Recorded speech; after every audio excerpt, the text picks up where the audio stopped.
Hatchet. Chapter 1. Brian Robson stared out the window of the small plane at the endless green northern wilderness below.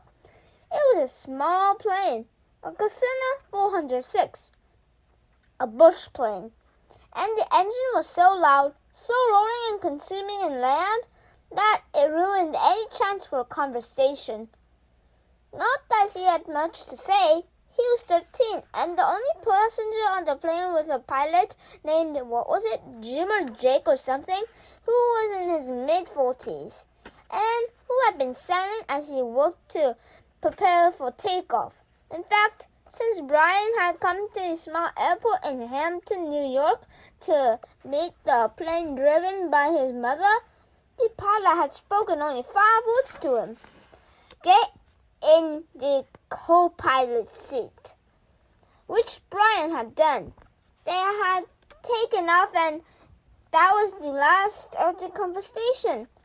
There had been the initial excitement.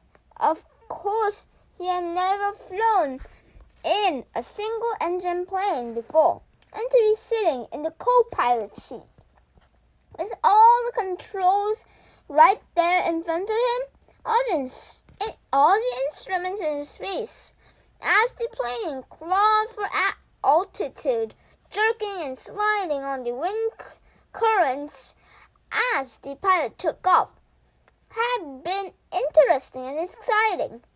But in 5 minutes, they had left off at 6,000 feet and headed northwest. And from then on, the pilot had been silent, staring at the front, and the drone of the engine had been all that was left. The drone on the sea of the green tree that lay before the plane's nose, and flowed to the horizon, spread with lakes, swamps, and wandering streams and rivers. Now Brian sat, looking out the window with the roar thundering through his ears, and tried to catalog what had led up to taking this flight. The thinking started. Always it started with a single word: divorce.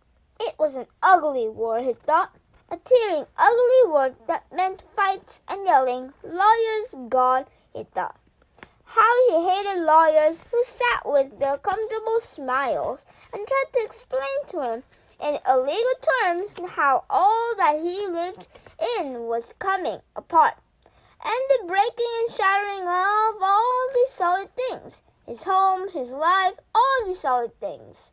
Divorce, a breaking word, an ugly breaking word. Divorce, secrets, no, not secrets, so much as just a secret.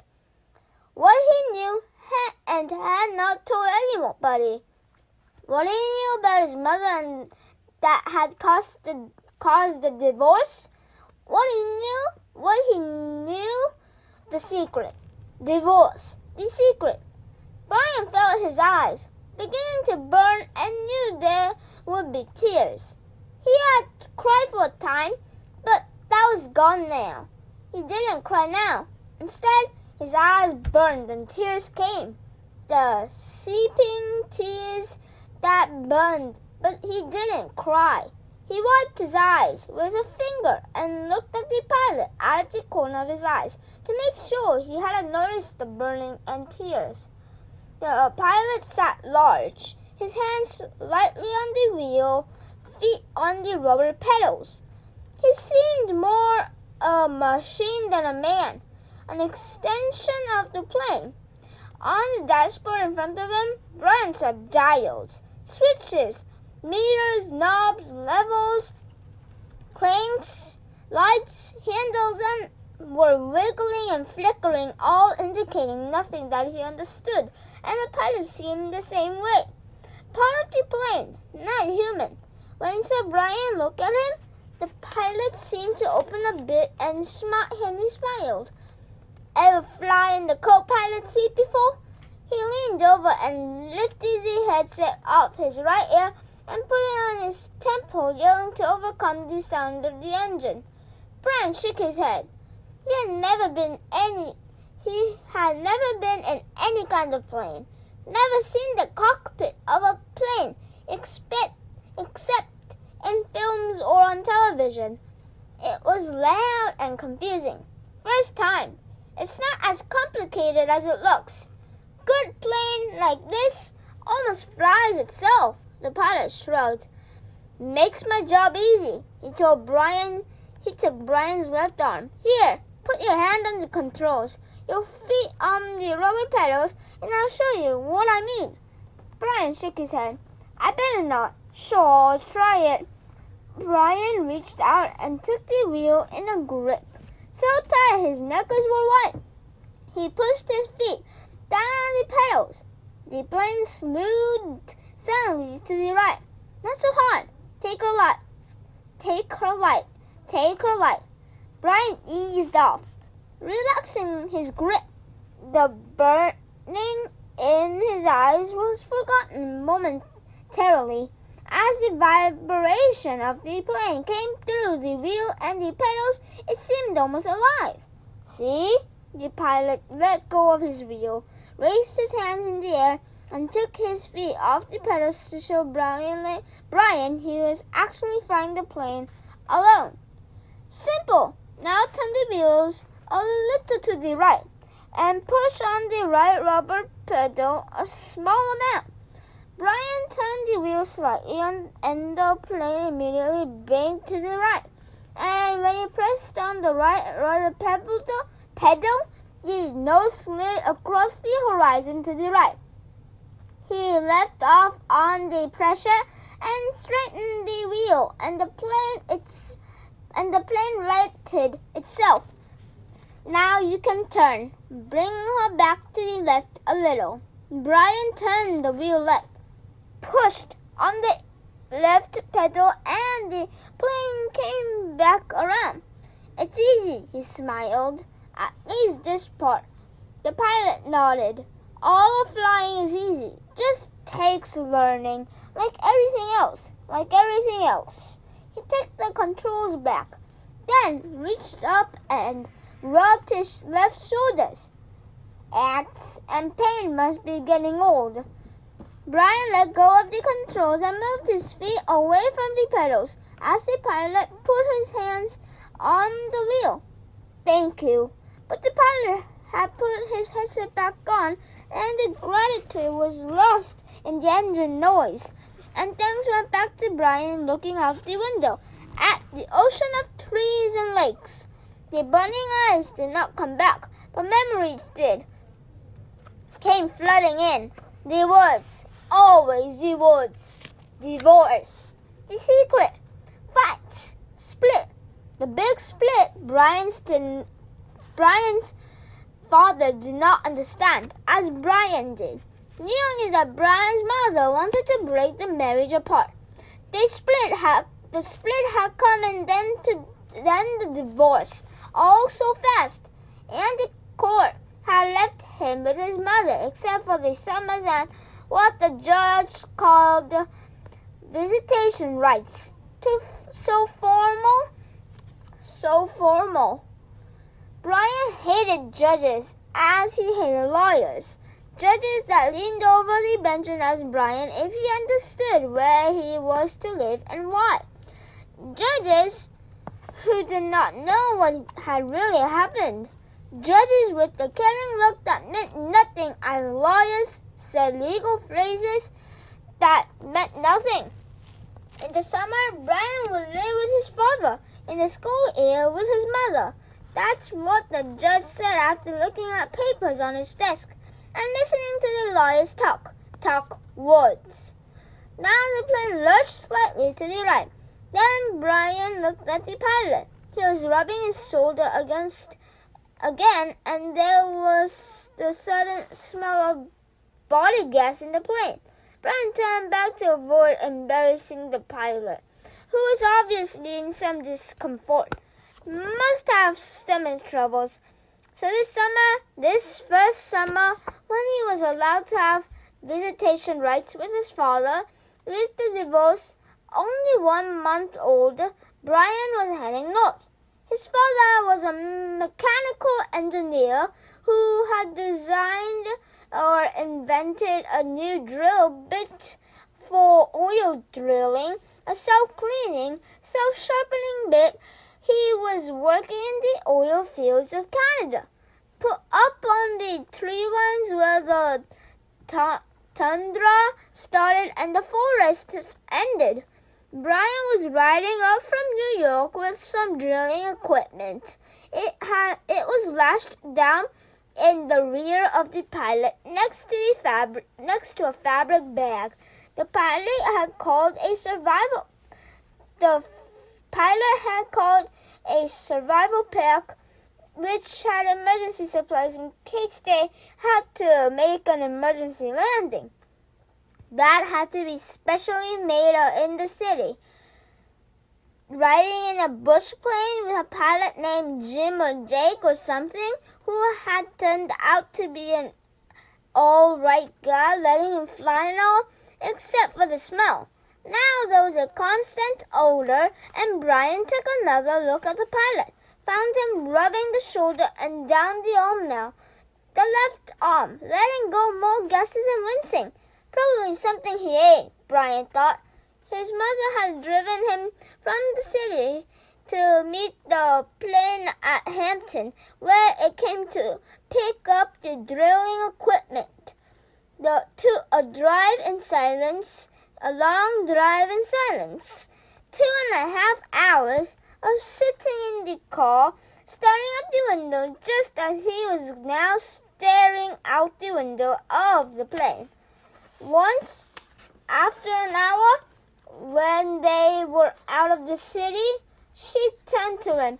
"Look, can't we talk this over? Can't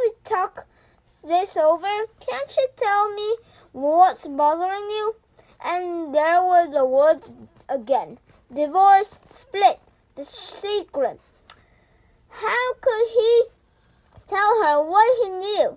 So he had remained silent, shook his head, and continued to stare unseeing at the countryside. And his mother had gone back to driving, only to speak to him one more time when they were close to Hampton. She reached over the back of the seat and brought up a paper sack. "I got something for you for the trip." Brian took the sack open and opened the top. Inside, there was a hatchet, the kind of a steel handle and a rubber hand grip. The head was in a stout leather case and that had brass riveted belt loop. "It goes on your belt," his mother spoke now without looking at him. There were some farm trucks on the road now, and she had to weave through them and watch traffic. The man at the store said you could use it. "You know, in the woods with your father." "Dad," he thought. "Not my father. My dad thinks it's really nice." But the words sounded hollow, even to Brian. "Try it on. See how it looks on your belt."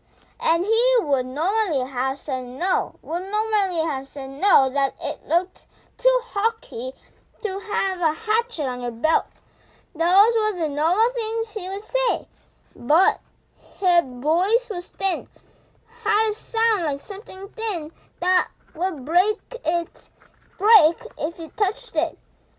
And he felt bad for not speaking to her, knowing what he knew. Even with the anger, the hot white hate of his anger at her, he still felt bad for not speaking to her. And so to humor her and loosened his belt and pulled the right side out and put the hatchet on and rethreaded the belt. "Scooch around so I can see." He moved around in the seat, feeling slightly ridiculous. She nodded, "Just like a scalp, my little scalp." But there was the tenderness in her voice that she had when he was small. The tenderness that when he was small and sick with a cold. And she put her hand on his forehead, and burning came into his eyes again, and he had turned away from her and looked out the window, forgotten the hatchet on his belt, and so arrived at the plane with the hatchet still on his belt. Because it was a bush flight from a small airport, there would have been no security, and the plane would have been waiting with the engine running. When he arrived, and he had grabbed his suitcase and pack bag and run for the plane without stopping to remove the hatchet. So it was still on his belt. At first, he had been embarrassed, but the pilot had said nothing about it, and Brian forgot it as they took off and began flying. More smell now. Bad. Brian turned again to glance at the pilot, who had both hands on his stomach and was grimacing in pain, reaching for the left shoulder again as Brian watched. "Don't know, kid." The pilot's words were a hiss, barely audible. "Bad aches here. Bad aches. Thought it was something I ate, but..." He stopped as a fresh spasm of pain hit him. Even Brian could see how bad it was. The pain drove the pilot back into the sea, back and down. "I've never had anything like this." The pilot reached for the switch on his mic cord, his hand coming up in a small arc from his stomach, and he flipped the switch and said, "This is Flight 46, and now a jolt took him like a hammer blow, so forcefully that he seemed to crush back into the sea." Brian reached for him. Could not understand at first what it was. Could not know, and then knew. Brian knew.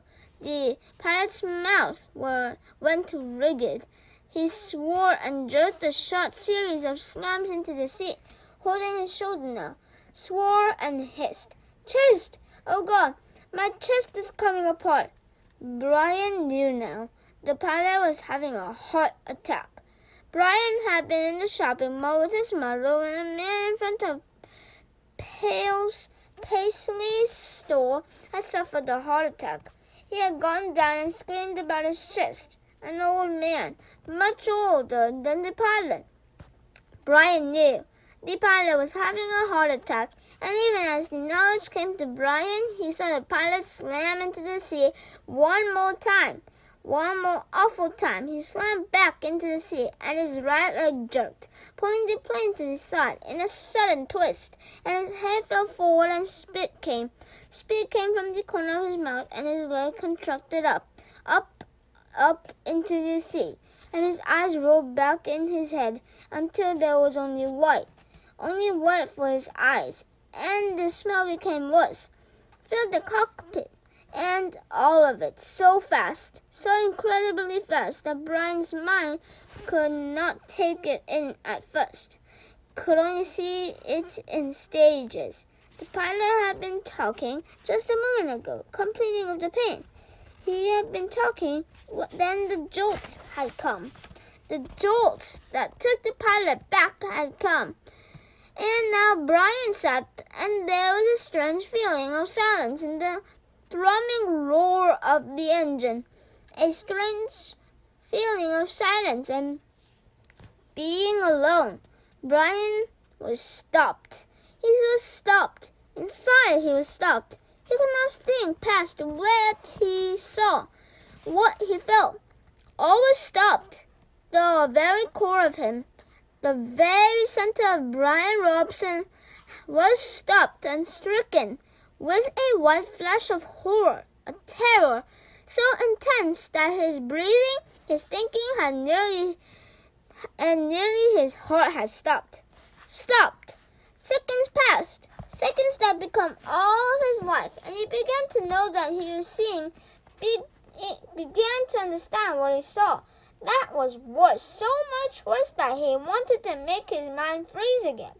He was sitting in a bush plane roaring 7,000 feet above the northern wilderness with a pilot who had suffered a massive heart attack and who was either dead or in something close to a coma.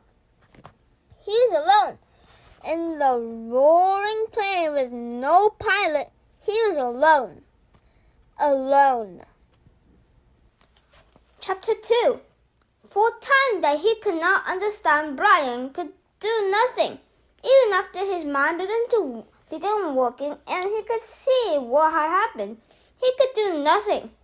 It was as if his hands and arms were lead. Then he looked for ways for it not to have happened. Be asleep. His mind screamed at the pilot. Just be asleep, and your eyes will open now, and your hands will take the controls, and your feet will move the pedals. But it did not happen. The pilot did not move, except that his head rolled on a neck.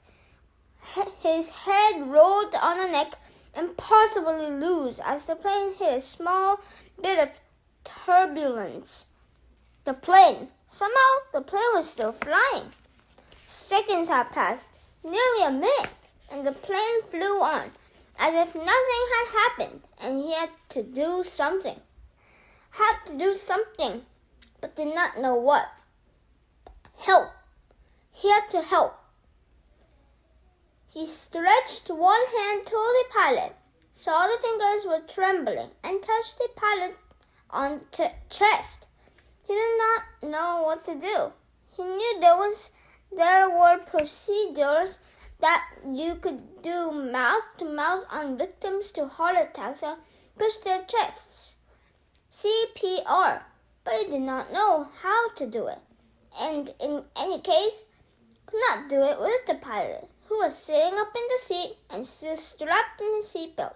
So he touched the pilot with the tips of his fingers, touched him on the chest, and could feel nothing. No heartbeat, no rise and fall of breathing, which meant the pilot was almost certainly dead. Please, Brian said, but did not know what or who to ask. Please. The plane lurched again, hit more turbulence, and Brian felt the nose drop. It did not dive, but the nose went down slightly, and the down angle increased the speed, and knew that at this slight angle down, he would ultimately fly into the trees. He could see them ahead on the horizon, where before he could see only sky. He had to fly it somehow, had to fly the plane. He had to help himself. The pilot was gone, beyond anything he could do. He had to try and fly the plane. He turned back in the seat, facing the front, and put his hands, still trembling, on the control wheel, his feet gently on the rubber pedals.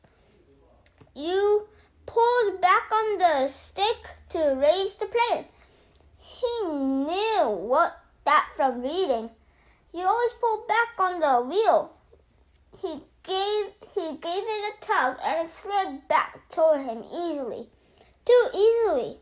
The plane, with the increased speed from the tilt down, swooped eagerly up and drove Brian's stomach down. He pushed the wheel back in, went too far this time, and the plane's nose went below the horizon. The engine's speed increased with a shallow dive. Too much. He pulled back again, more gently this time, and the nose floated up again, but too far, but not as violently as before. Then down a bit too much, and up again, very easily, and the front of the engine cowling settled. When he had it aimed at the horizon, and it seemed to be steady, he held the wheel where it was, let out his breath, which he had been holding all this time, and tried to think what to do next.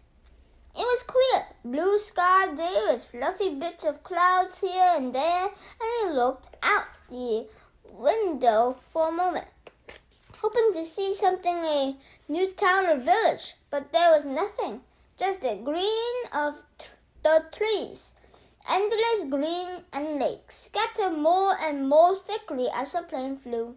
Where? He was flying but did not know where. He had no idea where he was going. He looked at the dashboard of the plane, studied the dials, and hoped to get some help. Hoped to find the compass. But it was also confusing. A jumble of numbers and lights. One lighted display in the top center of the dashboard said the number 342. Another next to it said 22. Down beneath that were dials with lines that seemed to indicate that what the wings were doing, tipping or moving, and one dial was a needle pointing to the number 70, which he thought might be the altimeter, the device that told him his height above the ground, or above the sea level. Somewhere he had read something about altimeters, but he couldn't remember what or where or anything about them. Slightly to the left and below the altimeter, he saw a small rectangular piano with a lighted dial and two knobs. His eyes had passed over it 2 or 3 times, but he saw what was written in tiny letters on top of the panel. Transmitter 221 was stamped in the metal, and it hit him. Finally, that this was the radio. The radio, of course. He had to use the radio. When the pilot had been hit that way, he couldn't bring himself to say that the pilot was dead. Couldn't think it. He had been trying to use the radio. Brown looked at the pilot. The headset was still on his head, turned sideways a bit from his jutting back into the seat, and the microphone switch was clipped in his belt. Brian had to get the headset from the pilot. Had to reach over and get the headset from the pilot, or he would not be able to use the radio to call for help. He had to reach over. His hands began trembling. He did not want to touch the pilot. He did not want to reach for it, but he had to. He had to get the radio. He lifted his hand from the wheel, just slightly, and held them, waiting to see what would happen. The plane flew normally, smoothly. All right, he thought. Now to do this thing, he turned and reached for the headset, slid it off the pilot's head, one eye on the plane, waiting for it to dive. The headset came easily, but the microphone switch at the pilot's belt was jammed in, and he had to pull to get it loose. When he pulled, his elbow bumped the wheel and pushed it in, and the plane started down in a shallow dive. Brian grabbed the wheel and pulled it back, too hard again, and the plane went through another series of stomach-wrenching swoops up and down before he could get it under control. When things had settled again, he pulled at the mic cord once more and at last jerked the cord free. It took him another second or two to place the headset on his own head and position the small microphone tube in front of his mouth. He had seen the pilot use it. He had seen him depress the switch at his belt. So Brian pushed the switch in and blew into the mic. He heard the sound of his breath in the headset. Hello? Is there anybody listening on this? Hello? He repeated it 2 or 3 times and then waited. They had nothing except his own breathing. Panic came then. He had been afraid, had been stopped with the terror of what was happening. But now panic came and he began to scream into the microphone, scream over and over. Help! Somebody help me! I'm in this plane and don't know.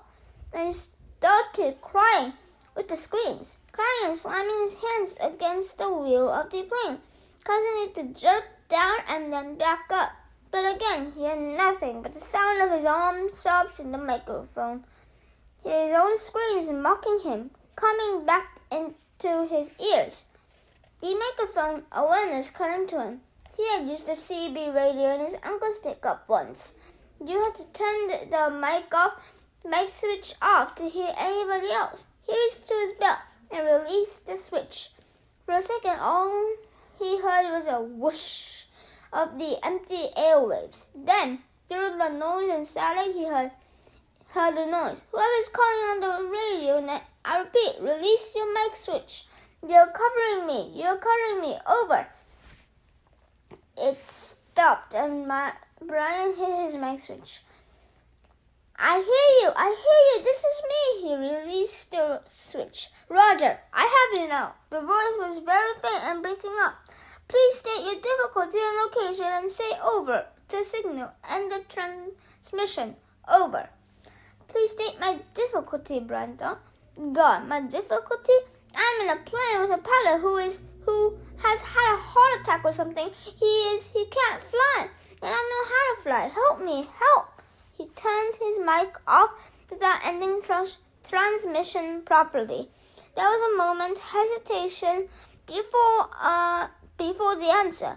Your signal is breaking up and I lost most of it. Understand? Pilot, you can't fly, correct? Over. Brian could barely hear him now. Heard mostly noise and static. That's right, I can't fly. The plane is flying now, but I don't know how much longer. Over. Lost signal. Your location, please. Flight number, location, ver. I don't know my flight number or location. I don't know anything. I told you that. Over. He waited now. Waited. But there was nothing. Once for a second, he thought he heard a break in the noise. Some part of a word, but it could have been static. 2, 3 minutes, 10 minutes. The plane roared and Brian listened but heard no one. Then he hit the switch again. I do not know the flight number. My name is Brian Robston, and we left Hampton, New York, headed for the Canadian oil fields to visit my father, and I do not know how to fly an airplane. And the pilot, he let go of the mic. His voice was starting to rattle, and he felt as if he might start screaming at any second. He took a deep breath. If there's anybody listening who can help me fly a plane, please answer. Again, he released the mic, but heard nothing but the hissing of noise in the headset. After half an hour of listening and repeating the cry for help, he tore the headset off in frustration and threw it to the floor. It all seemed so hopeless. Even if he did get someone, what could anybody do? Tell him to be careful? Also hopeless. He tried to figure out the dials again.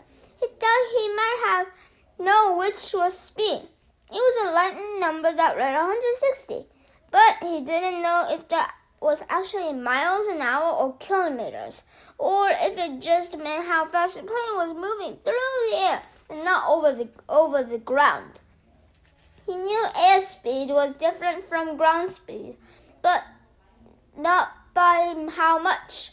Parts of books he read about flying came to him. How wings worked, how the propeller pulled the plane through the sky. Simple things that wouldn't help him now. Nothing could help him now. An hour passed. He picked up the headset and tried again. It was, he knew, in the end all he had, but there was no answer. He felt like a prisoner, kept in a small cell that was hurtling through the sky at what he thought to be 160 miles an hour. Headed, he didn't know where, just headed somewhere until there it was. Until what? Until he ran out of fuel. When the plane ran out of fuel, it would go down, period. Or he could pull the throttle out and make it go down now. He had seen the pilot push the throttle in to increase speed. If he pulled the throttle back out, the engine would slow down and the plane would go down. Those were his choices. He could wait for the plane to run out of gas and fall, or he could push the throttle in and make it happen sooner. If he waited for the plane to run out of fuel, he would go farther, but he did not know which way he was moving. When the pilot had jerked, he had moved the plane, but Brian could not remember how much, or if it had come back to its original course. Since he did not know the original course anyway and could only guess at which display might be the compass, the one reading 342, he did not know where he had been or where he was going. So it didn't make much difference if he went down now or waited. Everything in him rebelled against stopping the engine and falling down. He had a vague feeling that he was wrong to keep heading as the plane was heading, a feeling that he might be going off in the wrong direction. But he could not bring himself to stop the engine and fall. Now he was safe, or safer, than if he went down. The plane was flying. He is still breathing. When the engine stopped, he would go down. So he left the plane running, holding altitude, and kept trying the radio. He worked out a system. Every 10 minutes by the small clock built into a dashboard, he tried the radio with a simple message. I need help. Is there anybody listening to me? In the times between transmission, he tried to prepare himself for what he knew was coming. When he ran out of fuel, the plane would start to go down. He guessed that without the propeller pulling, he would have to push the nose down to keep the plane flying. He thought he may have read that somewhere, or it just came to him. Either way, it made sense. He would have to push down the nose down to keep flying speed, and then just before he hit, he would have to pull the nose back up to slow the plane as much as possible. It all made sense. Glide down, then slow the plane, and hit. He would have to find a clearing as he went down. The problem with that was he hadn't seen one clearing since they'd started flying over the forest. Some swamps, but they had trees scattered through them. No roads, no trails, no clearings. Just the lakes, and it came to him that he would have to use a lake for landing. If he went down in the trees, he was certain to die. The trees would tear the plane to pieces as it went into them. He would have to come down in a lake. No, on the edge of a lake. He would have to come down near the edge of the lake and try to slow the plane as much as possible just before hitting the water. Easy to say, he thought. Hard to do. Easy say, hard do. Easy say, hard to do. It became a chant that beat with the engine. Easy say, hard do. Impossible to do. He repeated the radio call 17 times after 10 minutes intervals, working on what he would do between transmissions. Once more he reached over to the pilot and touched him on the face, but the skin was cold, hard, cold, death cold. And Brian turned back to the dashboard. He did what he could, tightened his seatbelt, positioned himself, rehearsed mentally again and again as procedure should be. When the plane ran out of gas, he should hold the nose down and head for the nearest lake and try to fly the plane kind of onto the water. That's how he thought of it. Kind of fly the plane onto the water.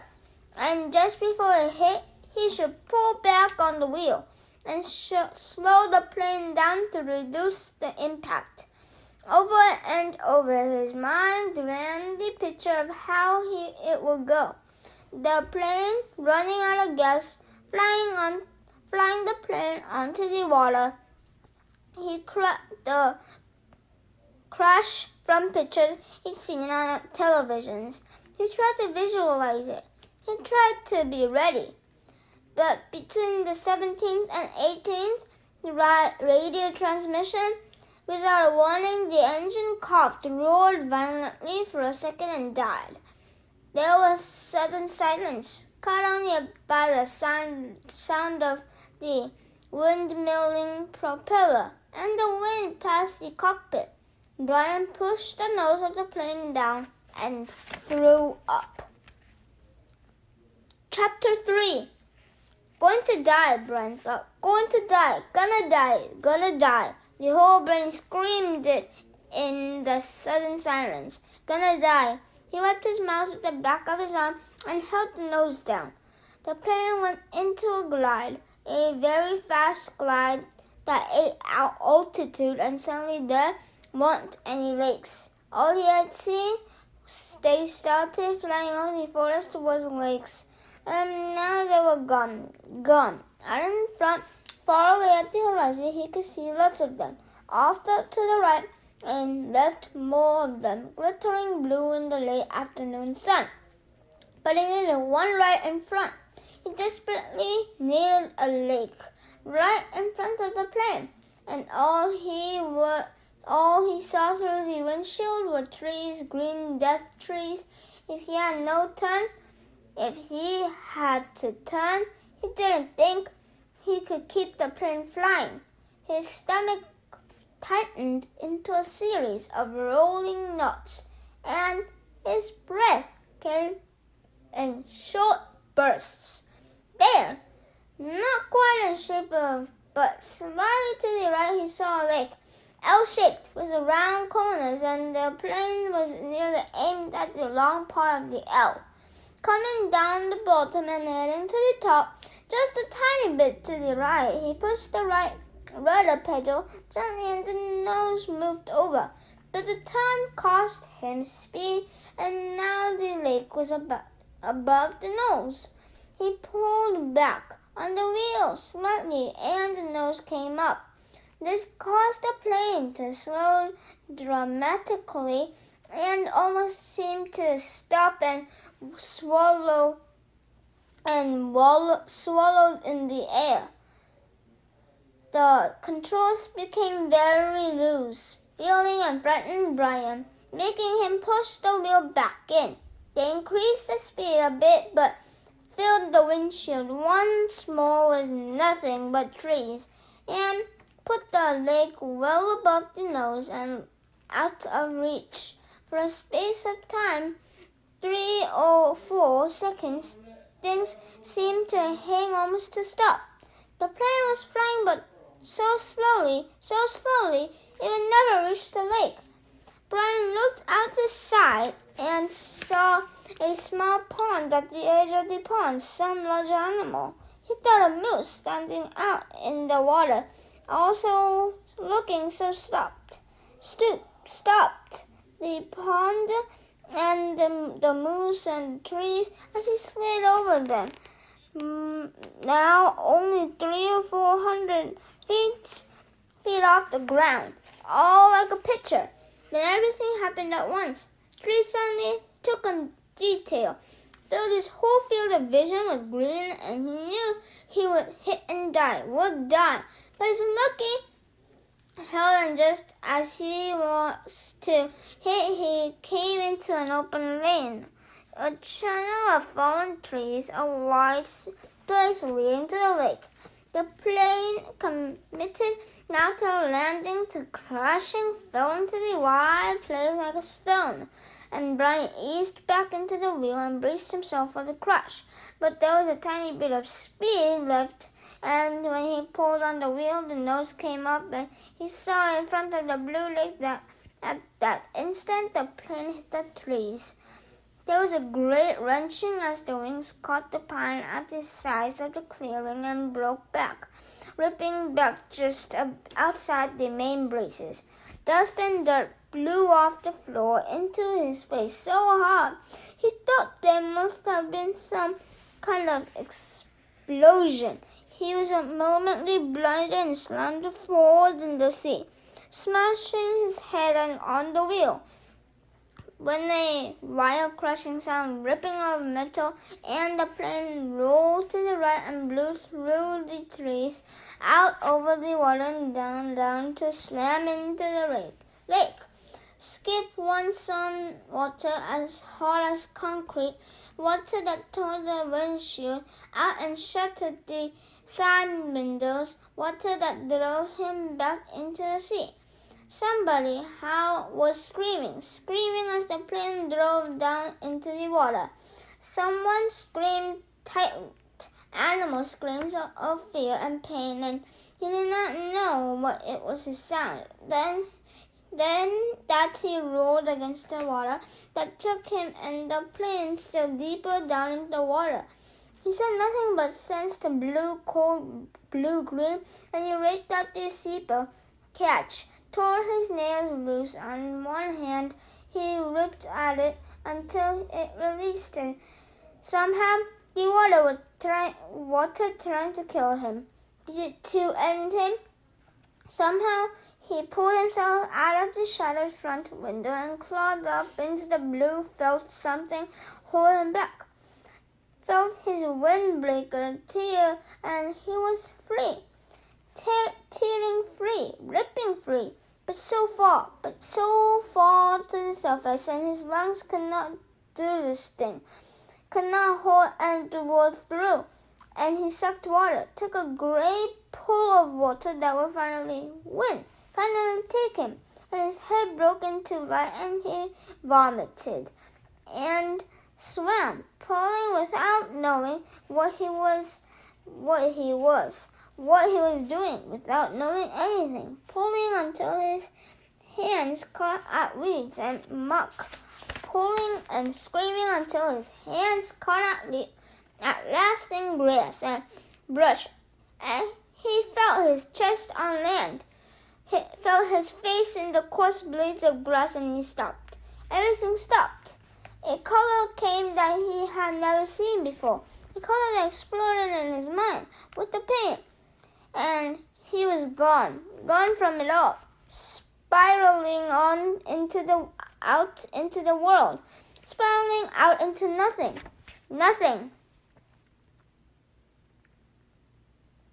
Chapter 4.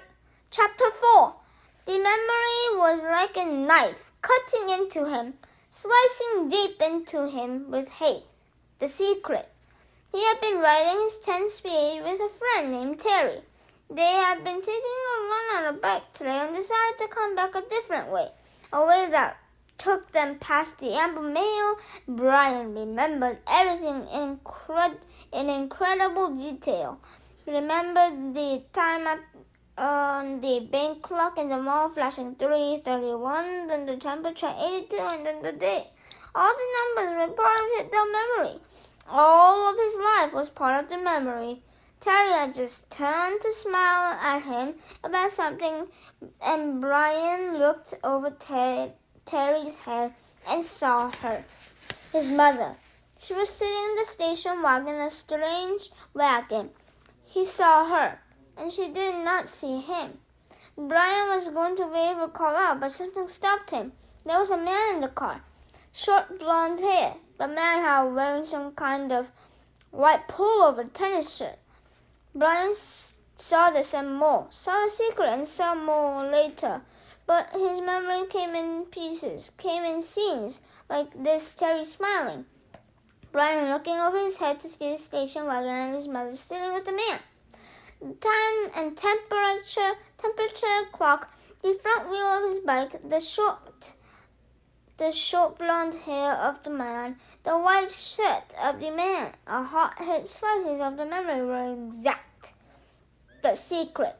Brian opened his eyes and screamed. For seconds, he did not know where he was, only that the crash was still happening and he was going to die. And he screamed until his breath was gone. Then silence filled his sobs, and he pulled in air, half crying. How could it be so quiet? Moments ago, there was nothing but noise, crashing and tearing, screaming, now quiet. Some birds were singing. How could birds be singing? His legs felt wet, and he raised up on his hand and looked back down at them. They were in the lake. Strange. They went down into the water. He tried to move, but pain hammered into him and made his breath shorten into gasps, and he stopped his legs still in the water. Pain. Memory. He turned again.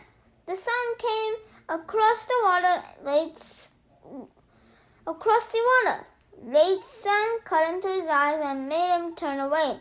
It was over then. The crash. He was alive. The crash is over and I am alive, he thought. Then his eyes closed and he lowered his head for minutes. That seemed longer. Then he opened them again. It was evening and some of the sharp pain had abated.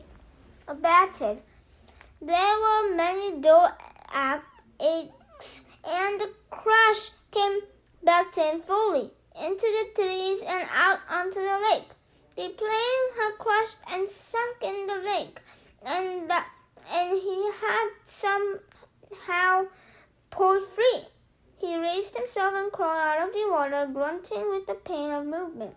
His legs were on fire, and his forehead felt as if somebody had been pounding on it with a hammer. But he couldn't move. He pulled his legs out of the lake and crawled on his hands and knees until he was away from the wet, soft shore and near a small stand of bush of some kind. Then he went down, only this time to rest, to save something of himself.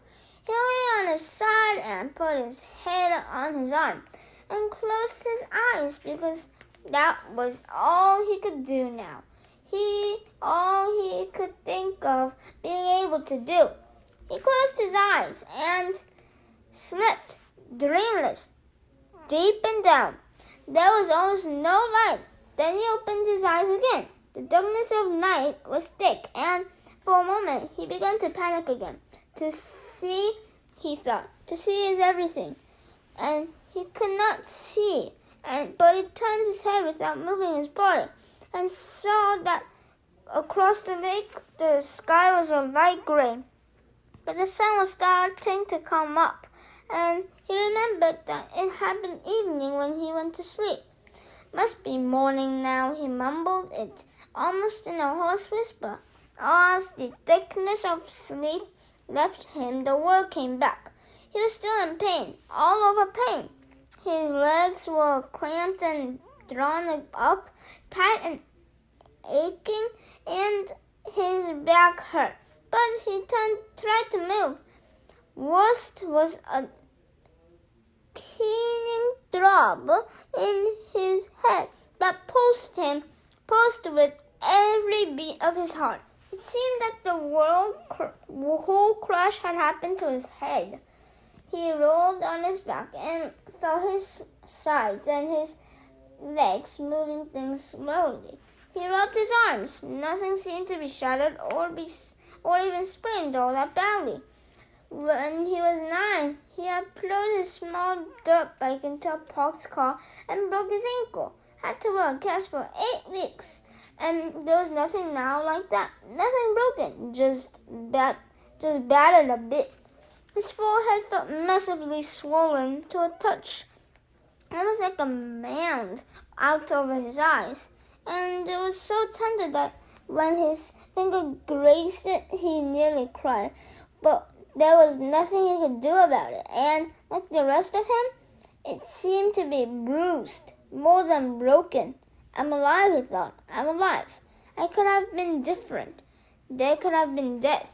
I could have been done, like the pilot, he thought suddenly. The pilot in the plane. Down into the water. Down into the blue water, strapped in the sea. He sat up, or tried to.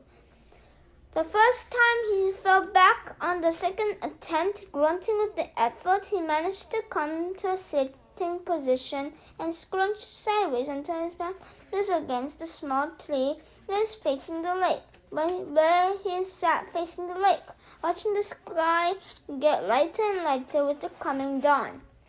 His clothes were wet and clammy, and there was a faint chill. He pulled the torn remnants of his windbreaker pieces really around his shoulder and tried to hold what heat his body could find. He could not think, could not make thought patterns work right. Things seemed to go back and forth between reality and imagination, except that it was all reality. 1 second he seemed only to have imagined, but there was a plane crash that he had fought out of the sinking plane and swum to shore. That it had all happened to some other person or in a movie, playing in his mind. Then he would feel his clothes wet and cold, and his forehead would slash a pain through his thoughts, and he would know if it was real, that it had really happened, but all in a haze world. So he sat and stared at the lake, felt the pain come and go in waves, and watched the sun come over and under the lake. It took an hour, perhaps 2. He could not measure time yet, and didn't care for the sun to get halfway up. With it came some warmth and small bits on it of it at first, and with the heat came clouds of insects, thick, swarming hordes of mosquitoes that flocked to his body, made a living coax on his exposed skin, clogged his nostril when he inhaled, poured into his mouth, then he opened it to take a breath. It was not possibly unbelievable. Not this. He had come through the crash, but the insects were not possible.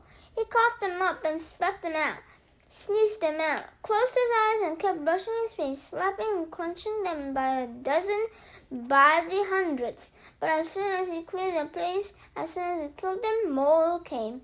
Thick, whining, buzzing masses of them. Mosquitoes and some black flies he had never seen before, all biting, chewing, taking from him. In moments, his eyes were swollen shut and his face puffy and round to match his battered forehead. He pulled the torn pieces of his windbreaker over his head and tried to shelter in it, but the jacket was full of rips and it didn't work. In desperation, he pulled his t-shirt up to cover his face, but that exposed the skin of his lower back, and the mosquitoes and flies attacked the new soft flesh of his back so viciously that he pulled the shirt down. In the end, he sat with the windbreaker pulled up, brushed with his hand and took it, almost crying in frustration and agony.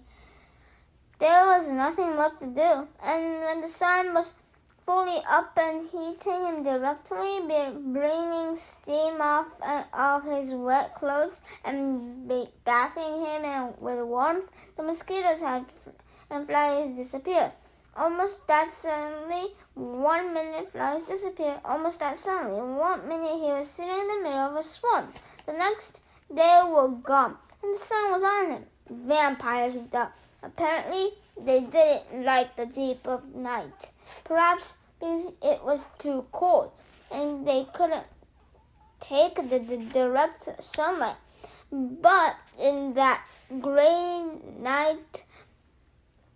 time in the morning when it began to get warm and before the sun was full up and hot. He couldn't believe them. Never, in all the reading in the movies he had watched on television about the outdoors, never once had they mentioned the mosquitoes or flies. All they ever showed on the naturalist shows was beautiful scenery or animals jumping or having a good time. Nobody ever mentioned the mosquitoes and flies. Nah. He pulled himself up to stand against a tree and stretched, bringing new aches and pains. His back muscles must have been hurt as well. They almost seemed to tear when he stretched, and while the pain in his forehead seemed to be abating somewhat, just trying to stand made him weak enough to nearly collapse. The backs of his hands were puffy, and his eyes were almost swollen shut from the mosquitoes, and he saw everything through a narrow squint. Not that there was much to see, he thought, scratching the bites. In front of him lay the lake, blue and deep. He had a sudden picture of the plane, sunk in the lake, down and down in the blue with the pilot's body still strapped in the seat, his hair waving. He shook his head. More pain. That was something to think about. He looked at his surroundings again. The lake stretched out silently, slightly below him. He was at the base of the L, looking up at the long pot with the short pot out of his right. In the morning light and calm, the water was absolutely perfectly still. He could see the reflections of the trees at the other end of the lake, upside down in the water, that they seemed almost like another forest, an upside-down forest to match the real one. As he watched, a large bird, he thought. It looked like a crow, but it seemed larger, flew from the top, real forest, and the reflection birds matched it, both flying out over the water. Everything was green, so green it went into him. The forest was largely made up of pines and spruce, with stands of some low brush, smeared here and there, and thick grass and some other kind of very small brush all over. He couldn't identify most of it, except the evergreens and some leafy trees he thought might be aspen. He'd seen pictures of aspens in the mountains or on televisions.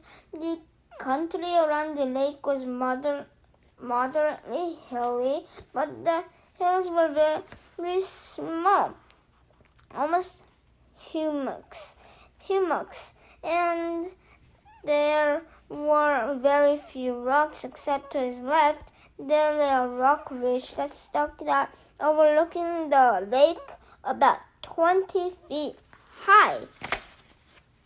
If the plane had come down a little to the left, it would have hit the rocks and never made the lake. He would have been smashed, destroyed. The word came. I would have been destroyed and torn and smashed, driven into the rocks and destroyed. Luck, he thought. I have luck. I had good luck there. But he knew that was wrong. If he had had good luck, his parents wouldn't have divorced because of the secret, and he wouldn't have been flying with a pilot who had a heart attack, and he wouldn't be here where he had to have a good luck to keep from being destroyed. If you keep walking back from good luck, he thought, you'll come to bad luck. He shook his head again, rinsing another thing not to worry about, to think about. The rocky ridge was rounded and seemed to be of some kind of sandstone, with bits bits of darker stones lay and stuck into it. Directly across the lake from it, and inside the corner of the L was a mound of sticks and mud rising up on the water a good 8 or 10 feet. At first, Brian couldn't place it, but knew that he somehow knew what it was. Had seen it in films.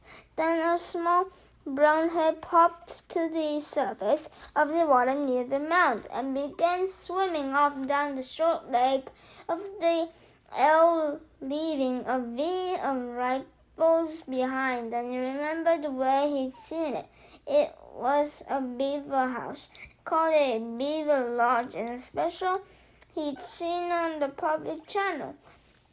A fish jumped, not a large fish, but it made a big splash near the beaver, and as if by a single, there were suddenly little splops all over the sides of the lake along the shore as fish began jumping. Hundreds of them, jumping and slapping the water. Brian watched them for a time, still in the half-daze, still not thinking well. The scenery was very pretty, he thought, and there were new things to look at. But it was all a green and blue blur, and he was used to the gray and black of the city, the sounds of the city, traffic, people thinking, people talking, sounds all the time, the hum and whine of the city. Here at first it was silent. Oh, he thought it was silent, but when he started to listen, really listen, he heard thousands of things. Hisses and blurks, small sounds, birds singing, hum of insects, splashes from the fish jumping. There were great noises here, but a noise he did not know. And the colors were new to him, and the colors and noise mixed in his mind to make a green-blue blur that he could hear. Here as a hissing pulse sounds, and he was still tired. So tired, so awfully tired, and standing had taken a lot of energy somehow, had drained him. He supposed he was still in some kind of shock from the crash, and there was still the pain, the dizziness of the strange feeling. He found another tree, a tall pine with no branches until the top, and sat with his back against it, looking down on the lake with the sun warming him, and in a few moments he scrunched down and was asleep again. Chapter 5. His eyes snapped open, hammered open, and there were these things about himself that he knew instantly. He was unbelievably, viciously thirsty. His mouth was dry and tasted foul and sticky. His lips were cracked and felt as if they were bleeding. And if he did not drink some water soon, he felt that he would wither up and die. Lots of water, all the water he could find.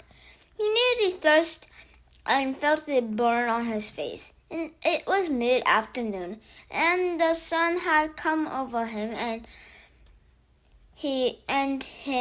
over him and cooked him while he slept, and his face was on fire. Would blister, would peel, which did not help the thirst, made it much worse. He stood using the tree to pull himself up because there was still some pain and much stiffness, and looked down at the lake. It was water, but he did not know if he could drink it. Nobody had ever told him if he could not drink lakes. There was also the thought of the pilot, down in the blue with the plane strapped in the body. Awful, he thought, but the lake was blue and wet-looking, and his mouth and throat ragged with the thirst, and he did not know where there might be another form of water he could drink. Besides, he had probably swallowed a ton of it while He was swimming out of the plane and getting to shore. In the movies, they always showed the hero finding a clear spring with pure sweet water to drink. But in the movies, they didn't have plane wrecks and swollen foreheads and aching bodies and thirst that tore at the hero until he couldn't think. Brian took small steps down the bank to the lake. Along the edge, there were thick grasses and the water looked like a little murky, and there were small things swimming in the water, small bugs, but there was a log extending about 20 feet out into the water of the lake. A beaver dropped from some time before with all limbs sticking up, almost like handles. He balanced on the log, holding himself up with the limbs, and teetered out past the weeds and murky water. Then he was out where the water was clear and he could see no bugs swimming. He kneeled on the log to drink. A sip, he thought, still worrying about the lake water. I'll just take a sip. Then he brought a cupped hand to his mouth and felt the cold lake water trickle past his cracked lips and over his tongue. He could not stop. He had never, not even on long bike trips in the hot summer, been this thirsty. It was as if the water were more than water, as if the water had become all of life. And he could not stop. He stooped and pulled his mouth to the lake and drank, pulling it deep and swallowing great gulps of it. He drank until his stomach was swollen and until he nearly fell off the log with it. Then he rose and tripped his way back to the bank. But he was immediately sick and threw up most of the water. But this dust was gone, and the water seemed to reduce the pain in his head as well, although the sunburn still cooked his face. So he almost jumped with the word spoken aloud. It seemed so out of place, the sound. He tried it again. So, here I am. And there it is, he thought. For the first time since the crash, his mind started to work. His brain triggered, and he began thinking, here I am, and where is that? Where am I? He pulled himself once more up the bank to the tall tree without branches and sat again with his back against the rough bark. It was hot now, but the sun was high and to his rear, and he sat in the shade of the tree in relative comfort. There were things to sort out. Here I am, and that is nowhere. With his mind opened and thoughts happening, it all tried to come in with a rush. All of it what had occurred, and he could not take it.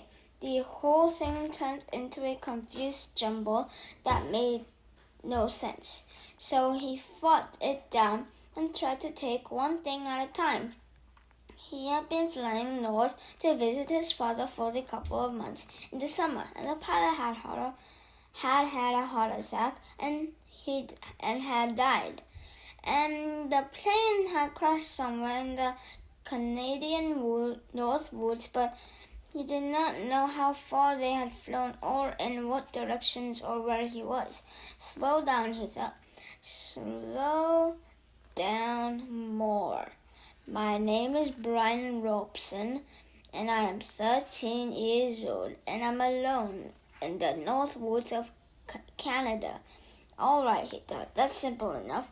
I was flying to visit my father, and the plane crashed and sank in a lake. There, keep it that way. Short thoughts.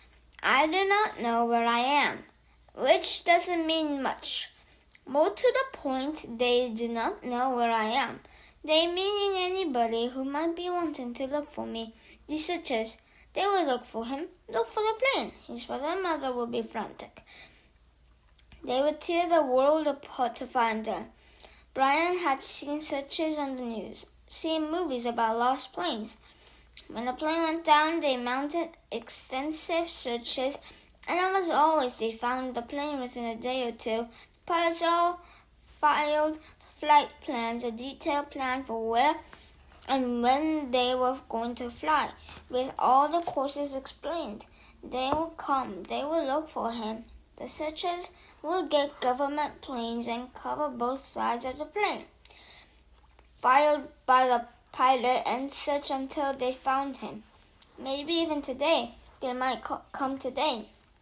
This was the second day after the crash. No, Brian frowned. Was it the first day or the second day? They had gone down in the afternoon, and he had spent the whole night out cold.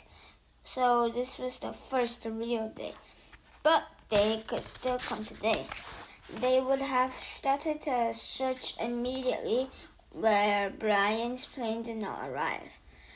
When Brian's plane did not arrive. Yeah, they would probably come today. Probably come in here with amphibious planes. Small bush planes with floats that could land right here on the lake and pick him up and take him home. Which home? The father home or the mother home? He stopped thinking. It didn't matter either to his dad or back to his mother. Either way, he would probably be home by late night or early morning. Home where he could sit down and eat a large, cheesy, juicy burger with tomatoes and double fries with ketchup and a thick chocolate shake. And there became hunger. Brian rubbed his stomach. The hunger had been there, but something else, fear, pain, and had held it down. Now with the thought of the burger, the emptiness roared at him. He could not believe the hunger. He had never felt it this way. The lake water had filled his stomach, but left it hungry, and now it demanded food, screamed for food, and there was, he thought, absolutely nothing to eat. Nothing. But what did they do in the movies when they got stranded like this? Oh yes, the hero usually found some kind of plant that he knew was good to eat and took care of it, just ate the plant until he was full, or used some kind of cute trap to catch an animal and cook it over a slick little fire, and pretty soon he had a full 8-course meal. The trouble, Brian thought, looked around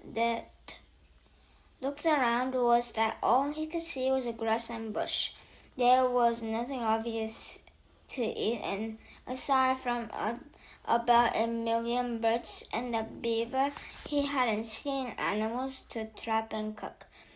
And even if he got one somehow, he didn't have any matches, so he couldn't have a fire. Nothing. It kept coming back to that. He had nothing, well, almost nothing. As a matter of fact, he thought, I don't know what I've got or haven't got. Maybe I should try and figure out just how I stand. It would give me something to do, keep me from thinking of food, until they come to find me.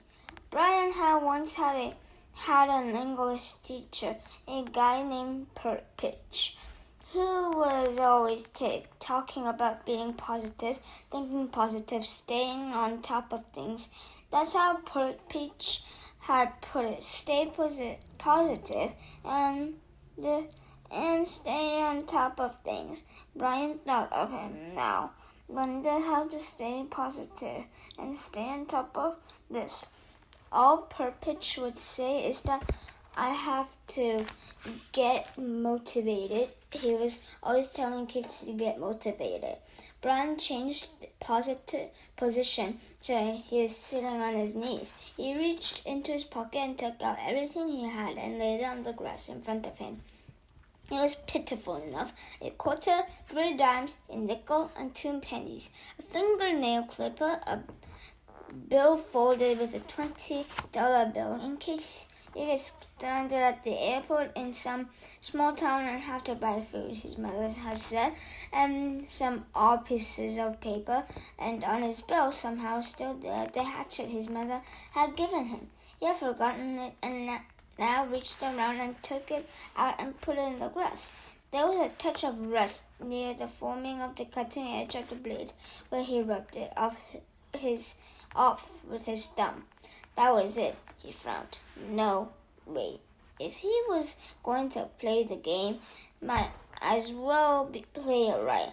Purpose would tell him to quit messing around, get motivated, look at all of the ropes, and he had on a pair of good tennis shoes, now almost dry, and socks and jeans and underwear, and a thin leather belt, and a t-shirt with a windbreaker so torn it hung on him in tatters.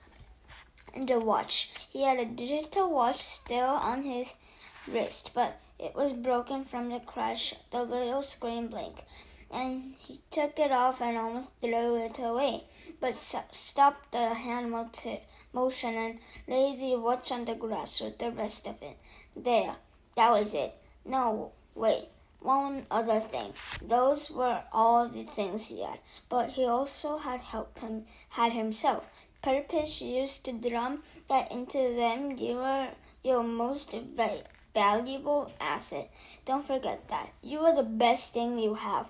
Brown looked around again. I wish you were here, Purpose. I'm hungry and I'd trade everything I have for a hamburger. I'm so hungry, he said aloud in normal tones at first, then louder and louder until he was yelling. I'm hungry, I'm hungry, I'm hungry. When he stopped, there was a sudden silence, but not just from him, but the clicks and blurps and bird sounds of the forests as well. The noise of his voice had started everything, and it was quiet. He looked around, listened with his mouth open, and realized that in all his life he had never heard silence before. Complete silence. There had always been some sound, some kind of sound. It lasted only a few seconds, but it was so intense that it seemed to become part of him. There was no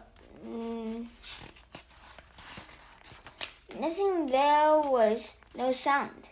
And the buzz started again, and some kind of buzzing insect, and then a chattering and cawing, and soon there was the same background of sound, which left him still hungry.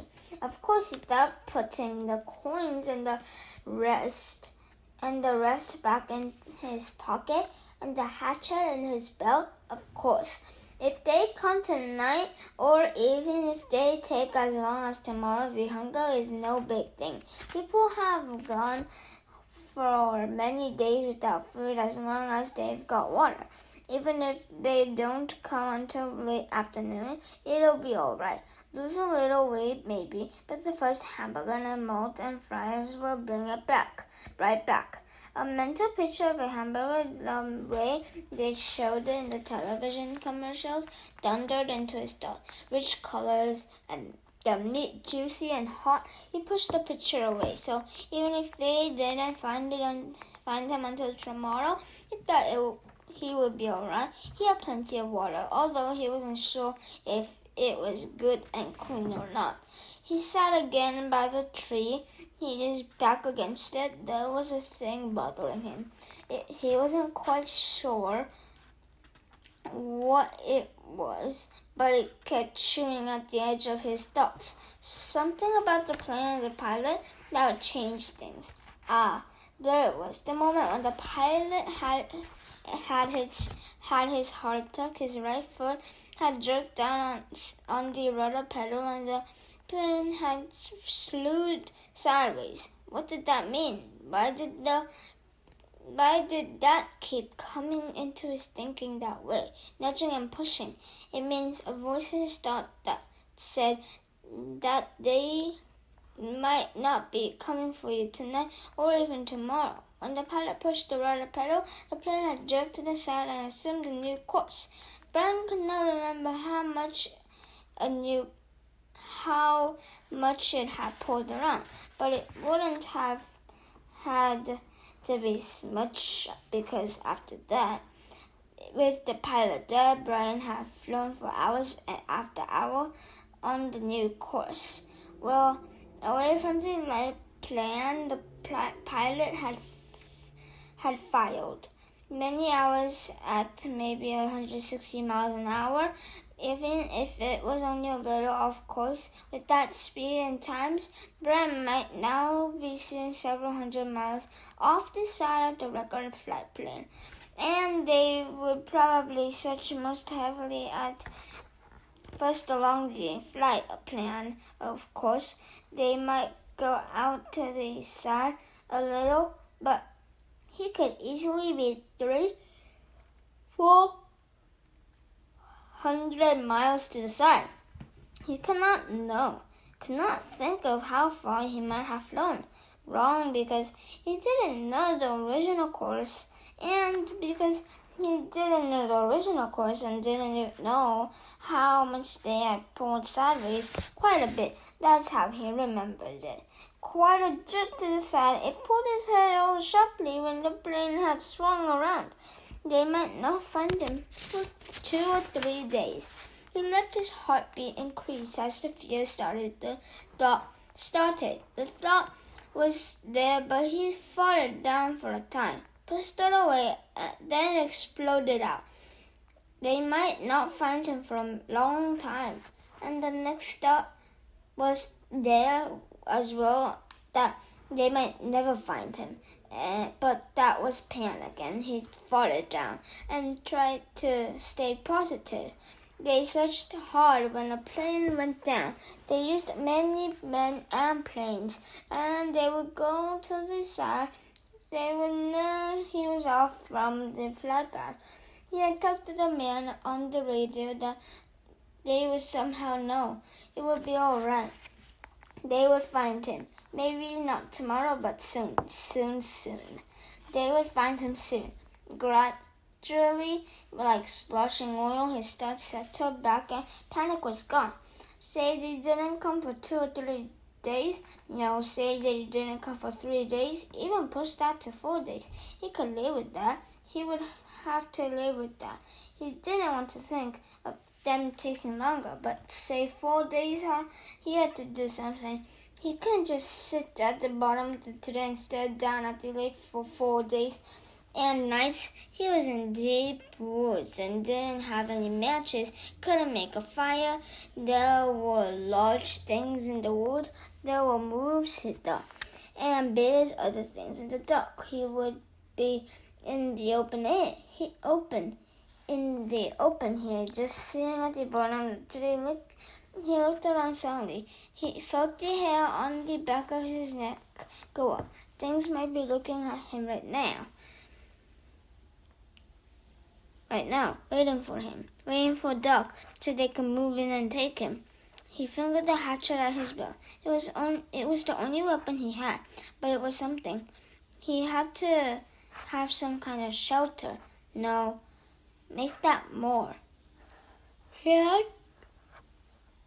He had to have some kind of shelter, and he had to have something to eat. He pulled himself to his feet and drew the back of his shirt down before the mosquitoes could get at it. He had to do something to help himself. I have to get motivated, he thought, remembering purpose. Right now, I'm all I've got. I have to do something. Chapter 6. 2 years before, he and Terry had been fooling around down near the park, where the city seemed to end for a time, and trees grew thick and came down to the small river that went through the park. It was thick there and seemed kind of wild, and they had been joking and making these things up, and they pretended that they were lost in the woods, and talked in the afternoon about what they would do. Of course, they figured out figured they'd have all sorts of goodies like a gun, a knife, and fishing gear, and matches so they could hunt and fish and have a fire. I wish you were there, Terry, he thought, with a gun and a knife and some matches. In the park that time, they had decided the best shelter was to lean to, and Brian set out now to make one up. Maybe cover it with grass or leaves or sticks, he thought, and he started to go down to the lake again, but where there were some willows he could cut down for braces, but it struck him that he ought to find a good place for the lean-to, and so he decided to look around first.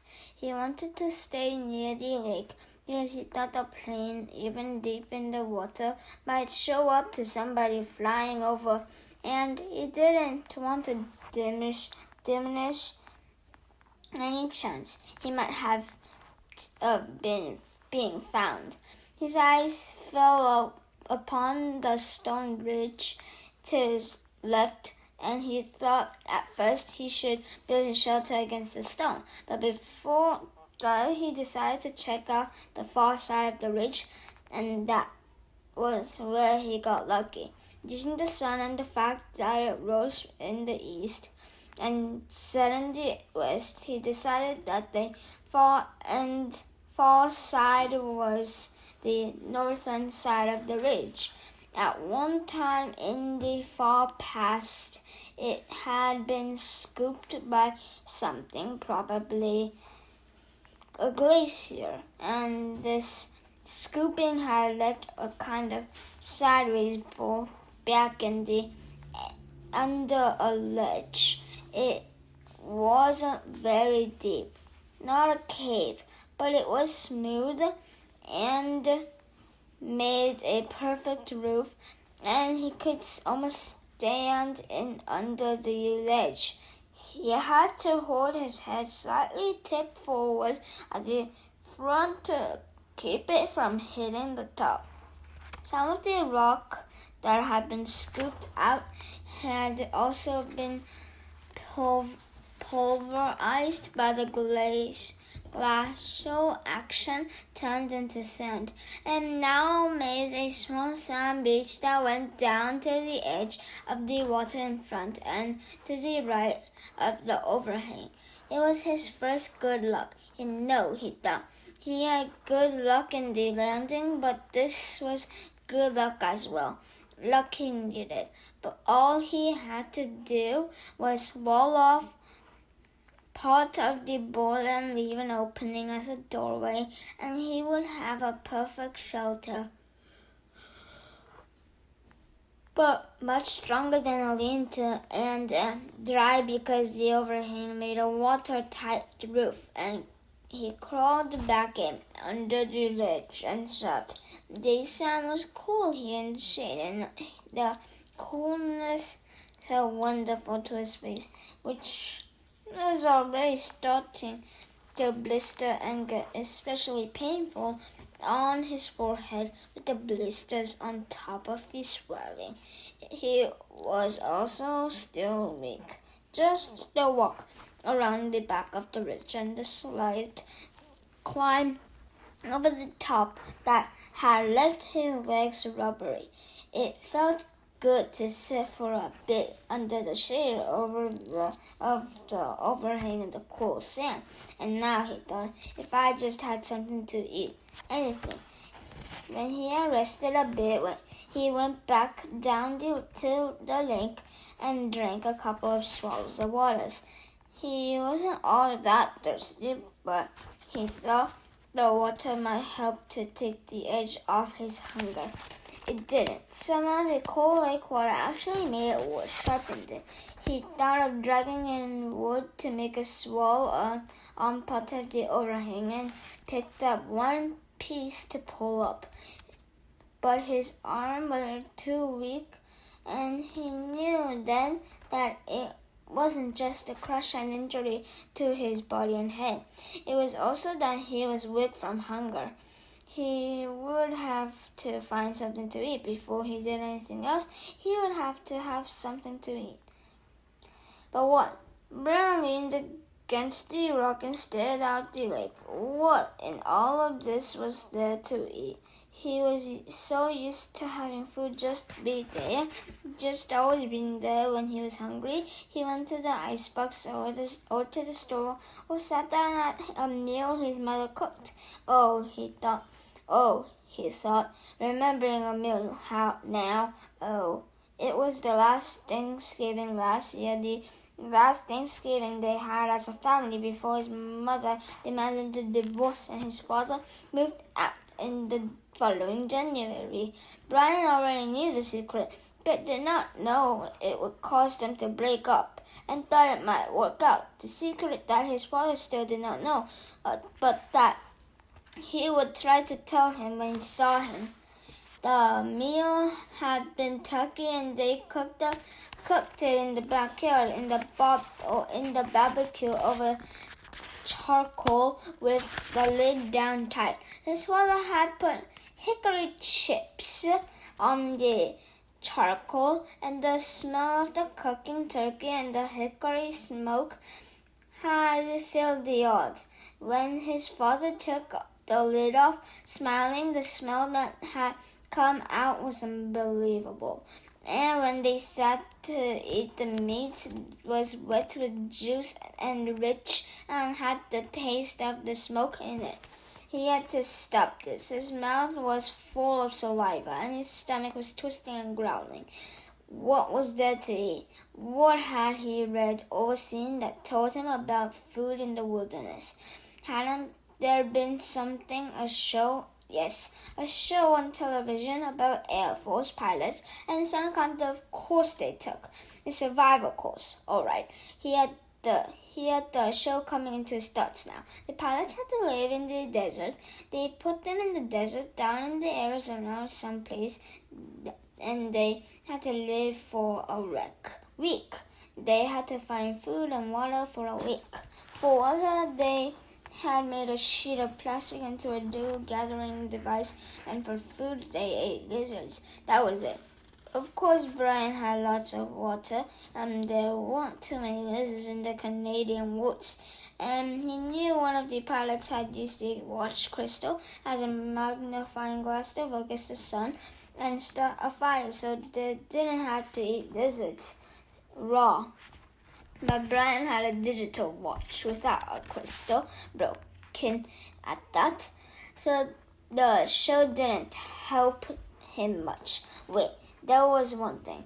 One of the pilots, a woman, had found some kind of beans on a bush, and she had used them with her lizard's meat to make a little stew. In a tin can she found bean lizard stew. There weren't any beans here, but there must be berries. There had to be berry bushes around. Surely the woods were full of berry bushes. That's what everybody always said. Well, he'd actually never heard of anybody say it, but he felt that it should be true. There must be berry bushes. He stood and moved out into the sand and looked up at the sun. It was still high. He didn't know what time it must be. At home, it would be 1 or 2 if the sun were that high. At home, at 1 or 2, his mother would be putting away the lunch dishes and getting ready for her exercise class. No, that would have been yesterday. Today, she would be going to see him. Today was Thursday, and she always went to see him on Thursday. Wednesday was the exercise class, and Thursday she went to see him. Hot little jets of hatred worked into his thoughts. Pushed once, moved back. If his mother had begun to see him and forced the divorce, Brian wouldn't be here now. He shook his head. Had to stop that kind of thinking. The sun was still high, and that meant that he had some time before dark to find berries. He didn't want to be away from he almost starved at home, shelter, when it came to be dark. He didn't want to be anywhere in the woods when it came to be dark, and He didn't want to get lost, which was a real problem. All he knew in the world was the lake in front of him and the hill at his back and the ridge. If he lost sight of them, there was a really good chance that he would get turned around and not find his way back. So he had to look for berry bushes, but kept the lake or the rock ridge in sight at all times. He looked up the lakeshore to the north for a good distance, perhaps 200 yards. It was fairly clear. There were tail pines, the kind with no limbs until very close to the top, with a gentle breeze sighing in them, but not too much low brush. 200 yards, but up there seemed to be a belt of thick, lower brush starting about 10 or 12 feet high, and that from the wall he could not see through. It seemed to go on around the lake, thick and lushly green, but he could not be sure. If there were berries, they would be in that brush, he felt, and as long as he stayed close to the lake so he could keep the water on his right and know it was there, he wouldn't get lost. When he was done or found berries, he thought he would just turn around so the water was on his left and walk back until he came to the ridge and his shelter. Simple. Keep it simple. I am Brian Robson. I have been in a plane crash. I am going to find some food. I am going to find berries. He walked slowly, still a bit pained in his joints and weak from hunger. Up along the side of the lake, the trees were full of birds, singing ahead of him in the sun. Some he knew, some he didn't. He saw a robin and some kind of sparrows and a flock of reddish-orange birds with thick beaks. 20 or 30 of them were sitting in one of the pines. They made much noises and flew away ahead of him. When he walked under the tree, he watched them fly, their color a bright slush and solid green, and in this way he found the berries. The birds landed in some taller willow type of undergrowth with wide leaves and started jumping and making noises. At first he was too far away to see what they were doing, but their color drew him, and he moved toward them, keeping the lake in sight on his right. And when he got closer, he saw they were eating berries. He could not believe it was that easy. It was as if the birds had taken him to the right to the berries. The slender branches went up about 20 feet and were heavy, drooping with clusters of bright red berries. They were half as big as grapes, but hung in bunches much like grapes, and when Brian saw them glistening red in the sunlight, he almost yelled. His pace quickened, and he was in them in moments, scattering the birds, grabbing branches, stirring them to fill his mouth with berries.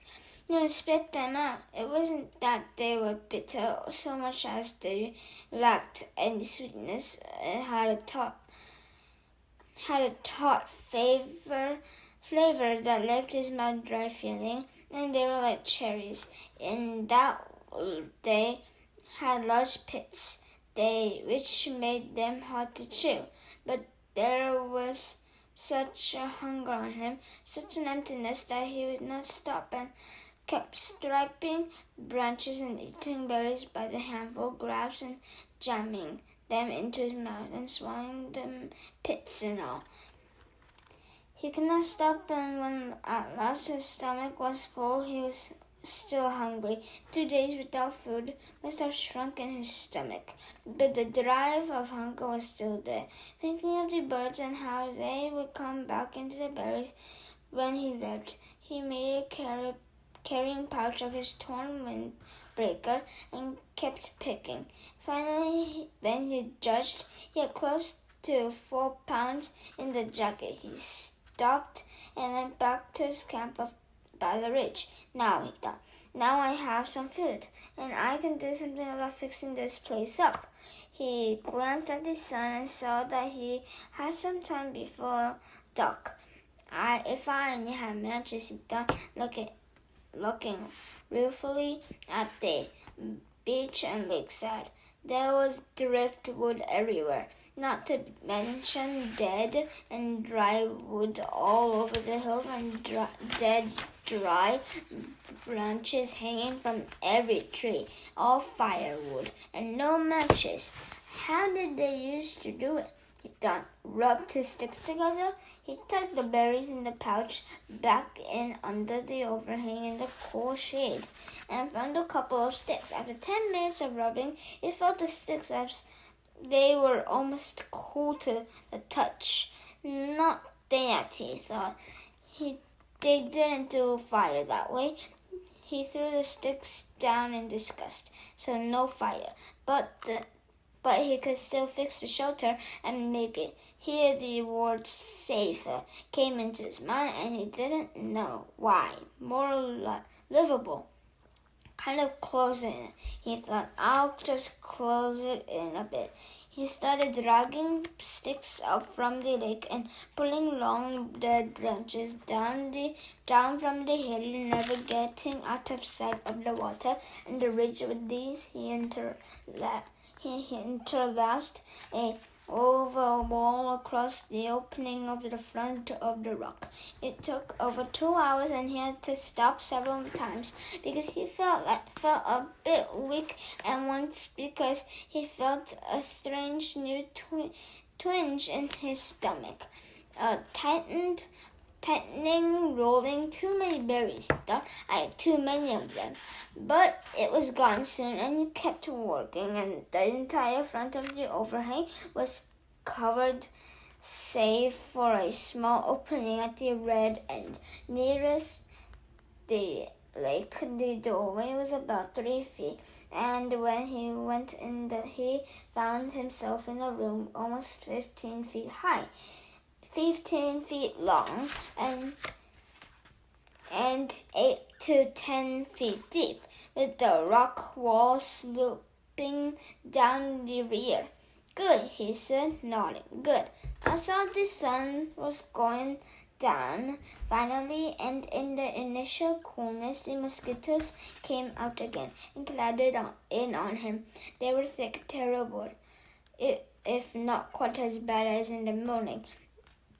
And he kept brushing them off his arm until he couldn't stand it, and then dumped the berries and put the torn windbreaker on. And at last the sleeves covered his arms, wrapped in the jacket, with darkness coming down fast now. He crawled back in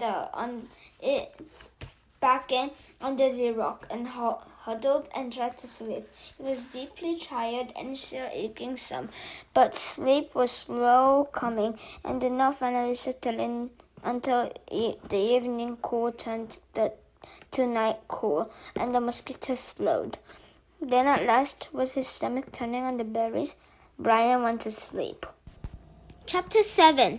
Mother! He screamed it, and he could not be sure if the scream awakened him or the pain in his stomach. His whole abdomen was torn with great rolling jolts of pain that doubled him in the darkness of the little shelter. Put him over and face down in the sand and moon again and again. Mother, mother, mother. Never anything like this. Never. It was as if all the berries, all the pits had exploded in the center of him, ripped and tore at him. He crawled out the doorway and was sick in the sand, then crawled still farther and was sick again, vomiting and with terrible area for over an hour, for over a year, he thought, until he was at last empty and drained of all strength. Then he crawled back into the shelter and fell again to the sand, but could not sleep at first, could do nothing except lie there, and his mind decided then to bring the memory up again. In the mall, every detail. His mother sitting in the station wagon with the man, and she had leaned across and kissed him. Kissed the man with the short blonde hair, and it was not a friendly peck, but a kiss. A kiss where she turned her head over at the angle and put her mouth against the mouth of the blonde man who was not his father, and kissed mouth to mouth, and then brought her hand up to touch his cheek, his forehead. While they were kissing, and Brian saw this thing that his mother did with the blonde man, saw the kiss that became the secret that his father still did not know all about. The memory was so real that he could feel the heart in the mall that day, could remember the worry that Terry would turn and see his mother, could remember the worry of the shame of it, and then the memory faded and he slept again. Awake. For a second, perhaps, two. He did not know where he was still in his sleep somewhere. Then he saw the stream streaming in the open doorway of the shelter and heard the close, vicious whine of the mosquitoes, and knew. He brushed his face, completely welted now with 2 days of bites, completely covered with lumps and bites, and was surprised to find the swelling on his forehead had gone down a great deal, was almost gone. The smell was awful, and he couldn't place it. Then he saw the pile of berries at the back of the shelter, and remembered the night and being sick. Too many of them, he said aloud. Too many gut cherries. He crawled out from the shelter and found where he'd missed the sand. He used sticks and cleaned it as best as he could. Covered it with clean sand and went down to the lake to wash his hands and get a drink. It was still very clear, only just past true dawn, and the weather was so calm he could see the reflection. It frightened him. The face was cut and bleeding, swollen and lumpy, the hair all matted, and on his forehead a cut had healed but left the hair struck with blood and scab. His eyes were slits in the bites, and he was somehow covered with dirt. He slapped the water with his hand to destroy the mirror. Ugly, he thought, very, very ugly. And he was, at that moment, almost overcome with self-pity. He was dirty and starving and bitten and hurt and lonely and ugly and afraid and so completely miserable that it was like being in a pit, a dark, deep pit with no way out. He sat back on the bank and thought, crying. Then let it come and cried for perhaps 3-4 minutes, long tears, self-pity tears, wasted tears. He stood, went back to the water and took small drinks. As soon as the cold water hit his stomach, he felt the hunger sharpen, as it had happened before, and he stood and held his abdomen until the hunger cramps receded. He had to eat. He was weak with it again, down with the hunger, and he had to eat. Back at the shelter, the berries lay in a pile where he had dumped them when he grabbed his windbreaker gut cherries, he called them in his mind now, and he thought of eating some of them, but not such a crazy amount as he had, which he felt brought on the sickness in the night, but just enough to stave off the hunger a bit. He crawled into the shelter. Some flies were on the berries, and he brushed them off. He selected only the berries that were solidly ripe, and not the light red ones, but the berries that were dark maroon and marooned to black and swollen in ripeness. When he had a small handful of them, he went back down to the lake and washed them in the water. Small fish scattered away. Then when he splashed the water up, and he wished he had a fishing line and hook. Then he ate them carefully, spitting out the pits. They were still tart, but had a sweetness to them, although they seemed to make his lips a bit numb. When he finished, he was still hungry, but the edge was gone, and his legs didn't feel as weak as they had. He went back to the shelter. It took him half an hour to go through the rest of the berries and sort them, putting all the fully ripe ones in a pile on some leaves, the rest in another pile. When he was done, he covered the 2 piles with grass he tore from the lake, sure to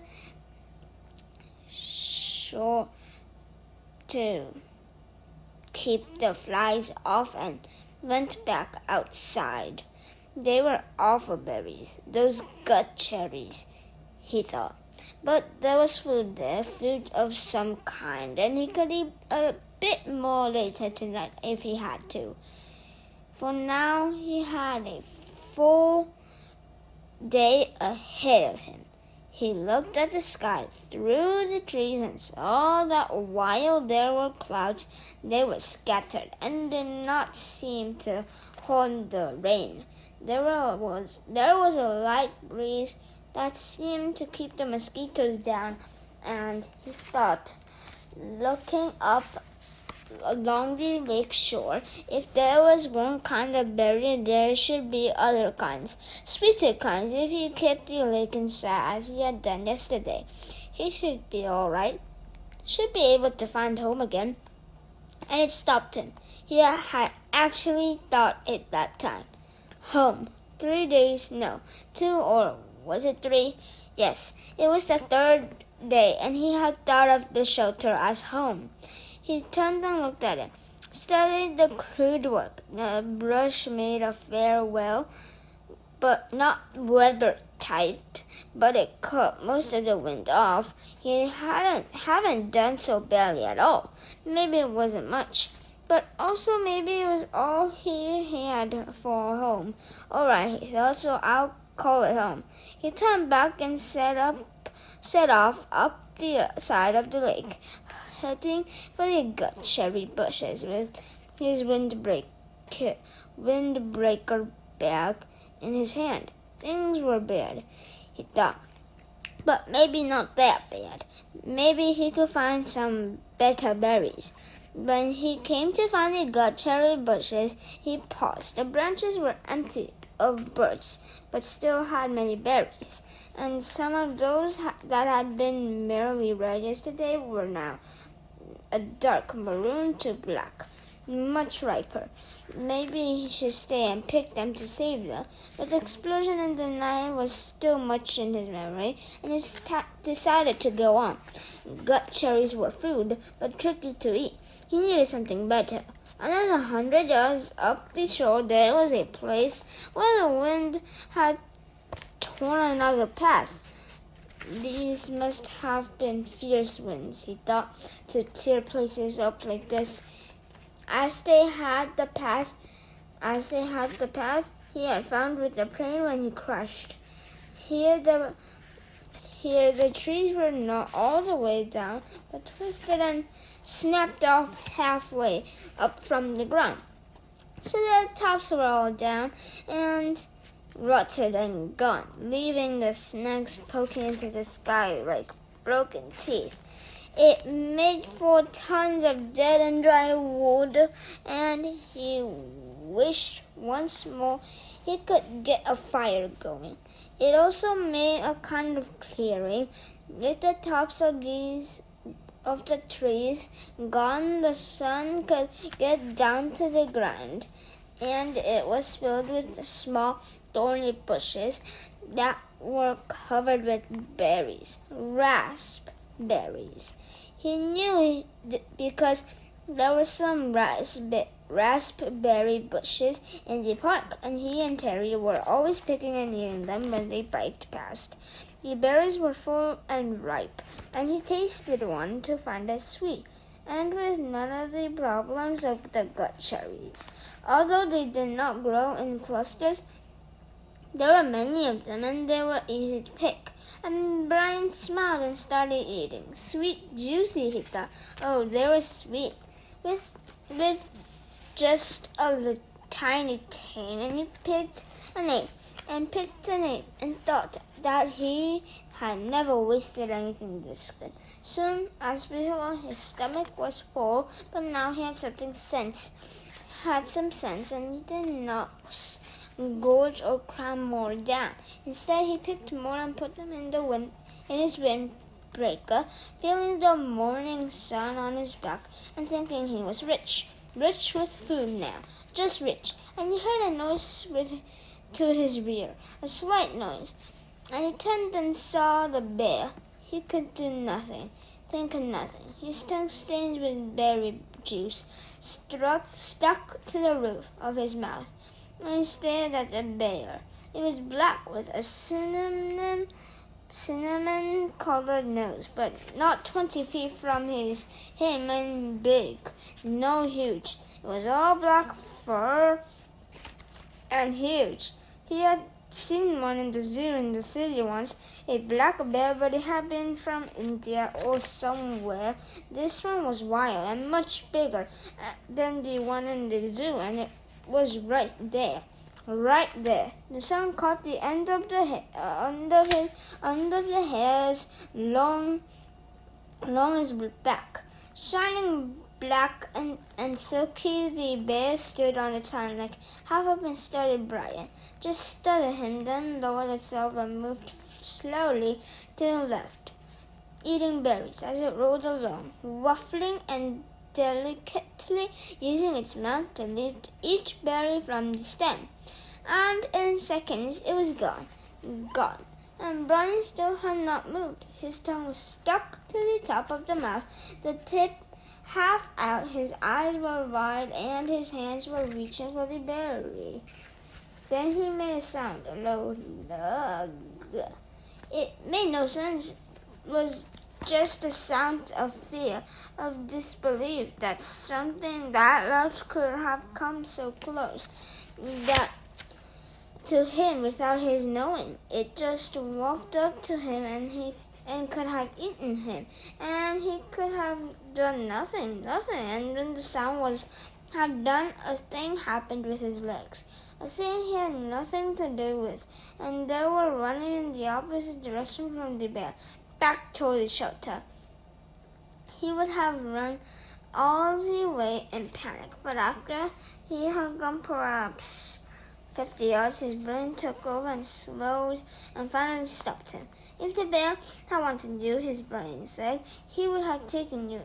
It is something to understand, he thought, not something to run away from. The bear was eating berries, not people. The bear made no move to hurt you, to threaten you.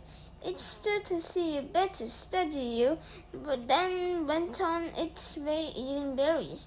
It was a big bear, but it did not want to you. Did not want to cause you harm, and that is the thing to understand here. He turned and looked back at the stand of raspberries. The bear was gone.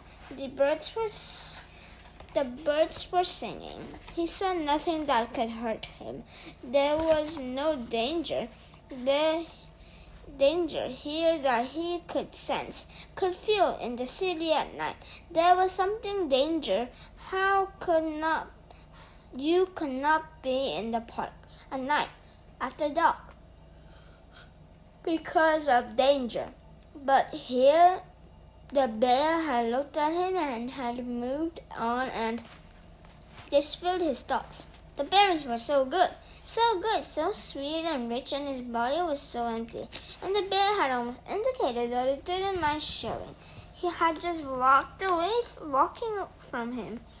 And the berries were so good, and he thought finally if he did not go back and get the berries, he would have to eat the gut cherries again tonight.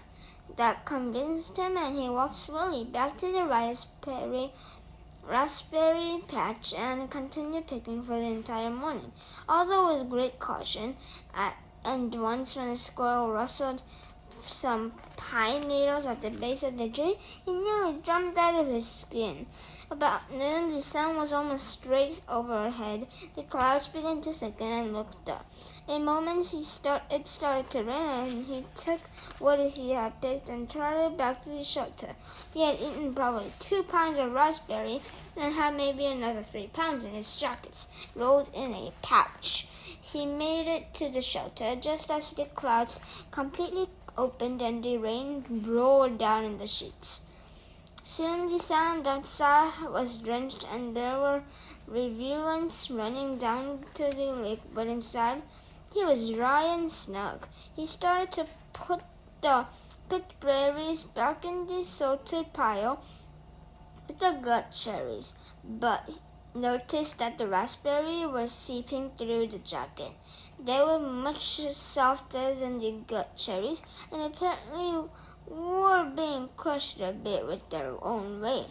When he held the jacket up and looked beneath it, he saw a stream of red liquid. He put a finger in it and found it to be sweet and tangy, like pop with the fizz. And he grinned and lay back on the sand, holding the bag up over his face and letting the sea page drip into his mouth.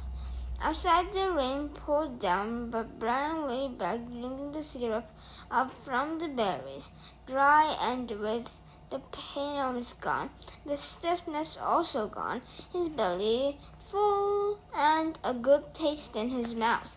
For the first time since the crash, he was not thinking of himself, of his own life. Brian was wondering if the bear was as surprised as he to find another being in the berries. Late in the afternoon, as evening came down, he went to the lake and washed the sticky berry juice from his face and hands, then went back to prepare for the night. While he had accepted and understood that the bear did not want to hurt him, it was still much in his thoughts, and as darkness came into the shelter, he took the hatchet out of his belt and put it by his head on the handle. As the day caught up with him, he slept. Chapter 8. At first, he thought it was a growl in the still darkness of the shelter in the middle of the night. His eyes came open and he was awake, and he thought there was a growl. But it was the wind, a medium wind in the pines that had made some kind of sound that brought him awake. And he sat up and was hit with the smell.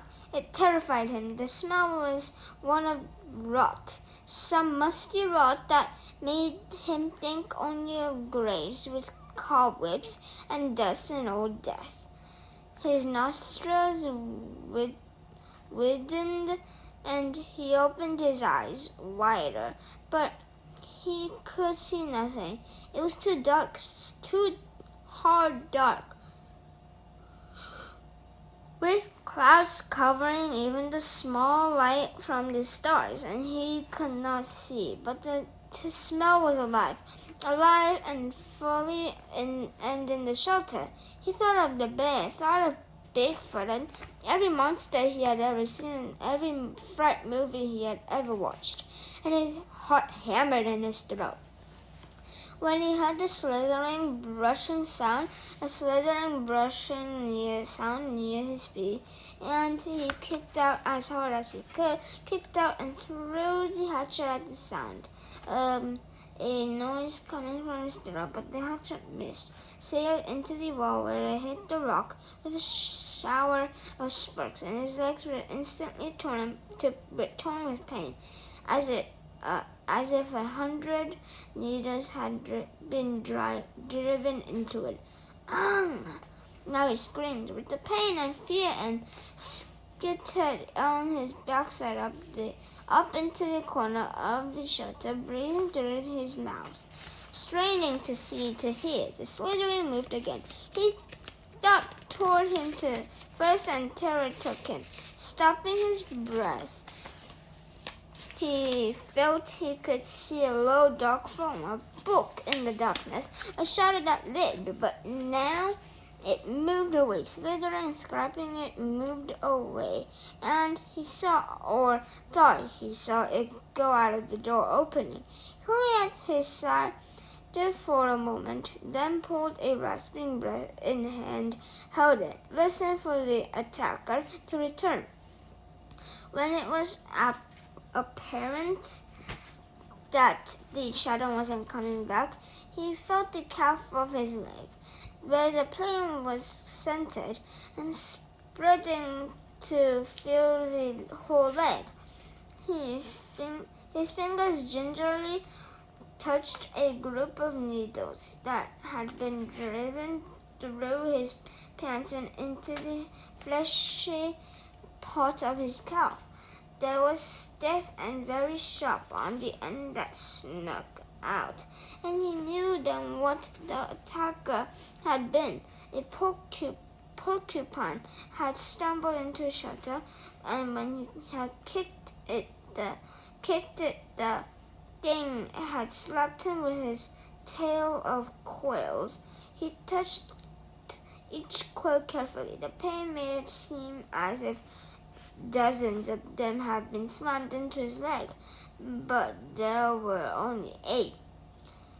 Pinning the clothes against his skin, he leaned back against the wall for a minute. He couldn't leave them in.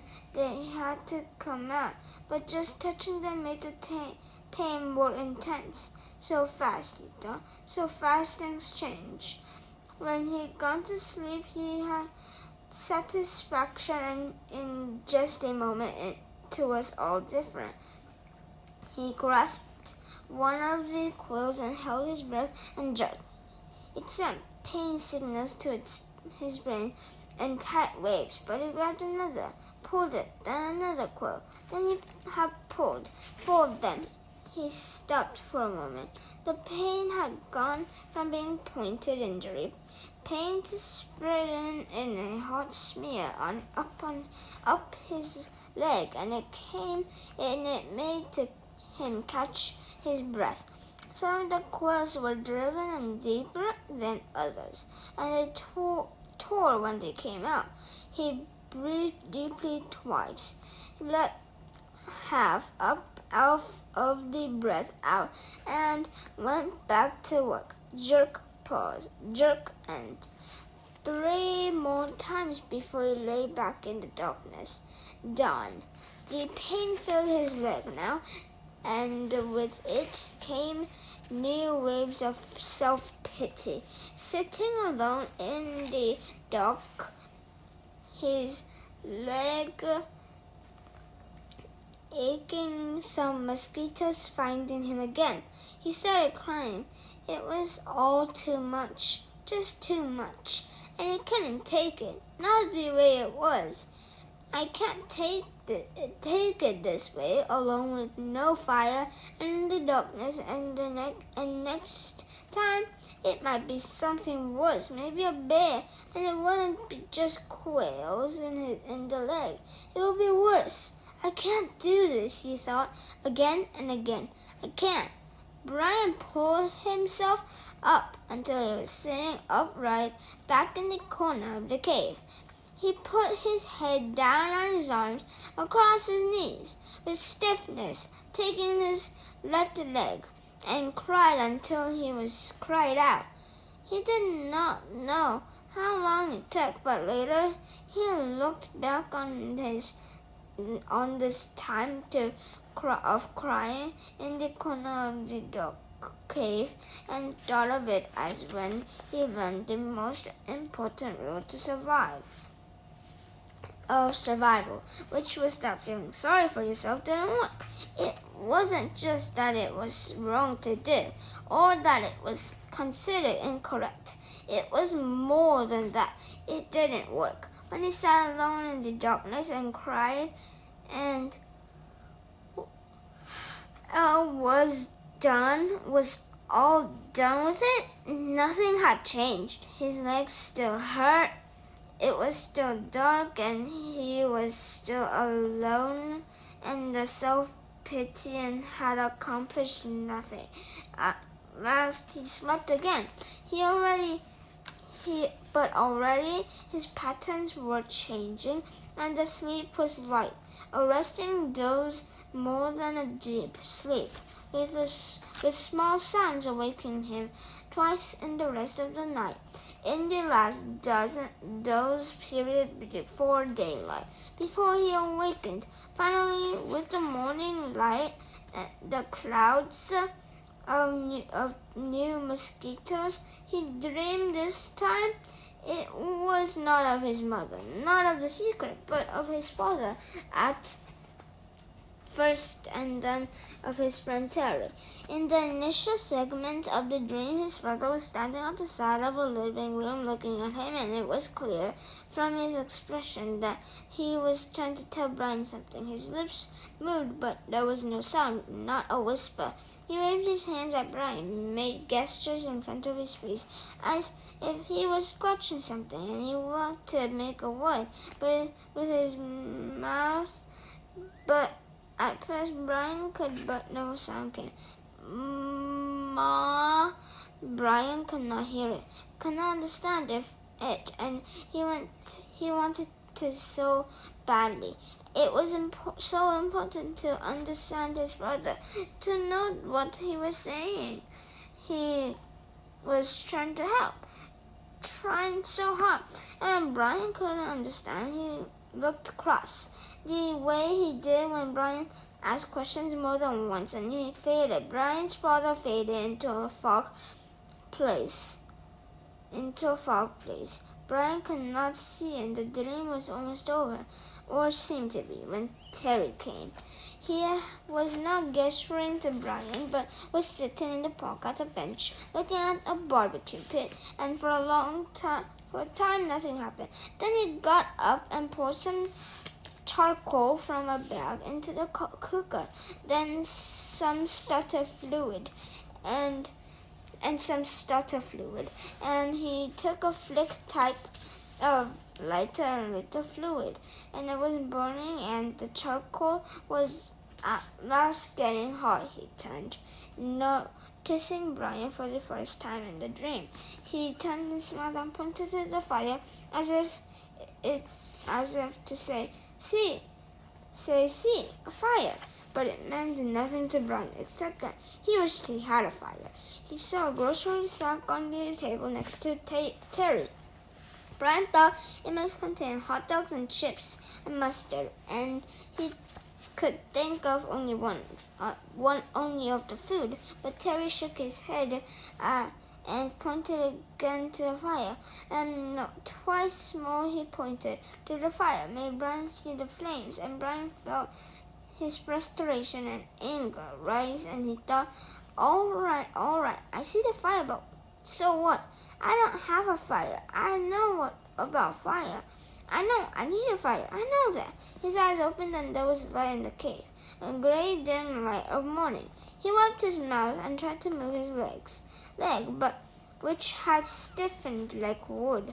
There was thirst and hunger, and he ate some raspberries from the jacket. They had spoiled a bit, seemed soft and mushier, but still had a rich sweetness. He crushed the berries against the roof of his mouth with his tongue and drank the sweet juice as it came down its throat. A flash of metal caught his eye, and he saw his hatchet in the sand, but he had thrown it at the porcupine in the dark. He scooched up, wincing a bit when he bent his stiff leg, and crawled to where the hatchet lay. He picked it up and examined it, and saw a chip in the top of the head. The nick wasn't large, but the hatchet was important to him, but was his only tool, and he should not have thrown it. He should keep it in his hand and make a tool of some kind to help push an animal away. Make a staff, he thought, or a lance, and save the hatchet.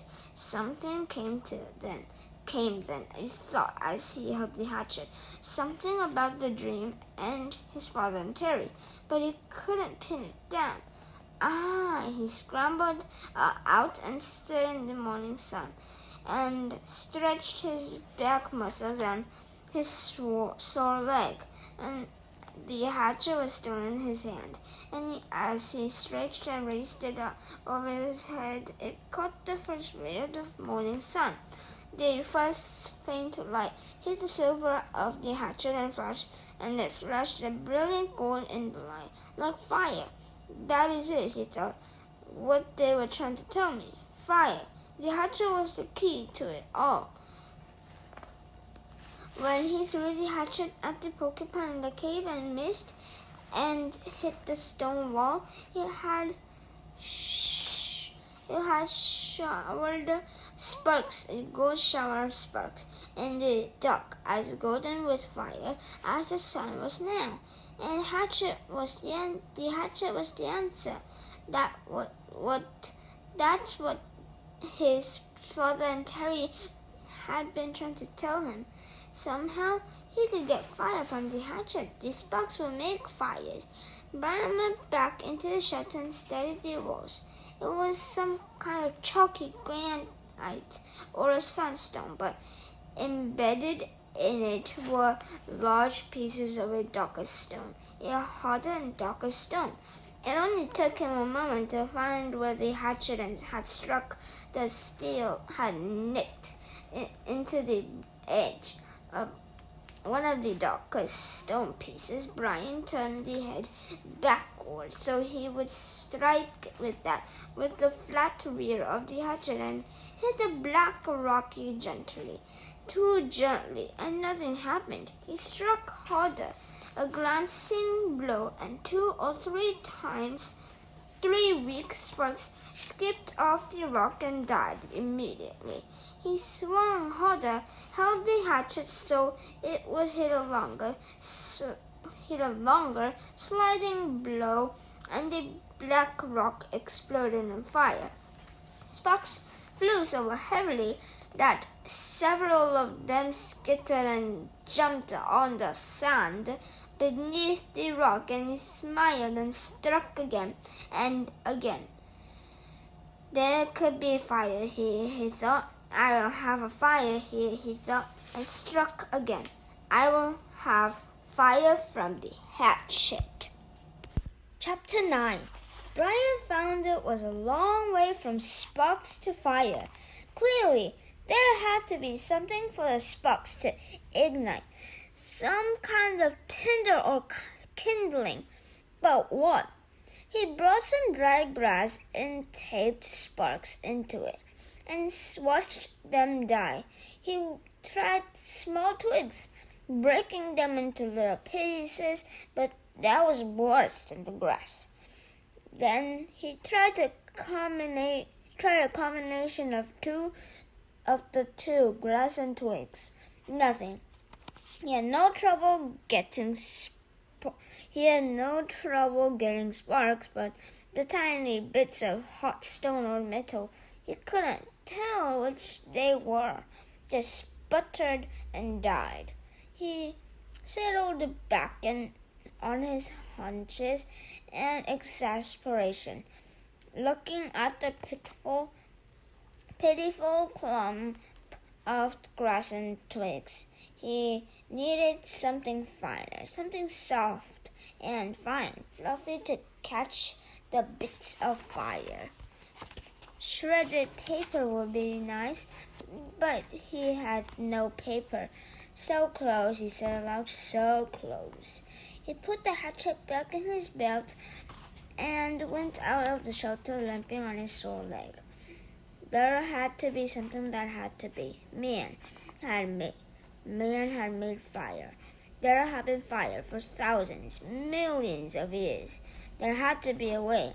He dug in his pocket and found a $20 bill in his wallet. Paper, worthless paper out here. But if he could get a fire going, he ripped the 20 into tiny pieces, made a pile of pieces and hit a spark into them. Nothing happened. They just wouldn't take the sparks. But there had to be a way. Some way to do it. Not 20 feet to its right. Leading out over the water all were birches, and he stood looking at them for a full half-minute before they registered on his mind. They were beautiful white with bark like clean, slightly speckled paper. He moved to the trees where the bark was peeling from the trunks. It lifted in tiny tendrils, almost fluffs. Brian plucked some of them loose, rolled them in his dry fingers. They seemed flammable, dry and nearly powdery. He pulled and twisted bits off the tree, packing them in one hand while he picked them with the other, picking and gathering until he had a wad close to the size of a baseball. Then he went back into the shelter and arranged a ball of birch bark, peeling at the base of the black rock. As an afterthought, he threw it in the remains of the $20 bill. He struck and a stream of spark fell into the bark and quickly died. But this time one spark fell on one small hair of dark bark, almost a thread of bark, and seemed to glow a bit brighter before it died. The material had to be finer. There had to be a soft and incredible fine nest for the sparks. I must make a home for the sparks, he thought. A perfect home, or they won't stay. They won't make fire. He started ripping the bark using his fingernails at first. And when that didn't work, he used the sharp edge of the hatchet, cutting the bark in thin hairs, so that they were almost not there. It was painstaking work, slow work, and he stayed with it for over 2 hours. Twice he stopped for a handful of berries and once to go to the lake for a drink, then back to work, the sun on his back, until at last he had a ball of fluff as big as a grapefruit, dry birch bark fluff. He positioned his spark nest as he thought of it at the base of the rock, used his thumb to make a small depression in the middle, and slammed the back of the hatchet down across the black rock. A cloud of sparks rained down, most of them missing the nest, but some, perhaps 30 or so, hid in the depression, and of those 6 or 7 found fuel and grew, smoldered, and caused the bark to take on the red glow. Then they went out.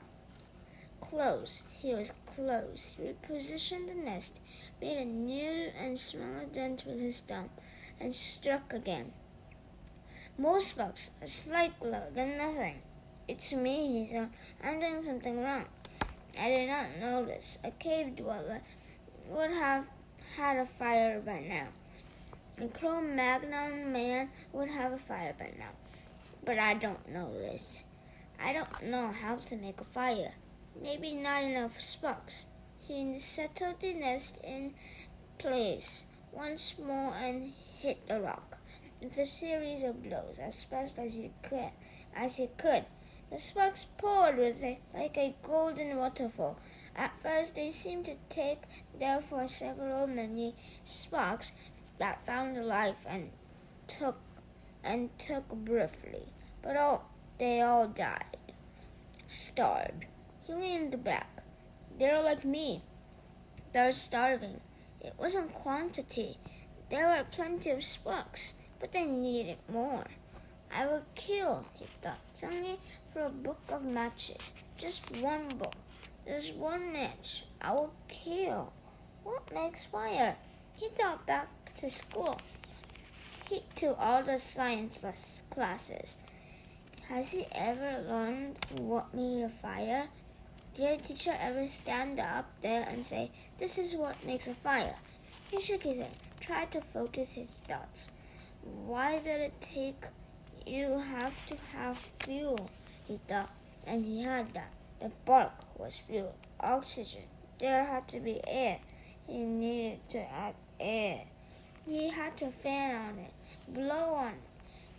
Made the nest ready again.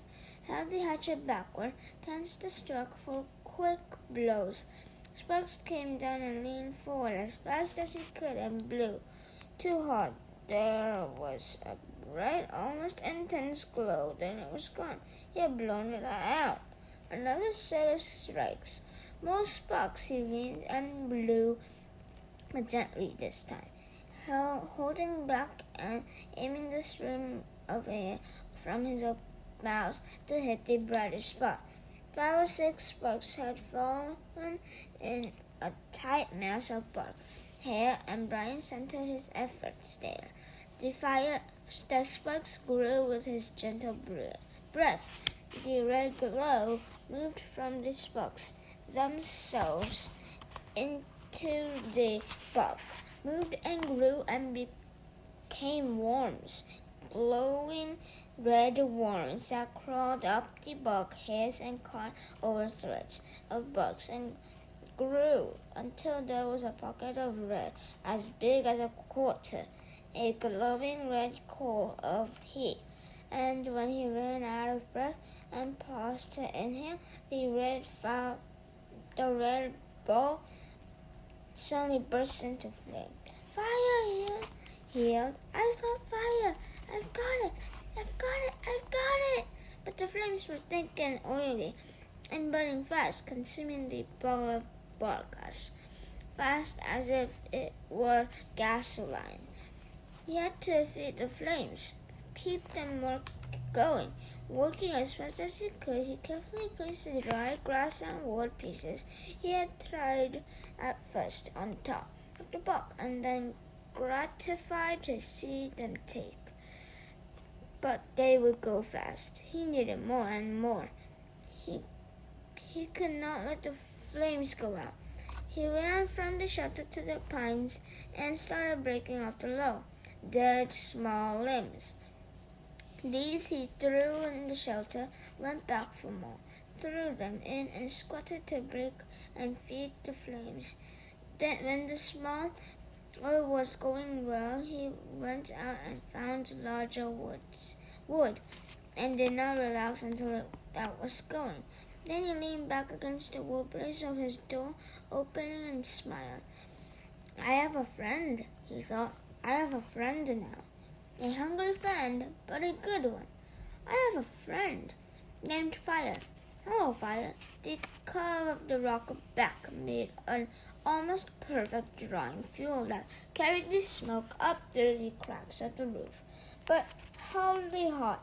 If he kept the fire small, it would be perfect and would keep anything like the porcupine from coming through the door again.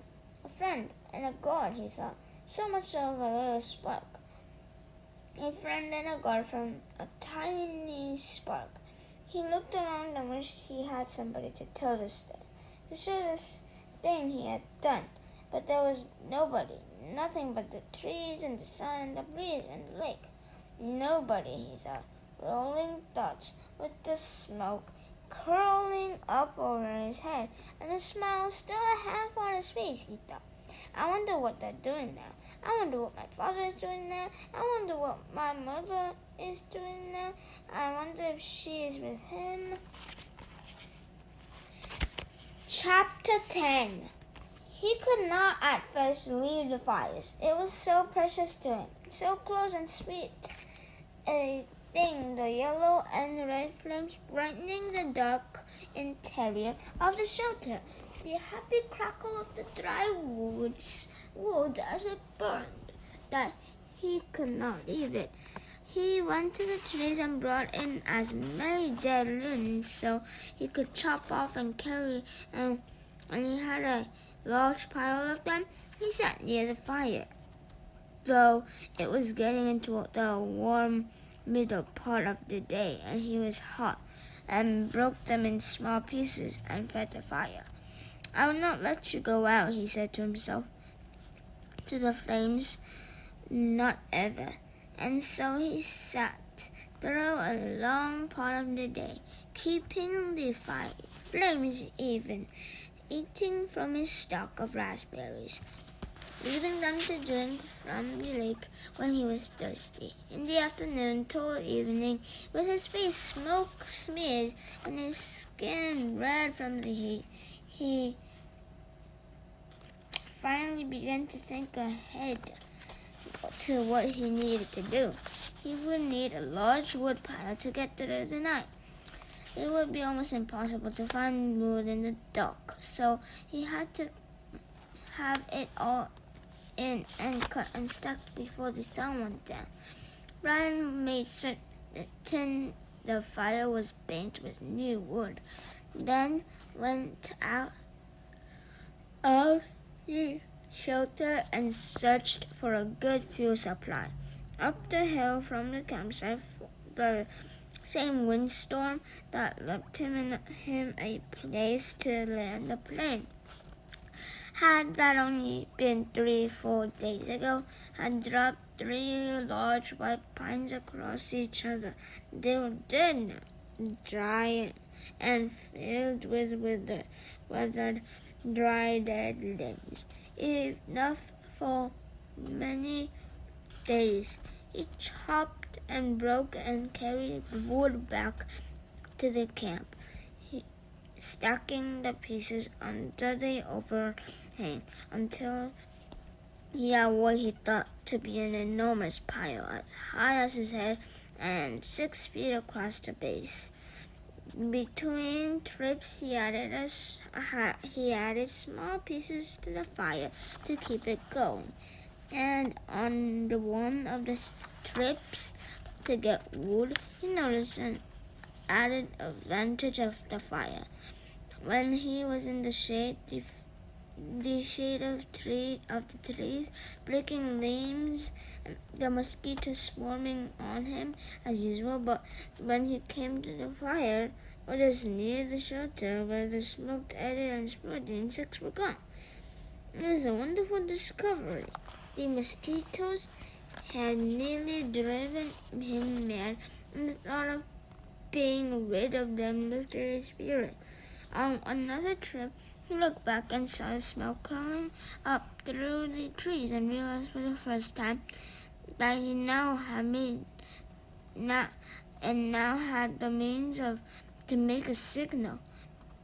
He could carry a burning stick and build a fire on top of the rock, make clouds of smoke and perhaps attract attention, which meant more wood, and still more wood. There did not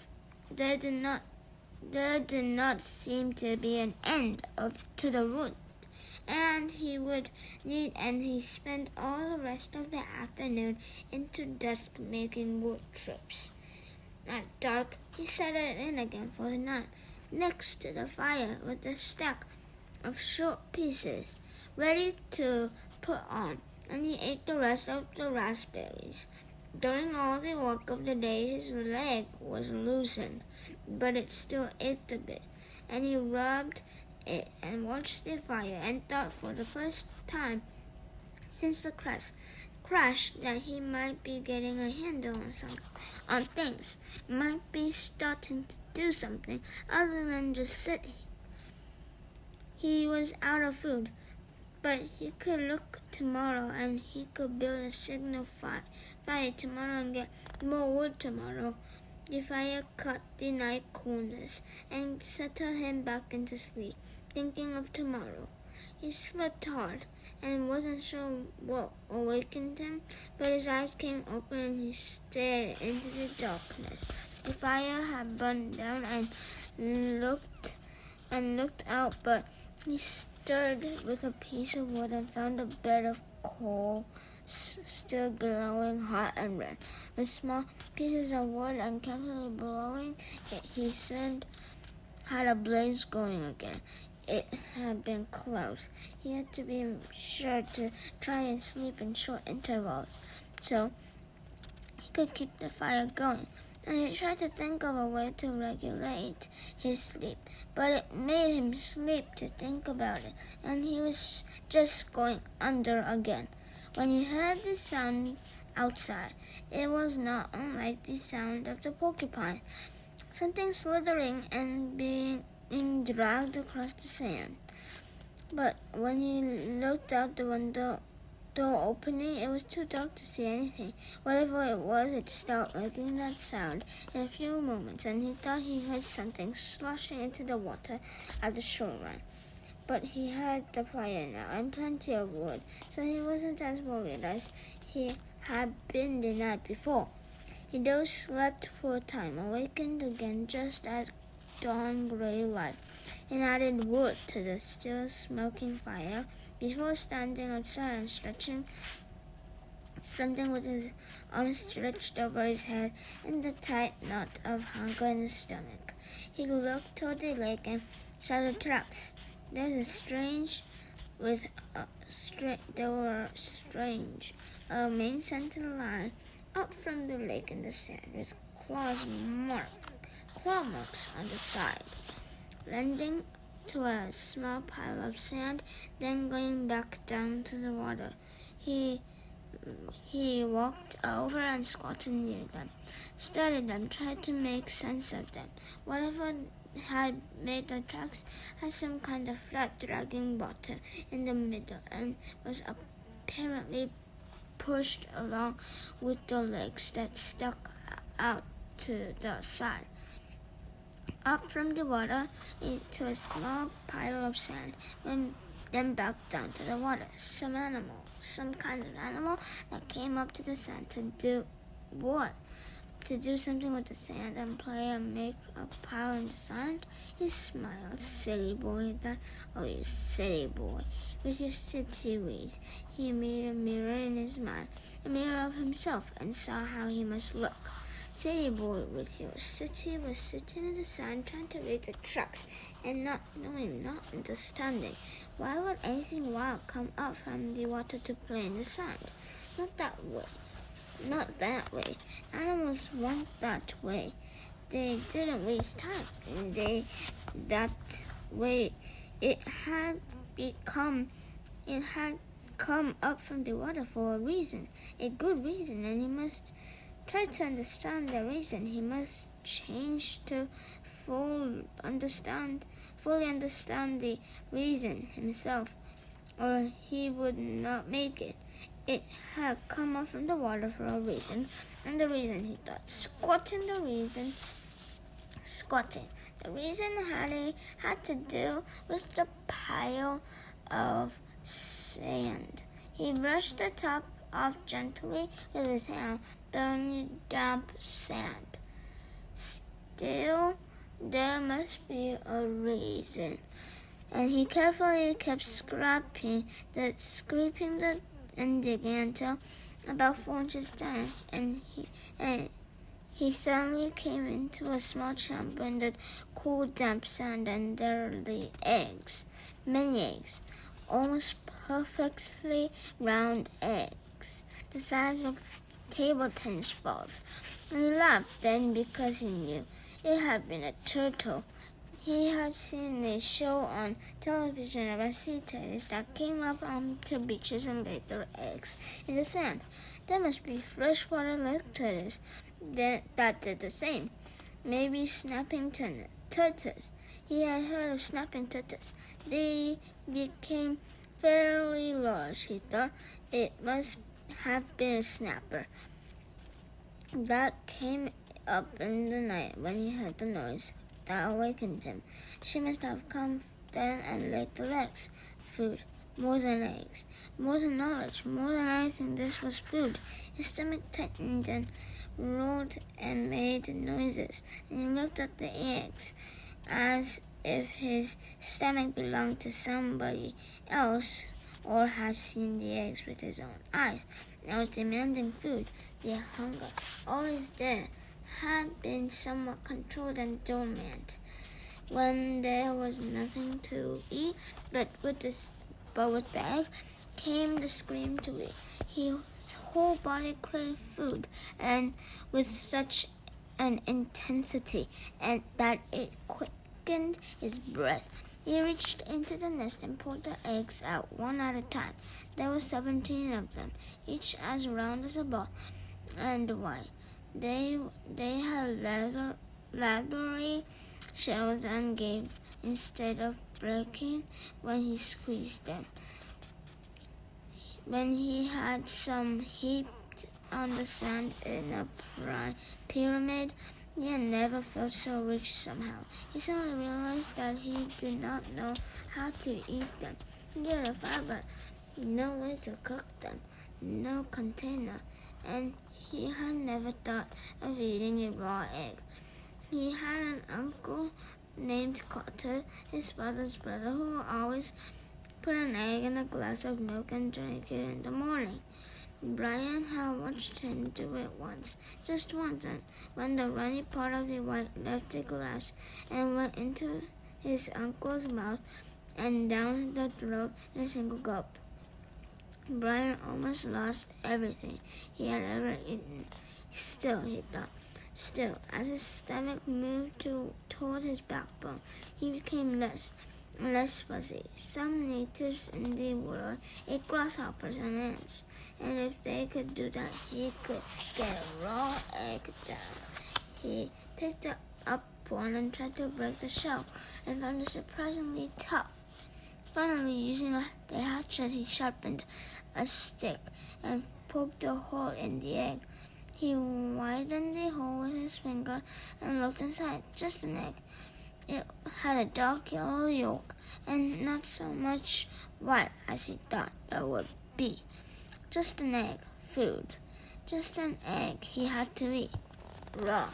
He looked out across the lake and brought the egg to his mouth and closed his eyes and sucked and squeezed the egg at the same time and swallowed as fast as he could. Egg. It had a greasy, almost oily taste, but it was still an egg. His throat tried to throw it back up. His whole body seemed to convulse with it, but his stomach took it and held it and demanded more. The second egg was easier, and by the third one, he had no trouble at all. It just slid down. He ate 6 of them. Could have easily eaten all of them and not been full. But a part of him said to hold back and save the rest. He could not now believe the hunger. The eggs had awakened it fully, roaringly, so that it tore at him.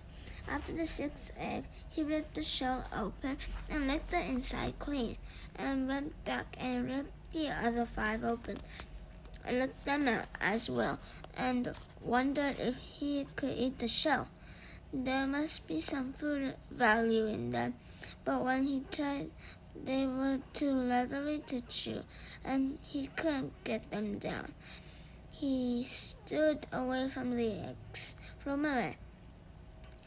Literally stood and turned away so that he could not see them. If he looked at them, he will have to eat more.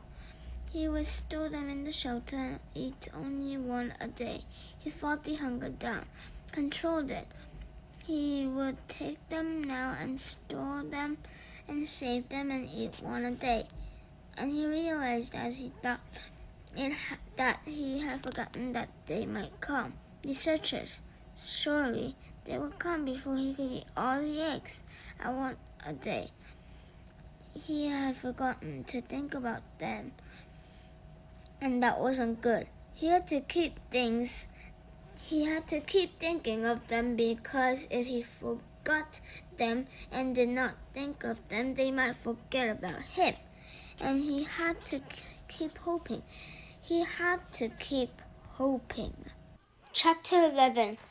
There were these things to do. He transferred all the eggs from the small beach into the shelter, reburying them near his sleeping area. It took all his will to keep from eating another one as he moved them, but he got it done, and when they were out of sight again, it was easier. He added wood to the fire and cleaned up the camp area. A good laugh, cleaning the camp. All he did was shake out his windbreaker and hang it in the sun to dry. The berry juice that soaked in had smoothed the sand where he slept, but it was a mental thing. He hadn't gotten depressed thinking about how they hadn't found him yet. And when he was busy, he had something to do. The depression seemed to leave. So there were things to do.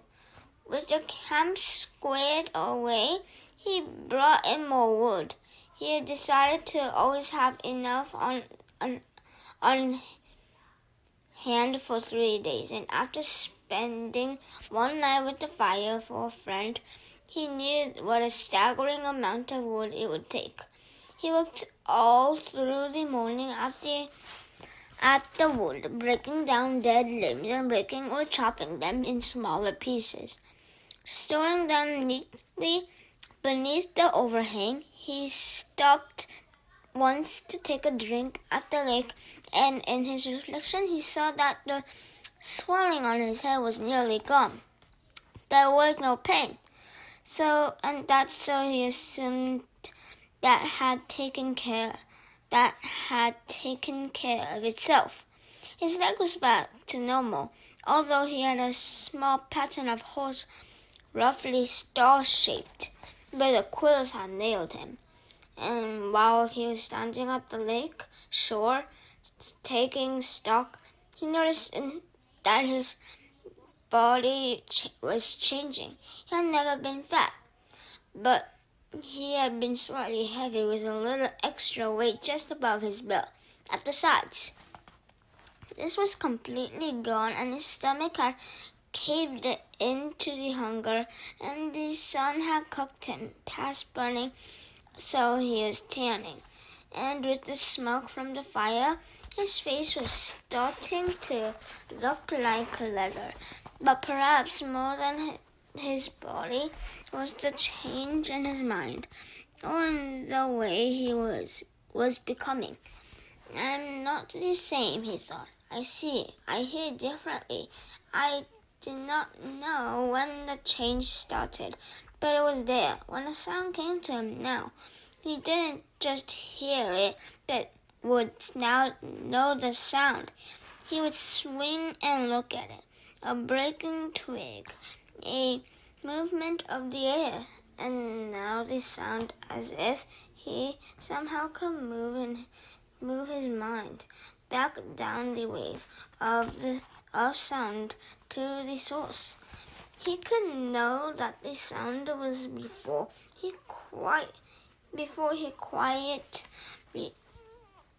realized he had heard it.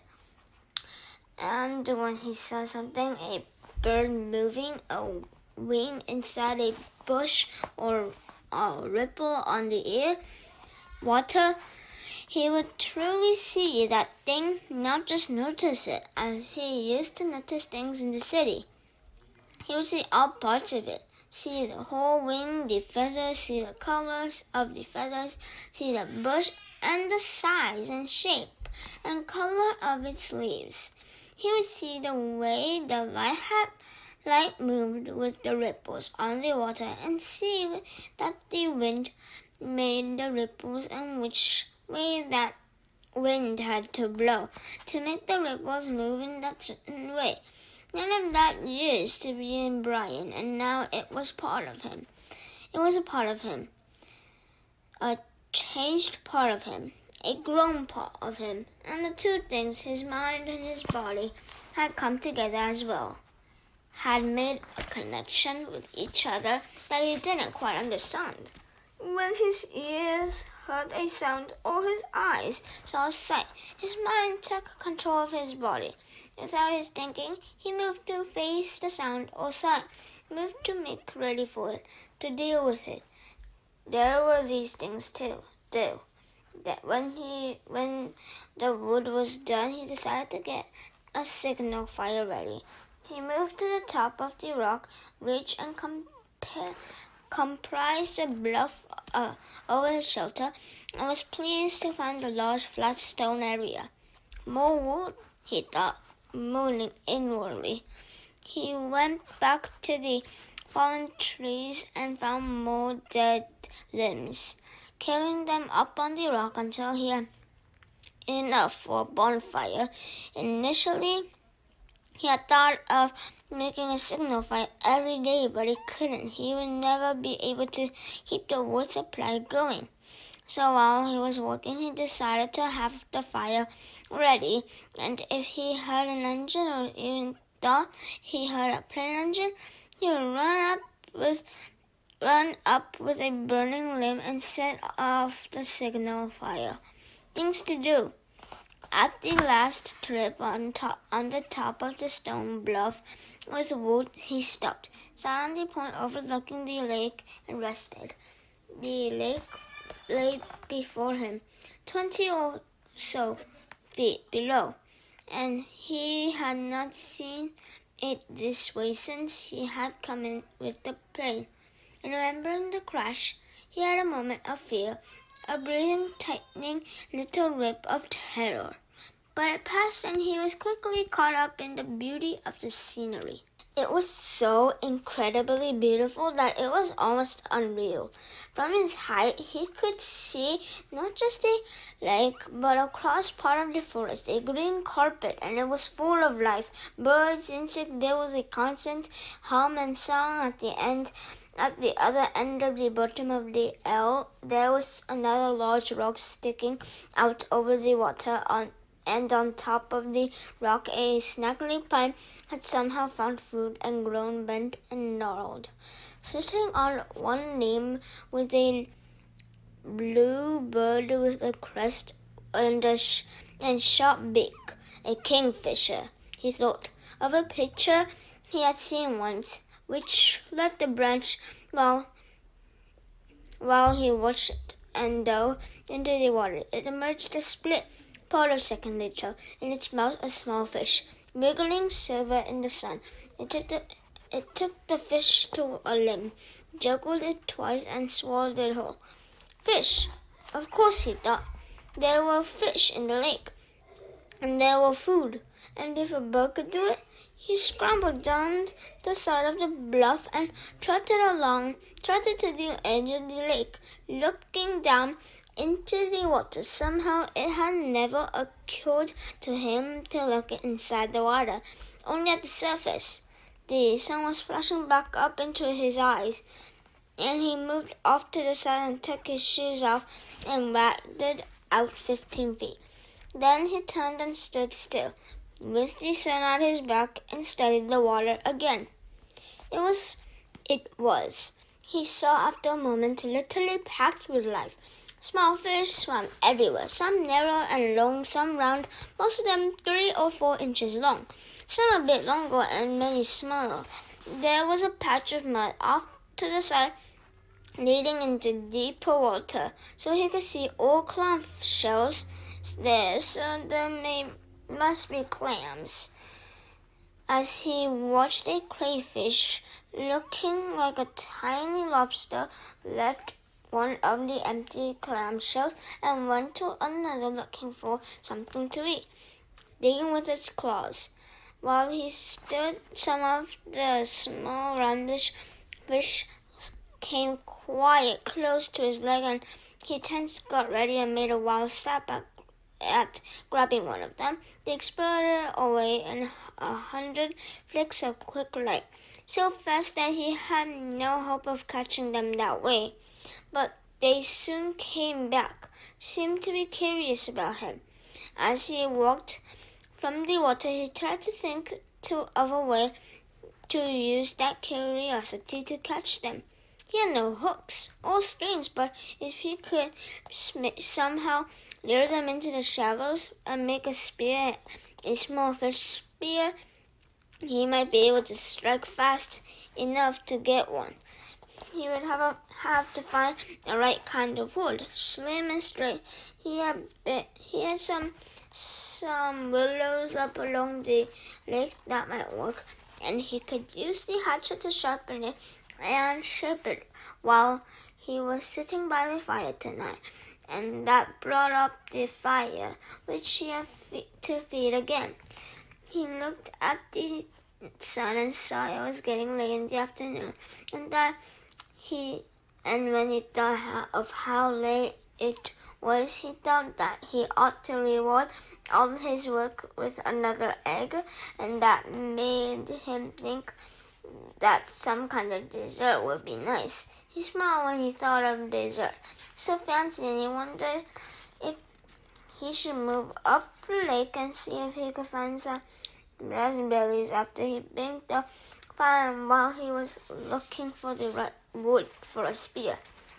Spear wood, he thought, and it all rolled together, just rolled together and rolled over him. There were these things to do. Chapter 12. The fish spear didn't work. He stayed in the shallow and waited again and again. The small fish came closer and closer.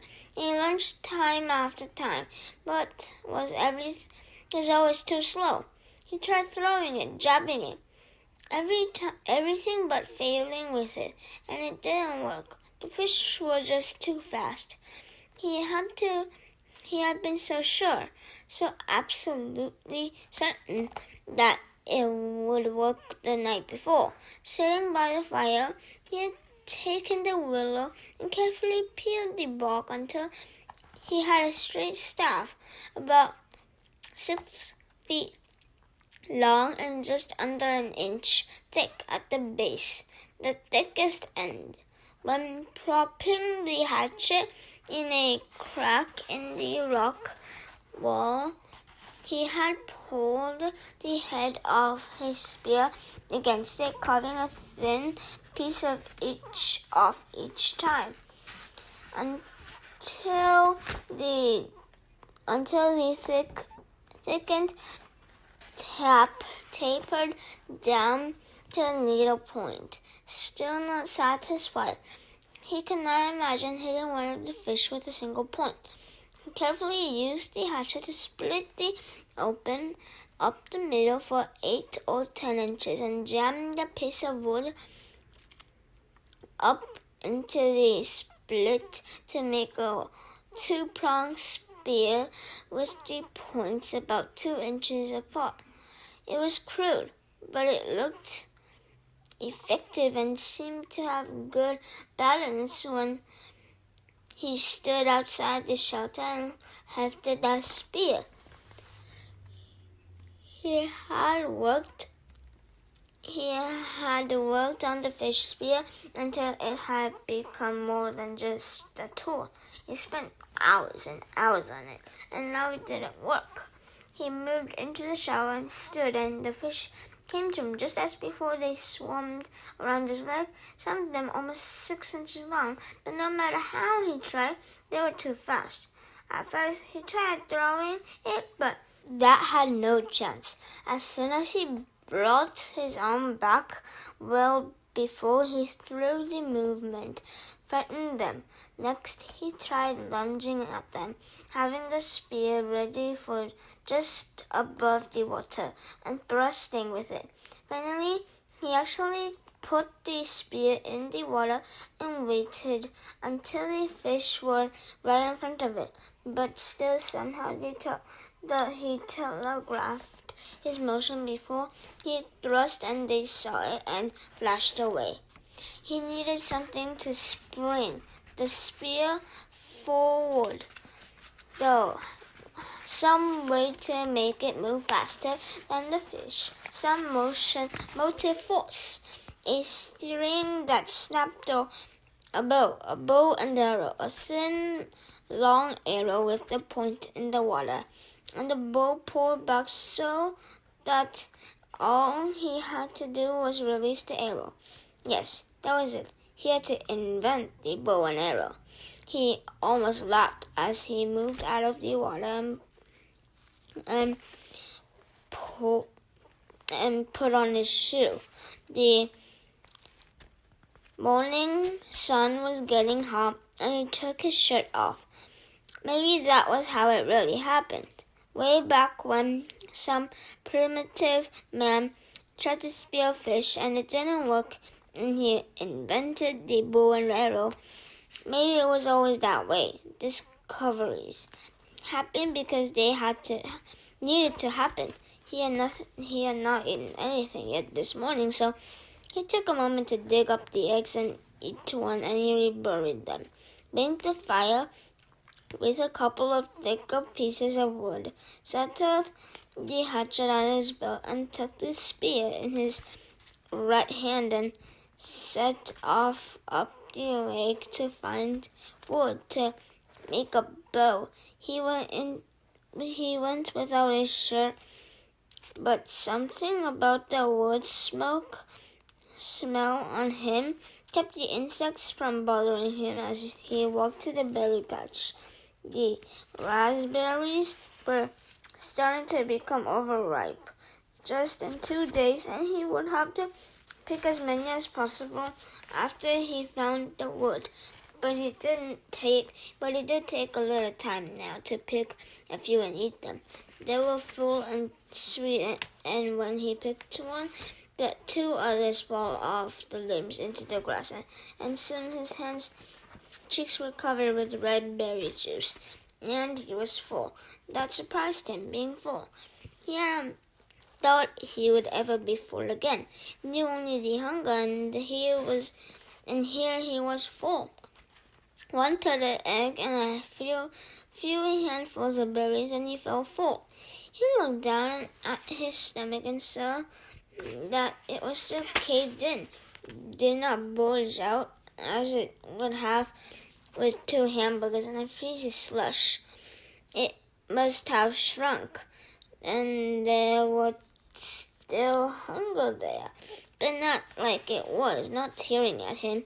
This was hunger that he knew would be there always, even when he had food. A hunger that made him look for things, see things, a hunger to make him hunt. He swung his eyes across the berries to make sure the bear wasn't there. At his back, then he moved down to the lake. The spear went out before him automatically, moving the brush away from his face as he walked. And when he came to the water's edge, he swung left, not sure what he was looking for, not knowing what wood might be best for a bow. He had never made a bow, never shot a bow in his life, but it seemed that it would be along the lake near the water. He saw some young birch, and they were springy, but they lacked snap somehow. So did the willows, not enough whip back. Halfway up the lake, just as he started to step off a log, he was absolutely terrified by an explosion under his feet. Something like a feathered bomb blew away in flurry of leaves and thunder. It frightened him so bad that he fell back and down, and then it was gone, leaving only an image in his mind. A bird it had been, about the size of a very small chicken, only with a fan tail and stubby wings that slammed against its body and made a loud noise there and gone. He got up and brushed himself off. The bird had been speckled, brown and gray. It must not be very smart because Brian's foot had been nearly on it before he flew. Half a second more then, and he would have stepped on it and caught it, he thought, and eaten it. He might be able to catch one or spear one. Maybe, he thought, maybe it tasted like chicken. Maybe he could catch one or spear one, and it probably did taste just like a chicken. Just like chicken when his mother baked it in the oven with garlic and salt. And it turned golden brown and crackled. He shook his head to drive the pitcher out and moved down the shore. There was a tree there with long branches that seemed straight, and when he pulled on one of them and let go, it had almost vicious snap to it. He picked one of the limbs that seemed right and began chopping where the limbs joined the tree. The wood was hard, and he didn't want to cause it to split, so he took his time, took small chips and concentrated so hard that at first he didn't hear it. A persistent whine, like the insect, only more steady with an edge to a roar to it. It was in his ear, and he chopped and cut and was thinking of a bow, how he would make a bow, how it would be when he shaped it with the hatchet, and still the sound did not cut through until the limb was nearly off the tree, and the whine was inside his head, and he knew it then. A plane. It was a motor far off, but seeming to get louder. They were coming for him. He threw down the limb and his spear, and holding the hatchet, he started to run for camp. He had to get fire on the bluff and signal them. Get fire and smoke up. He put all of his life into his leg, jumped the logs, moved through the bush like a light ghost, swiveling and running, his lungs filling and blowing, and now the sound was louder, coming in his direction. If not right at him, at least closer. He could see it all in his mind now, the picture, the way it would be. He would get the fire going, and the plane would see the smoke and circle once, then again, and waggle its wings. It would be a float plane, and it would land on the water and come across the lake, and the pilot would be amazed that he was alive after all these days. All this he saw as he ran toward the camp and the fire. He would take him from here, and this very night, he would sit with his father and eat and tell him all the things. He could see it now. Oh, yes. As he ran in the sun, his legs liquid springs, he got to the camp, still hearing the whine of the engine, and one stick of wood still had good flame. He dove inside and grabbed the wood and ran around the edge of the ridge, scrambled up like a cat, and blew and nearly had the flames feeding, growing. When the sound moved away, it was abrupt, as if the plane had turned. He shielded the sun from his eyes and tried to see it, tried to make the plane become real in his eyes, but the trees were so high, so thick, and now the sound was still fainter. He kneeled again to the flames and blew and added grass and chips, and the flames fed and grew, and in moments he had a bonfire as high as his head, but the sound was gone now. Look back, he thought. Look back and see the smoke. Now, and Tom, please turn. Look back, he whispered, feeling all the pictures fade, seeing his father's face fade, like the sound, like lost dreams, like an end to hope. Oh, turn now and come back. Look back and see the smoke and turn for me. But it kept moving away until he could not hear it, even in his imagination, in his soul, gone. He stood on the bluff over the lake, his face cooking in the roaring bonfire, watching the clouds of ash and smoke going into the sky, and thought, no, more than thought. He knew then that he would not get out of this place. Not now, not ever. That had been such plane. He was sure of it. That must have been them, and they had come as far off to the side of the flight plan as they thought they would have to come, and then turned back. They did not see the smoke, did not hear the cry from his mind. They would not return. He would never leave now, never get out of here. He went down to his knees and felt the tears stop, cutting through the smoke and ash on his face, silently falling onto the stone. Gone, he thought finally. It was all gone. All silly and gone. No bows, no spears, or fish, or berries. It was all silly anyway. All just a game. He could do a day, but not forever. He could not make it if they did not come from some day. He could not play the game without hope, could not play the game without a dream. They had taken it all away from him now. They had turned away from him, and there was nothing for him now. The plane was gone, his family gone, all of it gone. They would not come. He was alone, and there was nothing for him. Chapter 13. Brian stood at the end of the long part of the L of the lake and watched the water, smelled the water, listened to the water, was the water. A fish moved, and his eyes jerked sideways to see the ripples, but he did not move any other part of his body, and did not raise the bow or reach into his belt pouch for a fish arrow. It was not the right kind of fish, not a food fish.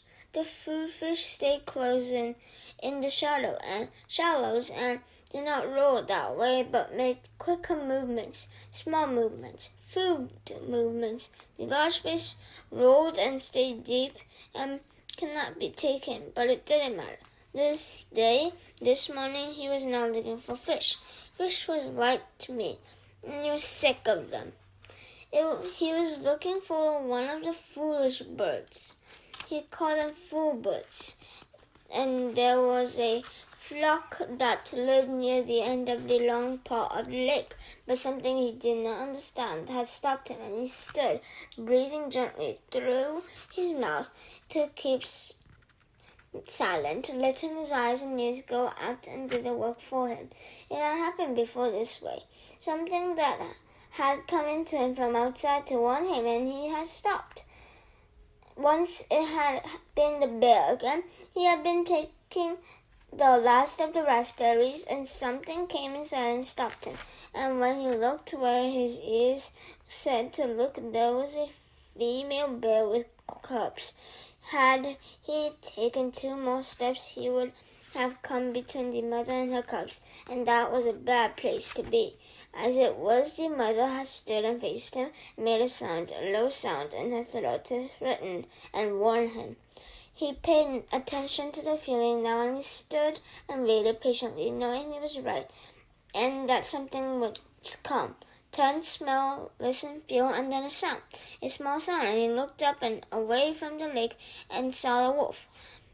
It was halfway up the hill from the lake, standing with its head and shoulders sticking out into a small opening, looking down on him with wide yellow eyes. He had never seen a wolf, and the size threw him, not as big as a bear, but somehow seeming that large. The wolf claimed all that was below him as his own, took Brian as his own. Brian looked back and for a moment felt afraid because the wolf was so right. He knew Brian, knew him and owned him, and chose not to do anything to him. But the fear moved away, and Brian knew the wolf for what it was, another part of the woods, another part of all of it. Brian relaxed the tension on the spear in his hand, settled the bow in his other hand from where it had started to come up. He knew the wolf now, as the wolf knew him, and he nodded to it, nodded and smiled. The both not watched him for another part of his life.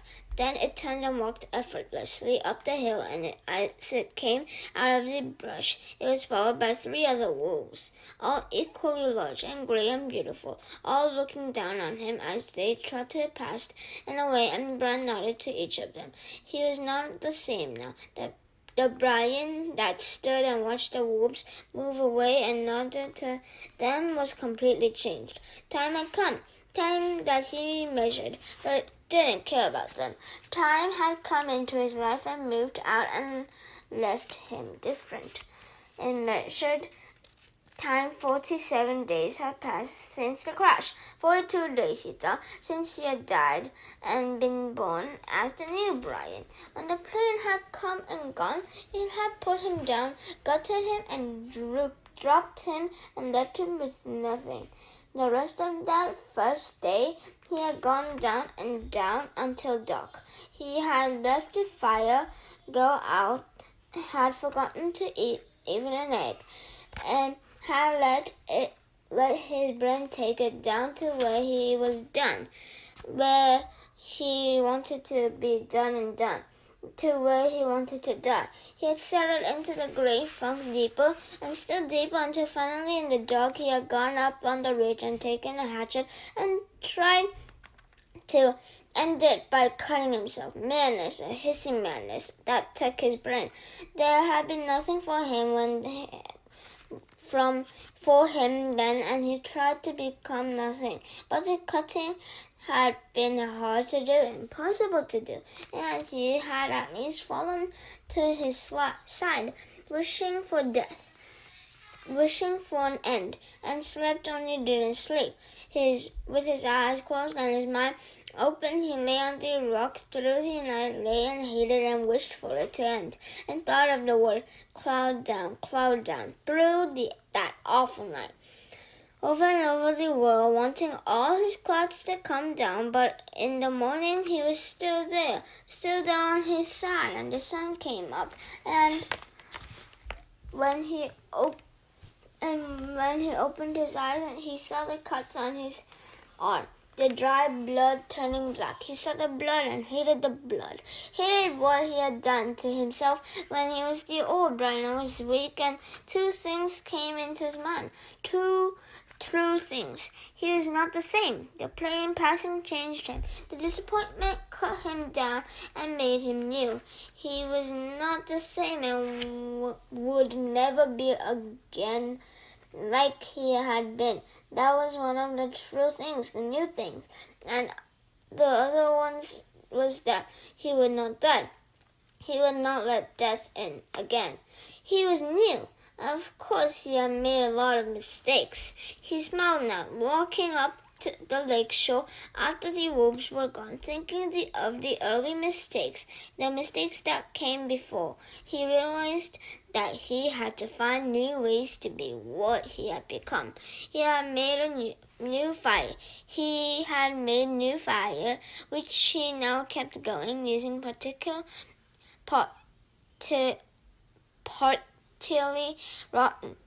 rotten wood, because the punky wood would smolder for many hours and still come back with fire. But that had been the extent of doing things right for a while. His first bow was a disaster that almost blinded him. He had sat out a whole night and sharpened the limbs carefully until the bow looked beautiful. Then he had spent 2 days making arrows.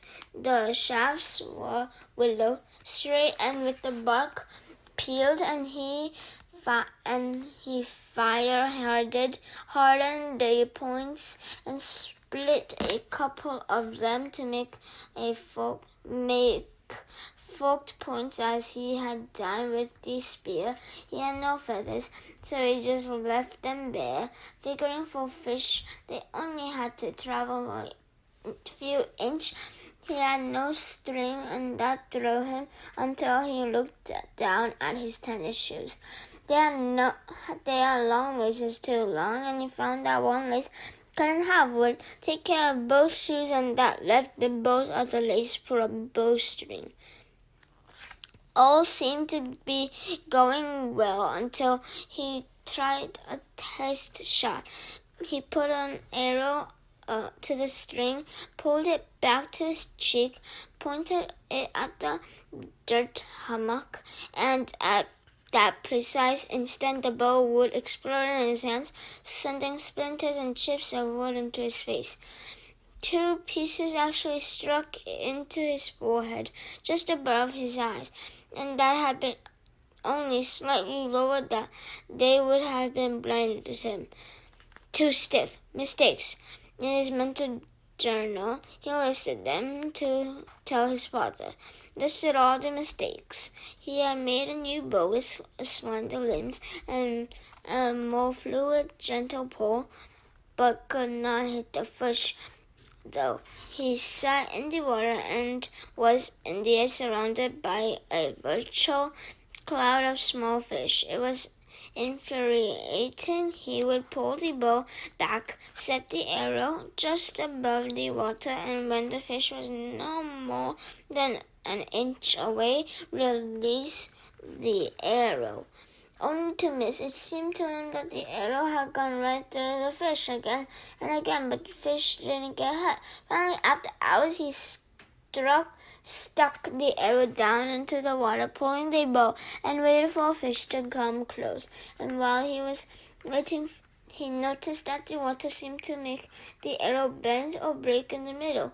Of course, he had forgotten that water refracts bends light. He had learned that somewhere in some class. Maybe it was biology. He couldn't remember, but it did bend light, and that meant the fish were not where they appeared to be. They were lower, just below, which meant he had to aim just under them. He would need to forget the first hit. Not ever. A round-shaped fish with golden sides, such as gold as the sun, stopped in front of the arrow, and he aimed just beneath it at the bottom edge of the fish and released the bow and arrow, and there was a bright flurry, a splash of gold in the water. He grabbed the arrow and raised it up, and the fish was on the end, wiggling against the blue sky. He held the fish against the sky until it stopped wiggling, held it and looked to the sky, and felt his throat tighten, swell, and fill with pride at what he had done. He had done food with his bow, with an arrow fashioned by his own hands. He had done food. He had found a way to live. The bow had given him this way, and he exulted in it. In the bow, in the arrow, in the fish, in the hatchet, in the sky. He stood and walked from the water, still holding the fish and arrow and bow against the sky, seeing them as they fit his arms, as they were part of him. He had food. He cut a green willow fork and held the fish over the fire until the skin crackled and peeled away, and meat inside was flaky and moist and tender. This he picked off carefully with his fingers, tasting every piece, mashing them in his mouth with his tongue to get the juices out of them. Hot, steaming pieces of fish. He cannot, he thought, then ever get enough. And all that first new day, he spent going to the lake, shooting at fish, taking it back to the fire, cooking it and eating it. Then back to the lake, shooting a fish, cooking it and eating it, and on that way until it was dark. He had taken the scraps back to the water with the thought they might work for bait, and the other fish came by the hundreds to clean them up. He could take his piece of them, like a store. He thought just like a store, and he could not remember later how many he ate that day, but he thought it must have been over 20.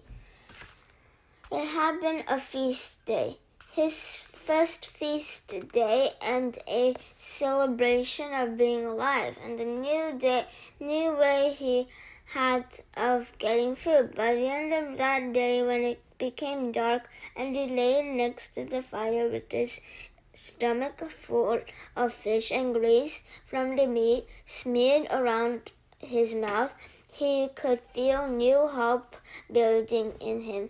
Not hope that he would be rescued, that was gone, but hope in his knowledge, hope in the fact that he could learn and survive and take care of himself. Tough hope, he thought. That night, I am full of tough hope. Chapter 14. Mistakes. Small mistakes could turn into disasters. Funny little mistakes could snowball so that while you were still smiling the humor, you could find yourself looking at death in the city that made a mistake. Usually there was a way to rectify it and make it all right. If he fell on his bike and sprained a leg, he could wait for it to heal. If he forgot something at the store, he could find other food in the refrigerator. Now he's different and also quick on it. Also incredibly quick. If he sprained a leg here, he might stop before he could get around again. If he missed while he was hunting, or if the fish moved away, he might starve. If he got sick, really sick, so he couldn't move, he might starve. Mistakes. Early in the new time, he had learned the most important thing, the truly vital knowledge that drives all creatures in the forest. Food is all. Food was simply everything. All things in the wood, from insects to fish to bears, always looking for food. It was a great single driving influence in nature. To eat. All must eat. But the way he learned is it almost killed him. His second new night, stomach full of fish and the fire smoldering in the shelter, he had been sound asleep when something he thought later it might be smell had awakened him. Near the fire, completely unafraid of the smoking coals, completely unafraid of Brian, a skunk was digging where he had buried the eggs. There was some silver of the moon, and in the faint pearl light, you see the bushy tail and white stripes down the back, and he had nearly smiled. He did not know how the skunk had found the egg. Some smell, perhaps some tiny fragment of shell had left a smell, but it looked almost cute. Its little head down and its little tail up as it dug and dug, kicking the sand back. But those were his eggs, not the skunk's. And the house smell had been quickly replaced by fear. His fear that he would lose his food, and he had grabbed a handful of sand and thrown it at the skunk. Get out of here, he was going to say more, some silly human words, but in less than a half second the skunk had snapped its feet up, curved its tail over, and sprayed Brian with a direct shot aimed at his head from less than 4 feet away. In the tiny confines of the shelter, the effect was devastating. The thick, sulphurous, rotten odor filled the small room, heavy, ugly, and stinky. The corrosive spray that hit his face seared into his lungs and eyes, blinding him. He screamed and threw himself sideways, taking the entire wall off the shelter. Screaming and clawed out of the shelter and ran to the shore of the lake, stumbling and tripping. He scrambled into the water and slammed his head back and forth, trying to wash his eyes, slashing at the water to clear his eyes. 100 funny cartoons he had seen about skunks. Cute cartoons about the smell of skunks. Cartoons to laugh at and joke about. But when the spray hit, there was nothing funny about it. He was completely blind for almost 2 hours. A lifetime, he thought, that he might be permanently blind, or at least impaired, and that would have been the end, as it was the pain in his eyes lasted for days, bothered him after that for 2 weeks. The smell in the shelter, in his clothes, and in his hair was still there now, almost a month and a half later, and he had nearly smiled. Mistakes. Food had to be protected. While he was in the lake trying to clear his eyes, the skunk went ahead and dug up the rest of the turtle eggs and ate every one. Licked all the shells clean and couldn't have cared less that Brown was thrashing around in the water like a dying carp. The skunk had found food and was taking it, and Brian was paying for a lesson. Protect food and have a good shelter. Not just a shelter to keep the wind and rain out, but a shelter to protect. A shelter to make him safe. The day after the skunk, he set about making a good place to live. The basic idea had been good. The place for his shelter was right, but he just hadn't gone far enough. He'd been lazy, but now he knew the second most important thing about nature. What drives nature? Food was first, but the work of food went on and on. Nothing in nature was lazy. He had tried to take a shortcut and paid off for it with his turtle eggs, which he had come to like more than chicken eggs from the store. He had been fooled somehow, and more depth to it. He set about improving his shelter by tearing it down. From dead pines up the hill, he brought down heavier log and fastened several of them across the opening, wedging them at the top and burying the bottoms in the sand. Then he wove along branches and threw them to make a truly tight wall, and still not satisfied, he took even thinner branches and wove those in the first weave. And when he was at last finished, he cannot find a place to find his fist through. It all held together like a very stiff woven basket. He judged the door opening to be the weakest spot, and here he took special time to weave a door of willows in so tight a mesh that no matter how a skunk tried, or porcupine, he thought, looking at the marks in his legs, it could not possibly get through. He had no hinges left, but by arranging some cut of limbs at the top of the right way, he had a method to hook the door in place. And when he was in and the door was hung, he felt relatively safe. A bear, something big, could still get in by tearing at it, but nothing small could bother it. And the weave of the structure is still allowed the smoke to filter up through the top and out. All in all, it took him 3 days to make the shelter, stopping to shoot fish, and as he went bathing 4 times a day to try and get the smell from the skunk to leave. When his house was finally done, Ryan turned to the constant problem of food. It was all right to hunt and eat, fish and eat, but what happened if he had to go a long time without food? What happened when the berries were gone and he got sick or hurt? Or thinking of the skunk up temporarily, he needed a way to store food, a place to store it, and he needed food to store. Mistakes. He tried to learn from the mistakes. He couldn't bury food again, couldn't leave it in the shelter, because something like a bear could get at it right away.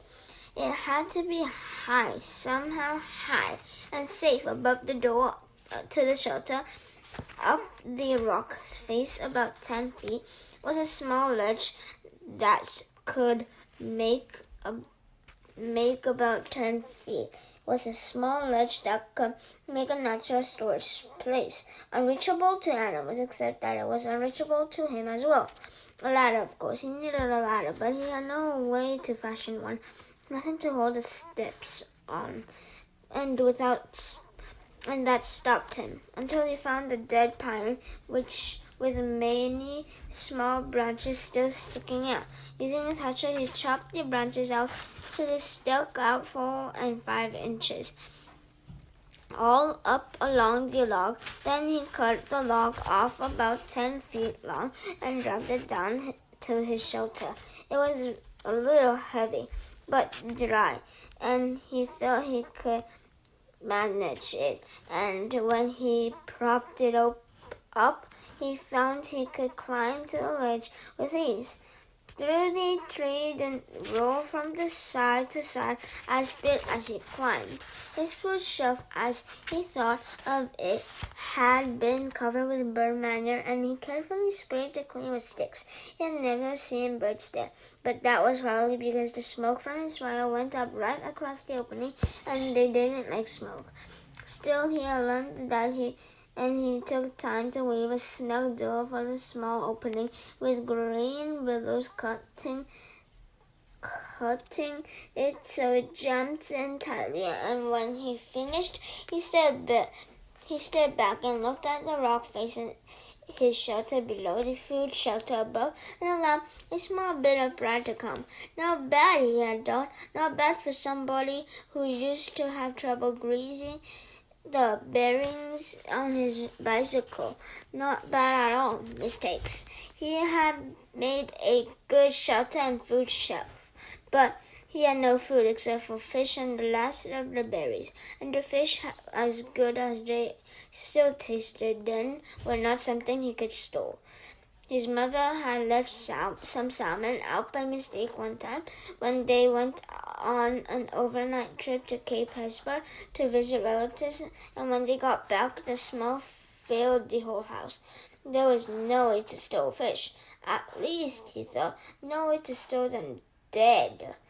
But as he looked at the weave of his structure, a thought came to him, and he moved down to the water. He had been putting the waste of the fish back in the water, and the food had attracted hundreds of new ones. I wonder, they seemed to come easily to the food, at least the small ones. He had no trouble now shooting them, and he had even speared one with his old fish spear that he knew to aim low. He could dangle something in his finger, and they came right up to it. It might be possible, he thought. Might just be possible to trap them.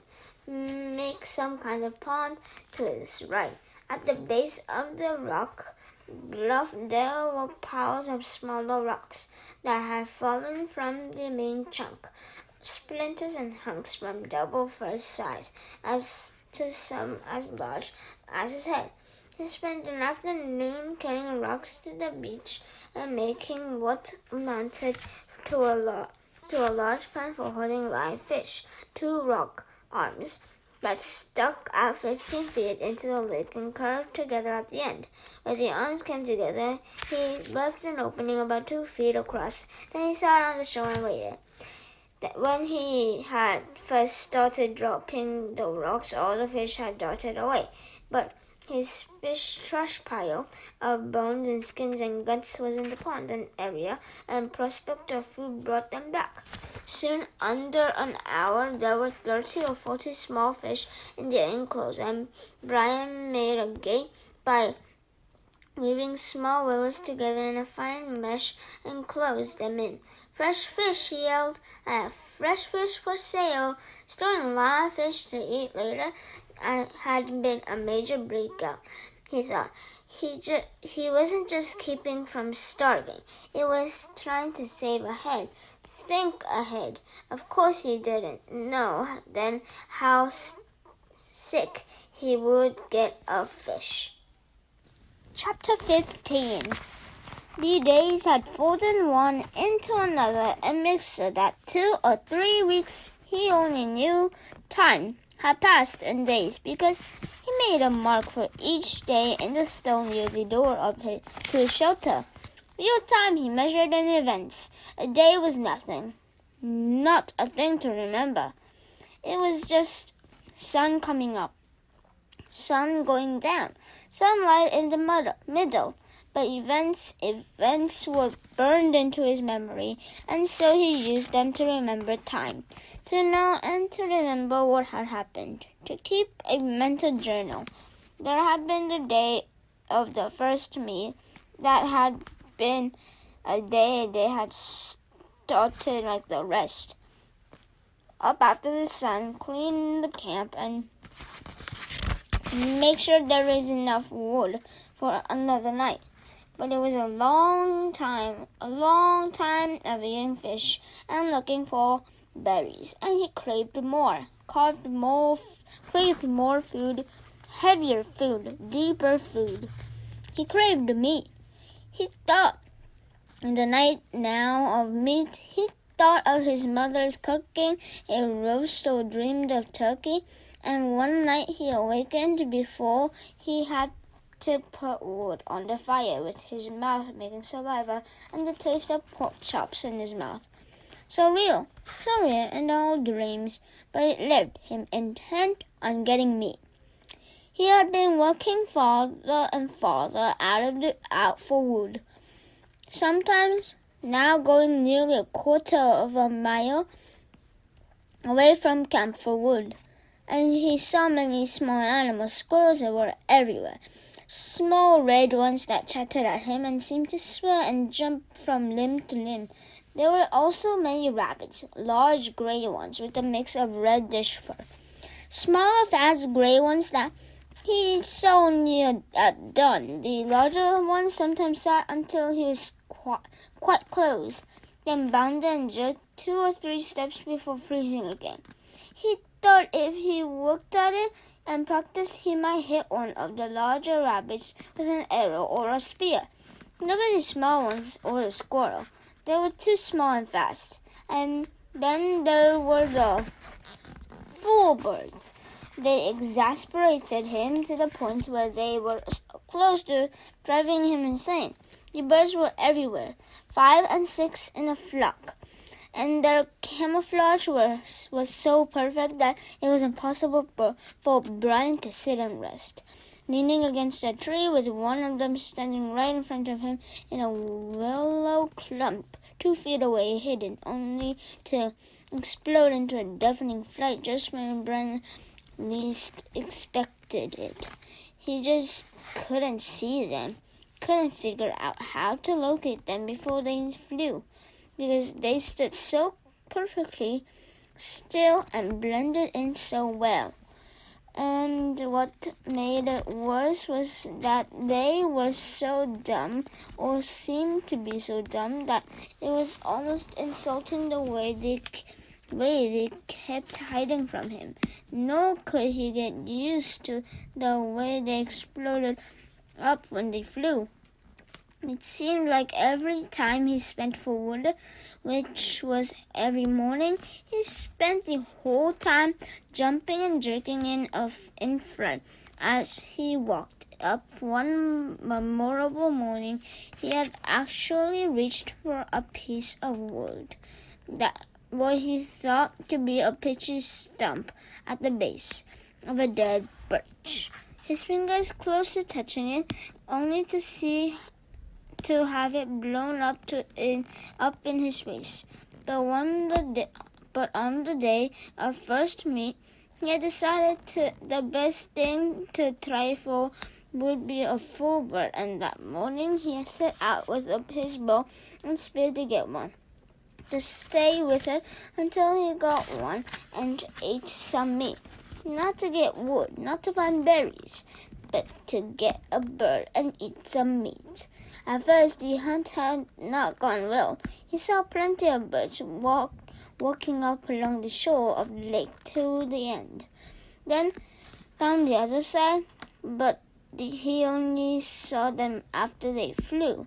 He had to find a way to see them fast, see them and get close enough to either shoot them with the bow or use the spear, and he could not find a way to see them. When he had gone halfway around the lake and had jumped up 20 or so birds, he finally gave up and sat at the base of a tree. He He had to work this out, see what he was doing wrong. There were birds there, and he had eyes. He just had to bring the two things together. Looking wrong, he thought. I'm looking wrong. More than that I am being wrong somehow. I am doing in the wrong way. Fine. Sarcasm came into his thoughts. I know that. Thank you. I know I'm doing it wrong, but what is right? The morning sun had cooked him until it seemed his brain was frying, sitting by the tree, but nothing came until he got up and started to walk again, and hadn't gone 2 steps when a bird got up.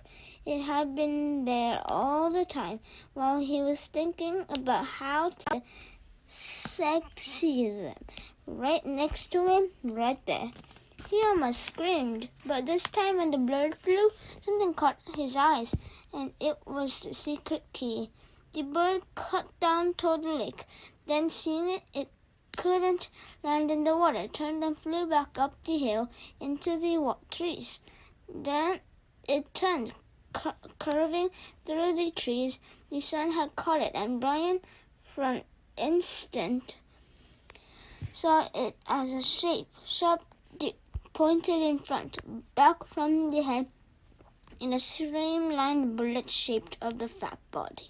Kind of like a pear, he had thought, with a point on one end and a fat little body. A flying pear. And that had been the secret. He had been looking for feathers, for the color of the birds, for a bird standing there. He had to look for the outline instead. He had to see the shape instead of the feathers or colors. He had to train his eyes to see the shape. It was like turning on a television. Suddenly, he could see things he never saw before.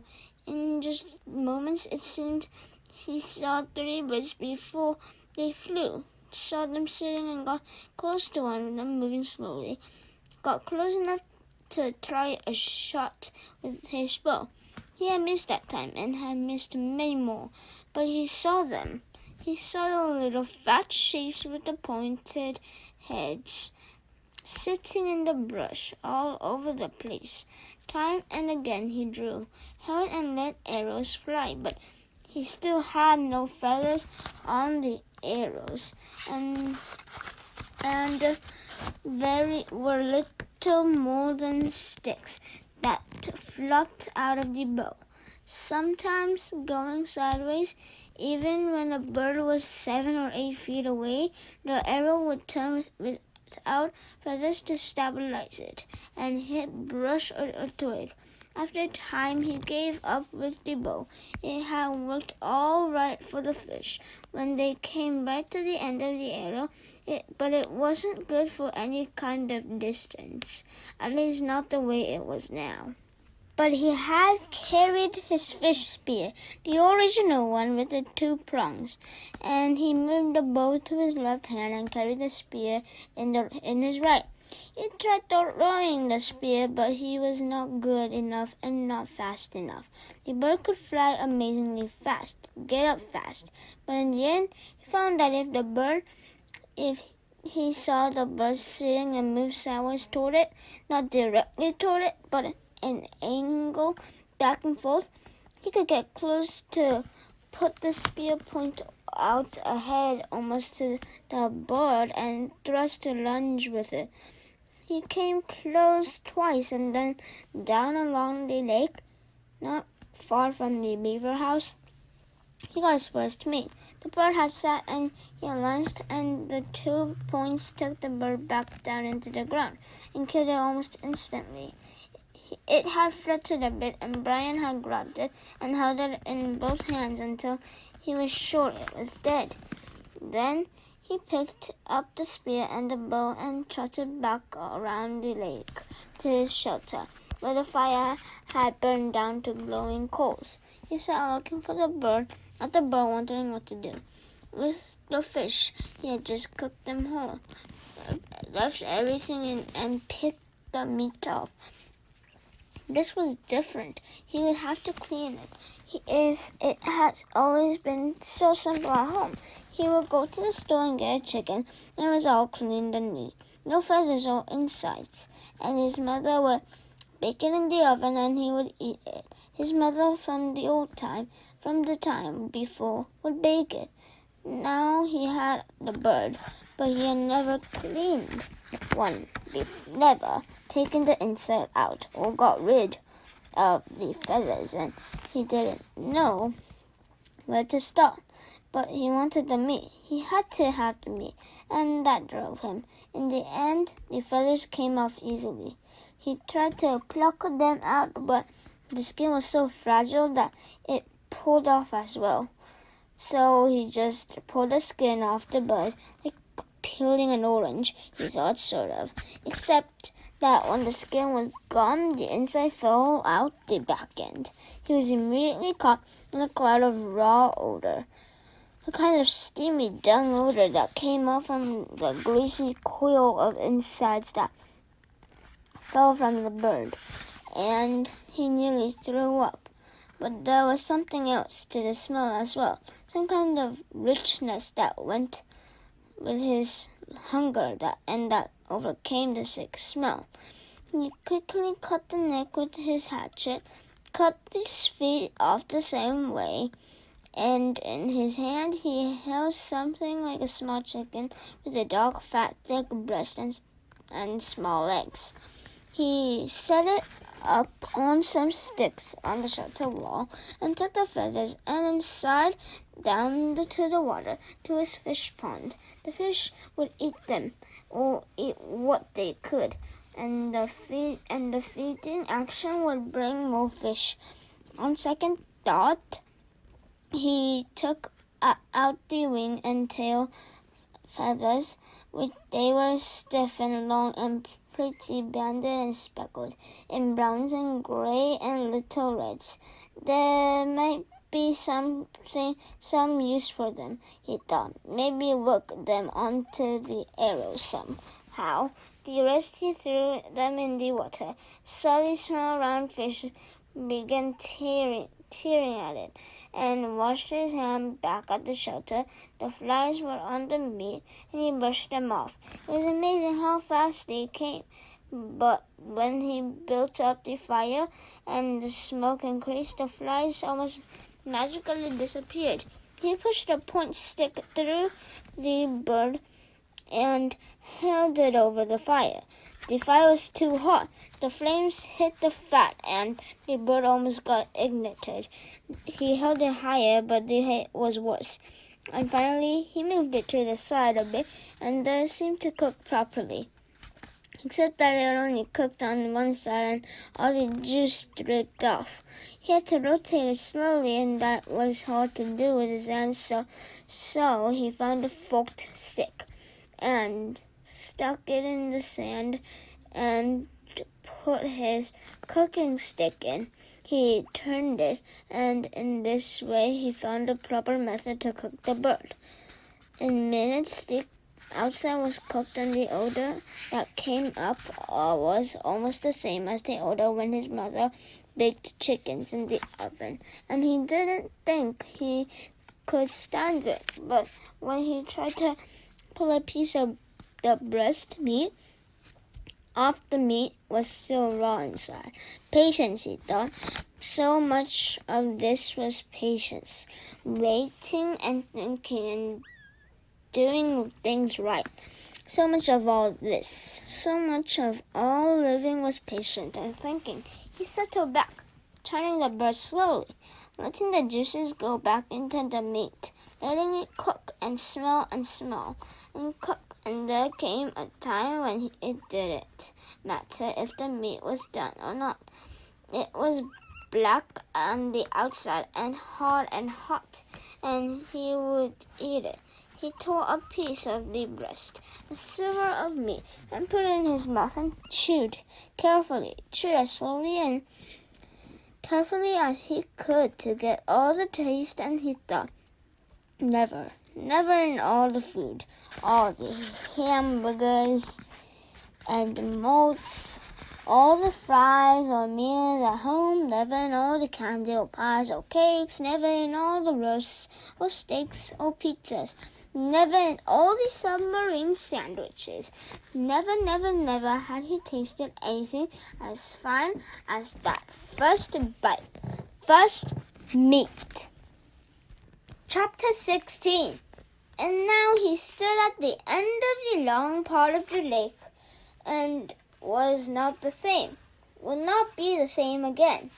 There had been many first days. First every day, when he had just read from his tattered old piece of windbreaker and some pitch from a stump to put silver a feather on a dry willow shaft and make an arrow that would fly correctly, not accurately. He never got really good with it, but fly correctly so that if a rabbit or a foolbird sat in one place long enough, close enough, and he had enough arrows, he could hit it. That brought first rabbit day, when he killed one of the large rabbits with an arrow and skinned it as he had the first bird. Cooked it the same way to find the meat as good, not as rich as the bird, but still good. And there were strips of fat on the back of the rabbit that cooked into the meat to make it richer. Now he went back and forth between rabbits and foolbirds when he could, feeling in rich fish in the middle, always hungry. I'm always hungry, but I can do it now. I can get food, and now I can get food, and it makes me more. I know what I can do. He moved closer to the lake, to a stand of nut brush. These were thick bushes with little stickler pots that held green nuts that he thought he might be able to eat, but they weren't ripe yet. He was out for a foolbird, and they liked to hide in the base of the thicker parts of the nut brush, back in where the stems were close together and provided cover. In the second clump, he saw a bird moved closest to it, paused when the head feathers came up, and it made a sound like a cricket, a sound of alarm just before it flew. Then moved closer. Then when the feathers went down and the bird relaxed, he did this 4 times, never looking at the bird directly, moving toward it at an angle so that it seemed he was moving off to the side. And he had perfected this method after many attempts, and it worked so well that he had actually caught one with his bare hands, until he was standing less than 3 feet from the bird, which was frozen in a hiding attitude in the brush. The bird helped for him, and he put an arrow to the bow, one of the feather arrows, not a fish arrow, and drew and released. It was a clean miss, and he took another arrow out of the cloth pouch at his belt, which he'd made from a piece of his windbreaker sleeve, tied at one end to make a bottom. The foolboy sat still for him, and he did not look directly at it until he drew the second arrow and aimed and released and missed again. This time the bird jerked a bit, and the arrow stuck next to it, so close it almost brushed its breast. Brian only had 2 more arrows, and he debated moving slowly to change the spear over to his right hand and use that to kill the bird. One more shot, he decided he would try it again. He slowly brought another arrow out, put it on the string, and aimed and released, and this time saw the flurry of feathers that meant he had made a hit. The bird had been struck off center and was flopping around wildly. Brian jumped on it and grabbed it and slammed it against the ground sharply to kill it. Then he stood and retrieved his arrows retrieved his arrows and made sure they were all right, and went down to the lake to wash the blood off his hands. He kneeled at the water's edge and put the dead bird and his weapon down and dipped his hands into the water. It was nearly the last act of his life. Later, he would not know why he started to turn some smell or sound, a tiny brushing sound, but something caught his ear or nose and he began to turn. He had his head half around when he saw a brown wall of a dead hatchet sail from the forest to his rear and come down on him like a runaway truck. He just had time to see that it was a moose. He knew them from pictures, did not know, could not guess how large they were. When it hit him, it was a cow, and she had no horns. But she took him in the left side of the back with her forehead, took him and threw him out into the water, and then came after him to finish the job. He had another half second to fill his lungs with air, and she was on him again, using her head to drive him down into the mud of the bottom. Insane, he thought. Just that. The word insane. Mud filled his eyes and his ears. The horn boss on the moose drove him deeper and deeper into the bottom muck. And suddenly it was over, and he felt alone. He sputtered to the surface, sucking air and fighting panic. And when he wiped the mud and water out of his eyes and cleared them, he saw the cow standing sideways to him, not 10 feet away, calmly chewing on a lily pad root. She didn't appear to even see him, or didn't seem to care about him. And Brian turned carefully and began to crawl out of the water. As soon as he moved, the hair on her back went up and she charged him again, using her head and front hooves this time, slamming his back this time, and he screamed the air out of his lungs and hammered on her head with his fists and filled his throat with water, and she left again.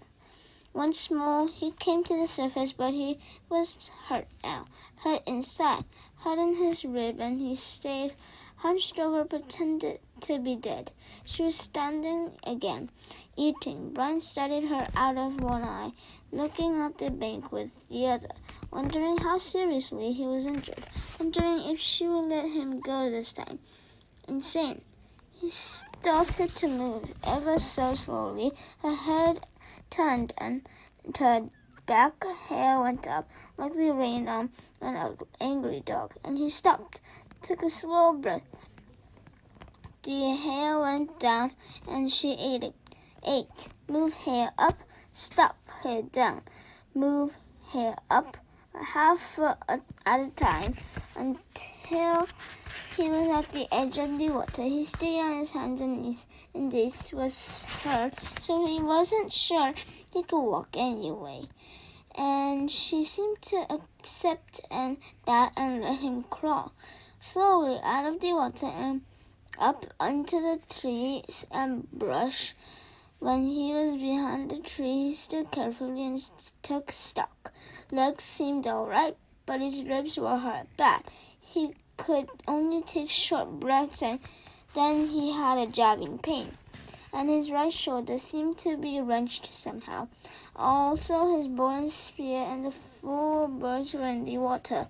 At least he could walk, and he was just about to decide to leave everything when the cow moved out of the deeper water and left him as quickly as she had come, walking down along the shoreline in shallow water with her long legs making sucking sounds. When she pulled them free from the mud, hanging on a pine limb, he watched her go, half expecting her to turn and come back to run over him again. But she kept going, and when she was well gone from the sight, he went to the bank and found the bird, and then waited a bit to get his bow and spear. Neither of them were broken, and the arrows incredibly were still on his belt and the pouch, although messed up with mud and water. It took him most of the hour to work his way back around the lake. His legs worked all well enough, but if he took 2 or 3 fast steps, he would begin to breathe deeply, and the pain from his ribs would stop him, and he would have to lean against a tree until he could slow back down to shallow breathing. She had done more damage than he had originally thought. The insane cow, no sense at all to it, just madness. When he got to the shelter, he crawled inside and was grateful that the coals were still blowing and that he had thought to get wood first thing in the morning to be ready for the day. Grateful that he had thought to get enough wood for 2 or 3 days at a time. Grateful that he had fish nearby if he needed to eat. Grateful, finally, as he dozed off, that he was alive. So insane, he thought, letting sleep cover the pain in his chest, such as an insane attack for no reason. And he fell asleep, and with his mind trying to make the moose have reason, the noise awakened him. It was a low sound, a low roaring sound that came from wind. His eyes snapped open, not because it was loud, but because it was new. He had felt wind in his shelter, felt the rain that came with wind, and had heard thunder many times in the past 47 days, but not this. Not this noise, low, almost alive, almost from a throat somehow. The noise was a roar, a far-off roar, but coming at him, and when he was fully awake, he sat up in the darkness, grimacing with pain from his ribs. The pain was different now, a tightening pain, and it seemed less, but the sound so strange, he thought, a mystery sound, a spirit sound, a bad sound. He took some small wood and got the fire going again, felt some little comfort and cheer from the flames, but also felt that he should get ready. He did not know how, but he should get ready. The sound was coming for him and coming just for him, and he had to get ready. The sound wanted him. He found the spear and bow where they were hanging on the pegs to the shelter wall and brought his weapons to the bed he had made of pine boughs. More comfort, but like the comfort of flames, it didn't work with the new threat that he didn't understand yet. Restless threat, he thought, and stared out of the shelter, away from the flames to study the sky. But it was too dark. The sound meant something to him, something from his memory, something he had read about, something he had seen on television, something. Oh, he thought, oh no, it was wind. Wind like the sound of a train, with a low belly roar of a train. It was a tornado. That was it. The roar of the train meant bad wind, and it was coming for him. God, he thought, on top of the moose, not this. But it was too late to do anything. In this strange silliness, he took the night sky, then turned back into his shelter and was leaning over to go through the door opening when it hit. Later, he would think of it and find that it was the same as the moose, just insanity. He was taken in the back of some mad force and driven into the shelter on his face, slammed down into the pine branches of his bed. At the same time, the wind tore at the fire and sprayed red coals and sparks in a cloud around him. Then it backed out, seemed to hesitate momentarily, and returned with a massive roar, a roar that took his ears and mind and body. He was whipped against the front wall of the shelter like a rag, felt a ripping pain in his ribs again, when he was hammered back down into the sand once more while the wind took the whole wall, his bed, the fire, his tools, all of it, and threw it out into the lake. Gone out of sight, gone forever. He felt a burning on his neck and reached up to find red coals there. He brushed those off, found more in his pants, brushed those away, and the wind hit again. Heavy gusts, tearing gusts. He had trees snapping in the forest around the rock. Felt his body slipping out and clawed at the rocks to hold himself down. He didn't think, just held and knew that he was praying, but didn't know what the prayer was.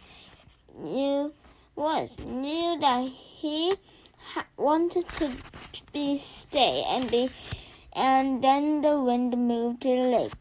Brian heard the great roaring, sucking sounds of water and opened his eyes to see the lake torn by the wind, the water slamming in great waves that went in all ways, fought each other, and then rose in a spout of water going up into the night sky like a wet column of light. It was beautiful and terrible at the same time. The tornado tore one more time at the shore on the opposite side of the lake. Brian could hear trees being ripped down, and then it was done, gone as rapidly as it had come. It left nothing but Brian in the pitch dark. He could find nothing of where his fire had been, not a spark, nothing of his shelters, tools, or a bed. Even the body of the full-bow was gone. I am back to nothing, he thought, trying to find things in the dark, back to where I was when I crashed, hurt in the dark, just the same. As if to emphasize, he starched the mosquitoes, with the fire gone and protective smoke no longer saving him, came back in thick, nostril-clogging swarms. All that was left was the hatchet at his belt, still there. But now it began to rain, and in the downpour he would never find anything dry enough to get a fire going. And at last he pulled his battered body back in under and over the overhang where his bed had been, and wrapped his arms around his ribs. Sleep couldn't come with the insects whooping at him. So he lay the rest of the night, slapping mosquitoes and chewing him with his mind on the day. This morning he had been fat, well, almost fat, and happy, short of everything, with good weapons and food and the sun in his face, and things looking good for the future. And inside of just one day, he had been run over by a moose, and a tornado had lost everything. It was back to square one, just like that. A flip of some giant coin, and he was the loser. But there is a difference now, he thought. There really is a difference. I might be hit, but I'm not done. When the light comes, I'll start to rebuild. I still have the hatchet, one that's all I had in the first place. Come on, he thought, baring his teeth in the darkness. Come on. Is that the best you can do? Is that all you can hit me with? A moose and a tornado? Well, he thought, holding his ribs and smiling, then spitting mosquitoes out of his mouth. Well, that won't get the job done. That was the difference now. He had changed, and he was tough. I'm tough where it counts, tough in the head. In the end, right before dawn, a kind of cold snap came down. Something else new. This cold snap, and the mosquitoes settled back into the damp grass and under the leaves where he could sleep or doze. And the last thought he had that morning as he closed his eyes, I hope the tornado hit the moose. When When he awakened, the sun was cooking the inside of his mouth, and had dried his tongue to leather. He had fallen into a deeper sleep with his mouth just as at dawn, and it tasted as if he had been sucking on his foot all night. He rolled out and almost bellowed with pain from his ribs. They tightened in the night and seemed to pull at his chest when he moved. He slowed his movements and stood slowly, without stretching unduly, and went to the lake for a drink. At the shore he kneeled carefully with great gentleness and drank and rinsed his mouth. To his right, he saw that the fish pond was still there, although the willow gate was gone and there were no fish. They'll come back, he thought, as soon as he can make a spear or bow and get 1 or 2 full bait. They'll come back. He turned to look at his shelter, saw that some of the wood for the wall was scattered around the beach, but was still there, and saw his bow jammed into a driftwood log, broken with the precious string still intact. Not so bad now, not so bad. He looked down at the shoreline for other parts of his wall, and that's when he saw it. Out in the lake, in the short part of the hill, something curved and yellow was sticking 6 or 8 inches out of the water. It was a bright color, not an earth or natural color, and for a second he could not place it. Then he knew it for what it was. "It's the tail of the plane," he said aloud, half expecting to hear somebody answer him. There it was, sticking out of the water. The tornado must have flipped the plane around somehow when it hit the lake, changed the position of the plane, and raised the tail. Well, he thought, just look at that. And at the same moment, a cutting thought hit him. He thought of the pilot still in the plane, and that brought a shiver and massive sadness that seemed to settle on him like a weight, and he thought that he should say or do something for the pilot. Some words, but he didn't know any of the right words, the religious words. So he went down to the side of the water and looked at the plane and focused his mind, the way he did when he was hunting the fool birds and wanted to concentrate. Focused it on the pilot and thought, have rest forever. Chapter 17. He turned back to his campsite and looked to the wreckage.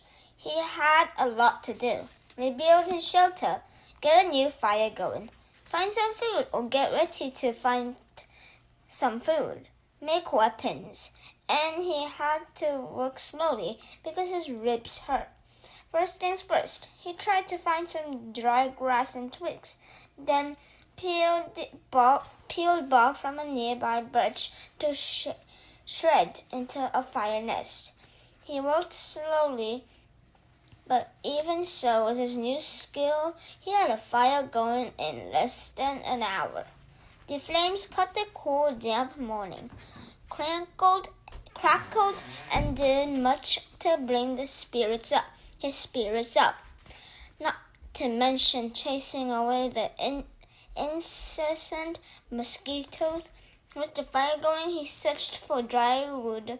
The rain had driven water into virtually all the wood he could find, and at last located some in a thick evergreen, where the top branches had covered the lower dead ones, keeping them dry. He had great difficulty breaking them, not being able to pull much with his arm or chest or muscles, but finally got enough to keep the fire going all day and into the night. With that, he rested a bit, eased his chest, and then set about getting a shelter squared away. Much of the wood from his original wall was still nearby and up and back of the ridge. He actually found a major section of the weave still intact. The wind had torn it out, lifted it, and thrown it to the top of the ridge, and Brian felt lucky once more that he had not been killed or more seriously injured, which would have had been the same, he thought. If he couldn't hurt, he would die, and if he were injured badly, he would not be able to hunt. He jerked and dragged wood around until the wall was once more in place, crudely, but he could improve it later. He had no trouble finding enough pine boughs to make a new bed. The storm had torn the forest pieces, but in back of the ridge, it looked like a giant had become angry and used some kind of massive meat grinder on the trees. Huge pines were twisted and snapped off, blown sideways. The grounds were so littered with limbs and tree tops sticking every which way, but it was hard to get through. He pulled enough thick limbs in for a bed, green and spicy with the new broken sap smell, and by evening he was exhausted, hungry, and hurting. But he had something close to a place to live again, a place to be. Tomorrow, he thought, as he lay back in the darkness, tomorrow maybe the fish would be back and he would make a spear and new bow and get some food. Tomorrow he would find food and refine the camp and bring things back to sanity from the one completely insane day. He faced the fire, curving his body. He rested his head on his arm and began to sleep when a picture came into his mind. Head, the tail of the plane sticking out of the water. There it was, the tail sticking up, and inside the plane near the tail somewhere was the survival pack. It must have survived the crash because the plane's main body was still intact. That was the picture. The tail sticking up and the survival pack inside, right there in his mind as he dozed. His eyes snapped open. If I could get at the pack, he thought. Oh, if I could get at the pack. He probably had food and knives and matches. It might have a sleeping bag. It might have fishing gear. Oh, it must have so many wonderful things. If I could get at the pack and just get some of those things, I will be rich. So rich if I could get at the pack. Tomorrow he watched the flames and smiled. Tomorrow I'll see. All things come tomorrow. He slept deep and down with only a picture of the plane tail sticking up in his mind. A healing sleep. In the morning he rolled out before true light. In the gray dawn, he built up the fire and found more wood for the day, feeling more chipper because his ribs were much better now. With camp ready for the day, he looked to the lake. Part of him half expected the plane tail to be gone, sunk back into the depths, but he saw that it was still there.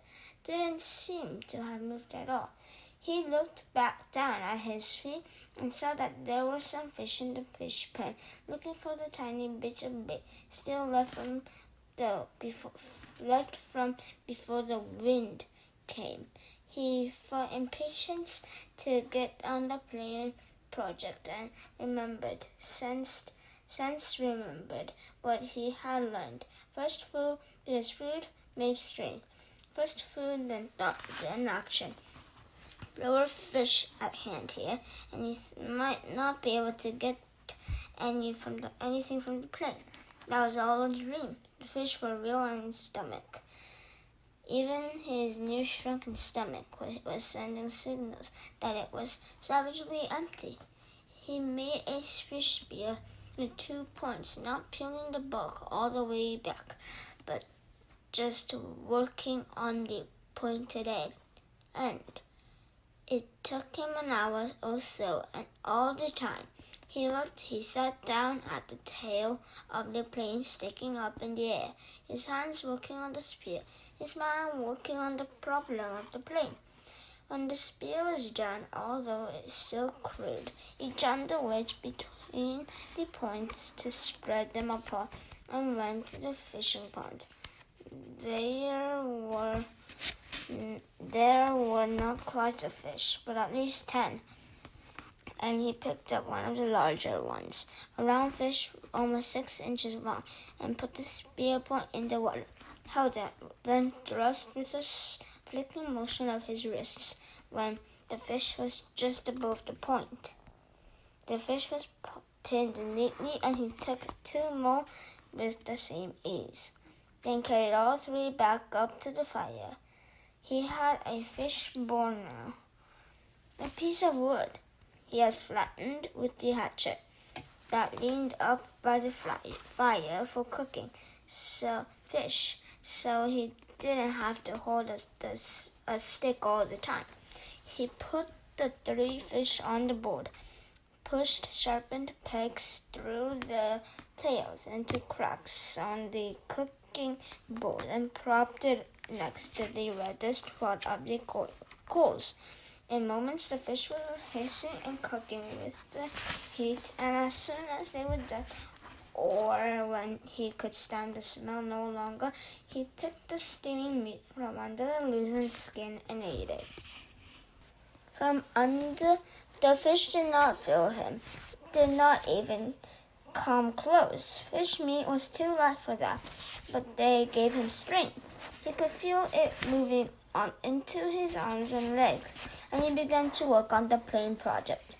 While making the spear, he had decided that what he would have to do was make a raft and paddle the raft to the plane, tie it there for a working base. Somehow he would have to get into the tail, inside the plane, rip or cut his way in, and however he did it, he would need an operating base of some kind, a raft, which he found ruefully was much easier said than done.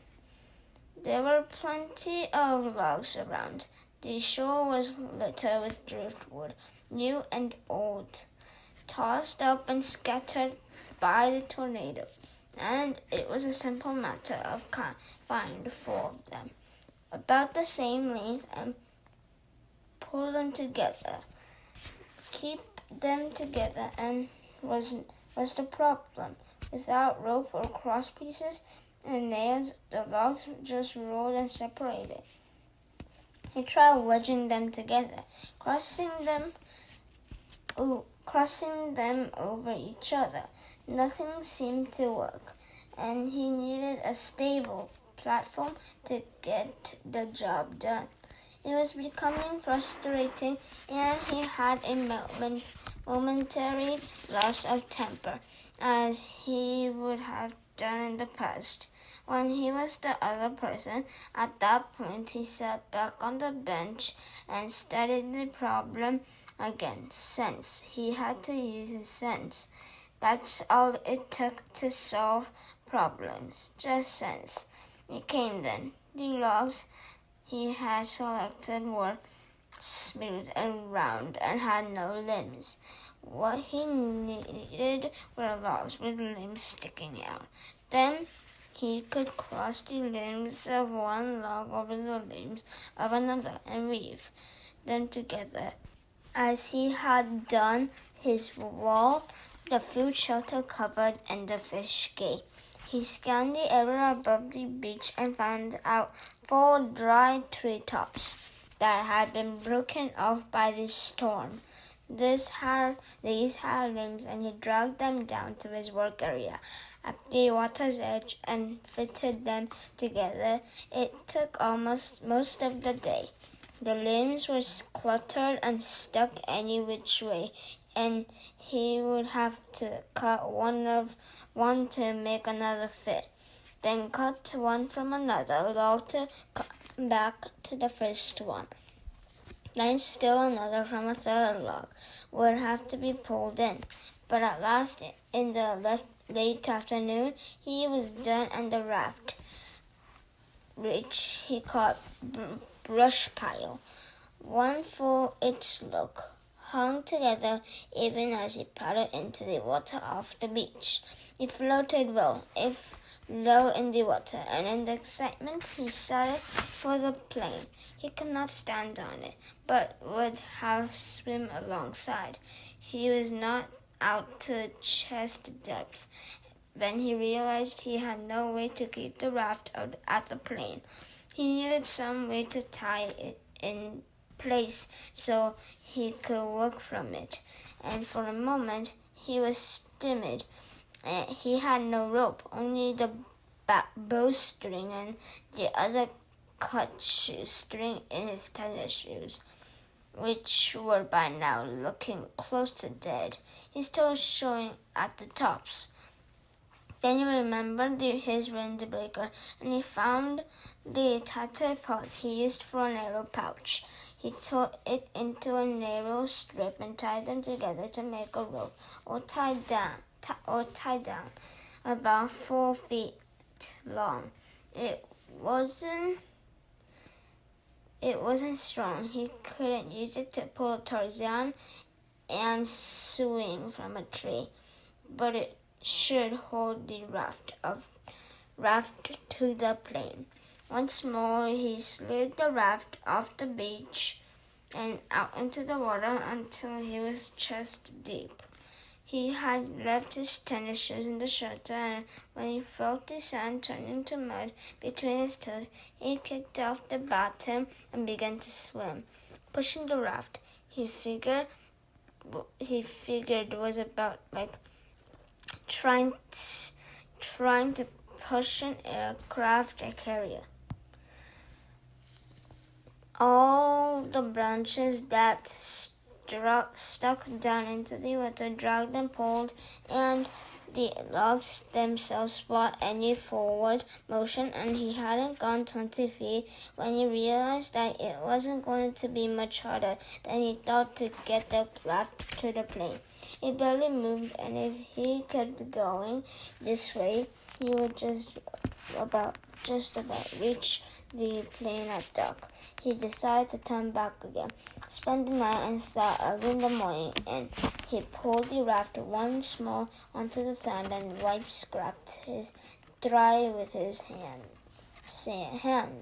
Patience.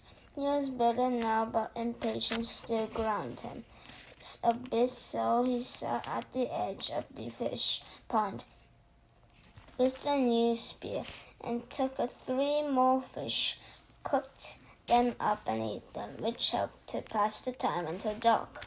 He also dragged in more wood, endless wood, and then relaxed and watched the sunset over the trees and back up the ridge.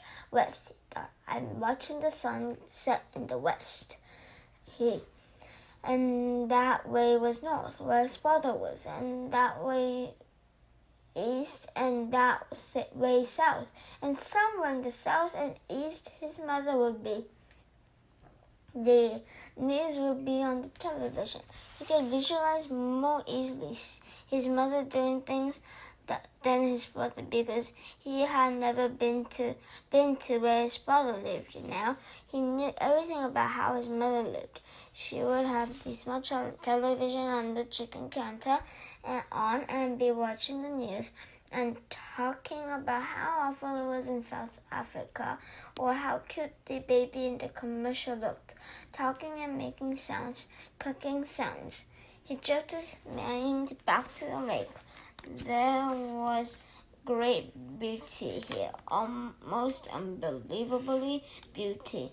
The sun exploded the sky, just blew it up with this certain color, and that color came down into the water of the lake, lit the trees, amazing beauty, and he wished he could share it with somebody and say, look there and over there and see that. But even alone, it was beautiful, and he fed the fire to cut the night chill. There it is again, he thought. They raised so much up to the air. The smell of fall. He went to sleep, thinking of a kind of reverse question. He did not know if he could ever get out of this. Could not see how it might be. But if he did somehow get home and go back to living the way he had lived, would it be just the opposite? Would he be sitting watching television and suddenly think about the sunset up and back of the ridge and wonder how the color looked in the lake? Sleep. In the morning, the chill was almost pronounced, and he could see tiny wisps of vapor from his breath. He threw wood on the fire and blew until it flamed, then banked the flames to last and went down to the lake. Perhaps because the air was so cold, the water felt warm, so he waded in. He made sure the hatchet was still at his belt and the raft still held together, then set out pushing the raft and kicking, swimming toward the tail of the plane. As before, it was very hard going.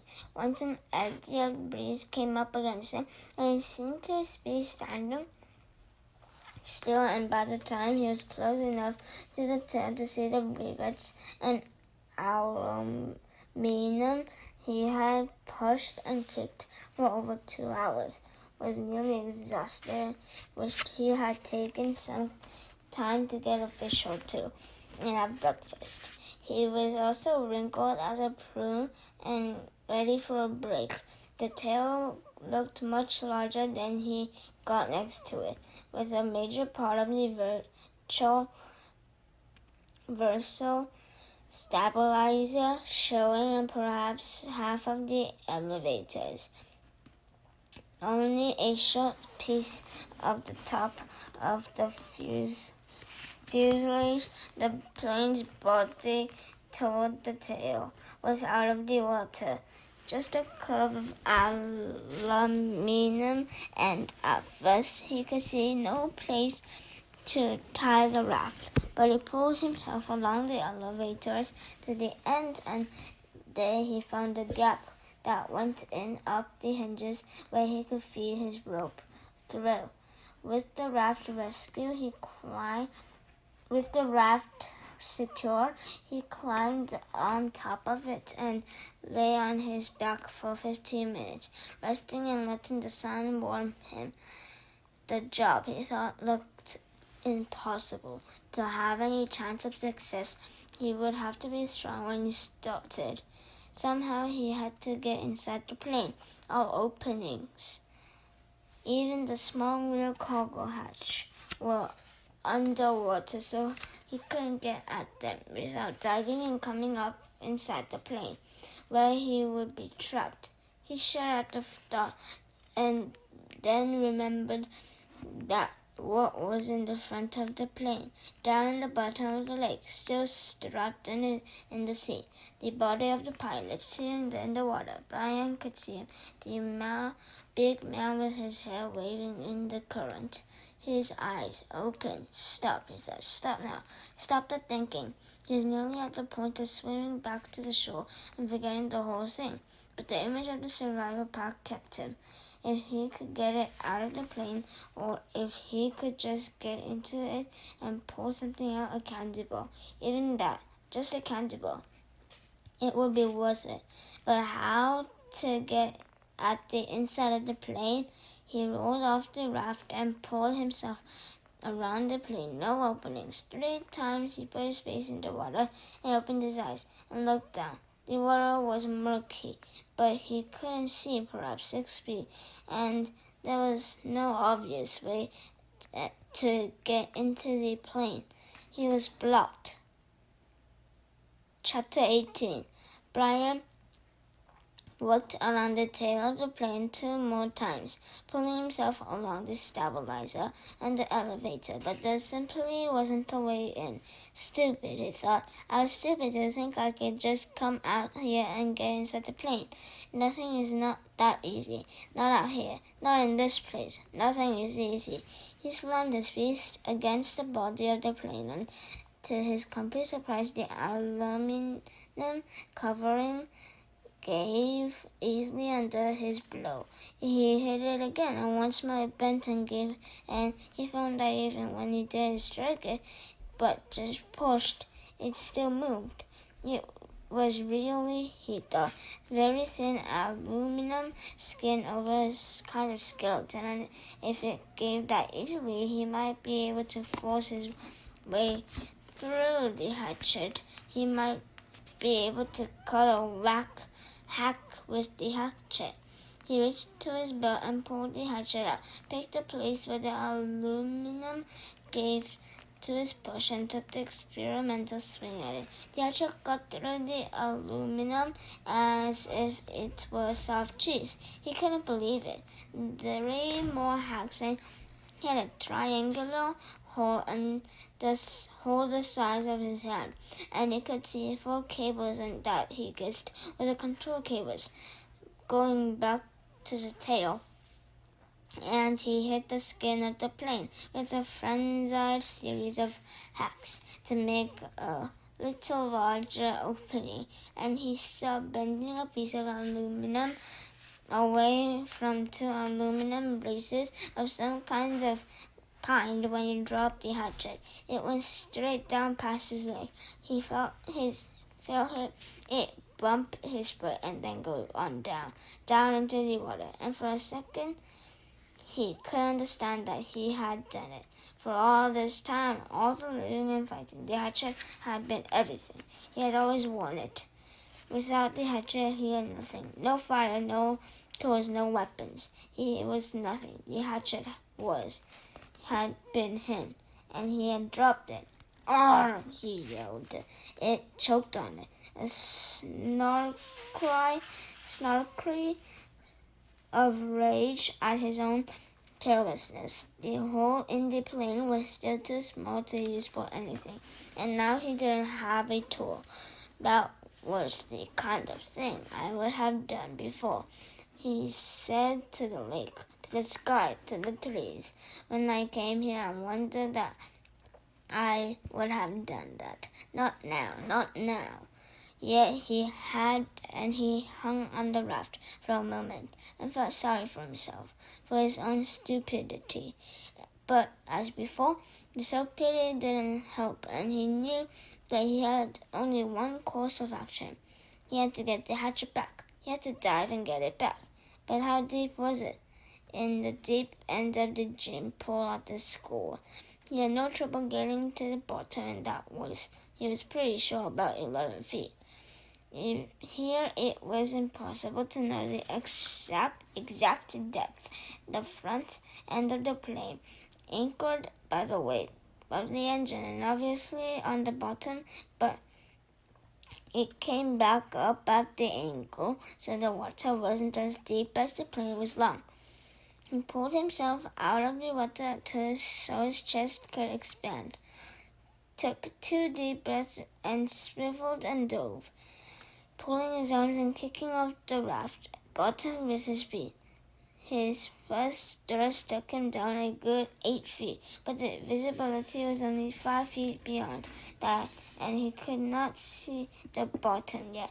He clawed down 6 or 7 feet more, the pressure pushing in his ears, until he held his nose and popped them, and just as he ran out of breath and headed back up, he thought he saw the bottom, still 4 feet below his dive. He explored out of the surface, bumping his head on the side of the elevator when he came up, and took air like a whale, pushing the stale air out until he wheezed, taking new in. He would have to get deeper yet, and still have time to search while he was down there. Stupid, he thought once more, cursing himself. just dumb. He pulled air again and again, pushing his chest out until he could not possibly get any more capacity. Then took one more deep lungful, reeled, and dove again. This time he made an arrow out of his arms and used his legs to push off the bottom of the raft. All he had in his legs was to spring, snap, and propel him down. As soon as he felt himself slowing a bit, he started raking back with his arms at his sides like paddles and thrusting with his legs like a frog. And this time he was so successful that he ran his face into the bottom mud. He shook his head to clear his eyes and looked around. The plane disappeared out and down in front of him. He thought he could see the windows, and that made him think again of the pilot sitting inside, and he forced his thoughts from it, but he could see no Hatchet. Bad air triggers was starting to go off in his brain, and he knew he was limited to seconds now, but he held for a moment and tried moving out a bit, and just as he ran out of air, knew that he was going to have to blow soon. He saw those handles sticking out of the mud. He made one grab, missed, reached again, and felt his fingers close on the rubber. He clutched it and in one motion slammed his feet down into the mud and powered himself up. But now his lungs were ready to explode, and he had flashes of colors in his brain, explosions of color, and he would have to take a pull of water, take it into his lungs, and just as he opened his mouth to take it in, to pour it all the water in the lake, his head blew out of the surface and into the lake. Tack! And it was as if a balloon had exploded. All air blew out of his nose and mouth, and he pulled new in again and again. He reached for the side of the raft and hung there, just breathing until he could think once more, the hatchet clutched and shining in his right hand. All right, the plane, still the plane. He went back to the hole in the fuselage and began to chop and cut again, peeling the aluminum skin off in pieces. It was slow going because he was careful, very careful with that hatchet, but he hacked and pulled until he opened a hole large enough to pull his head and shoulder in and look down into the water. It was very dark inside the fuselage, and he could see nothing. Certainly no sign of the survival pack. There was some small pieces and bits of paper floating on the surface inside the plane. Dirt from the floor of the plane that had floated up, but nothing substantial. Well, he thought, did you expect it to be so easy that way? Just open her up and get the pack right? He would have to open it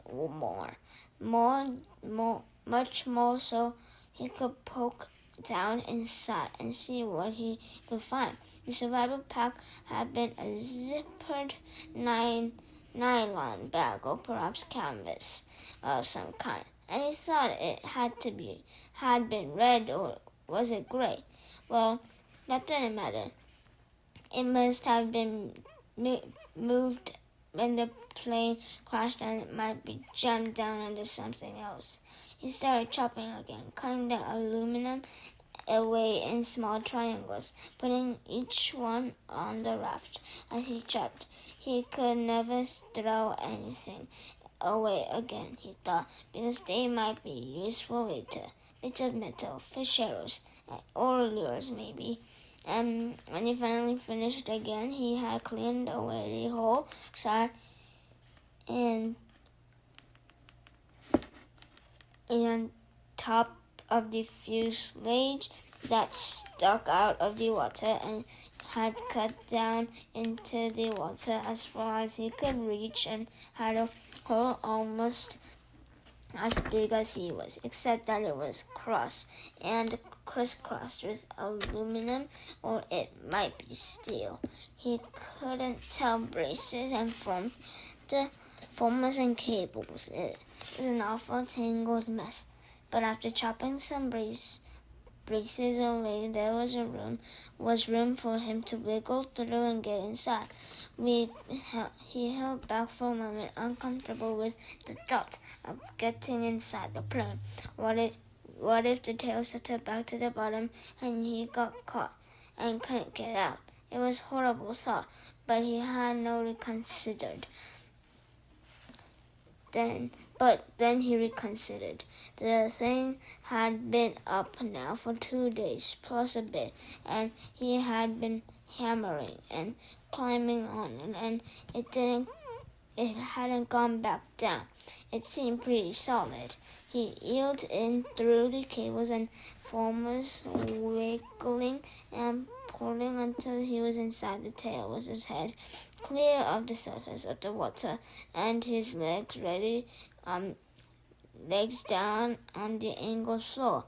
When he was ready, he took a deep breath and pushed down along the floor with his legs, feeling for some kind of fabric or clothes, anything with his bare feet. He touched nothing but the floor plates. Up a new breath.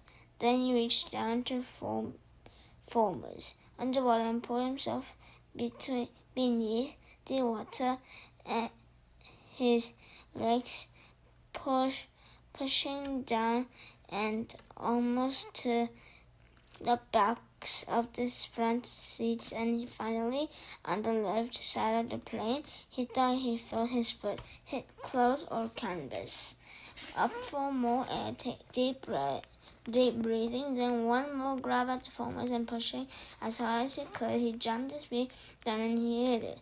Again, definitely canvas or heavy nylon.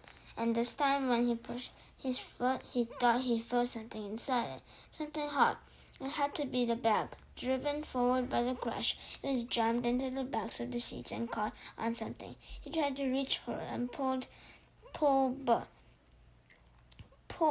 but didn't have the air left and went out for more. Lungs filled the great gulps. He shut down again, pulling on the formers until he was almost there.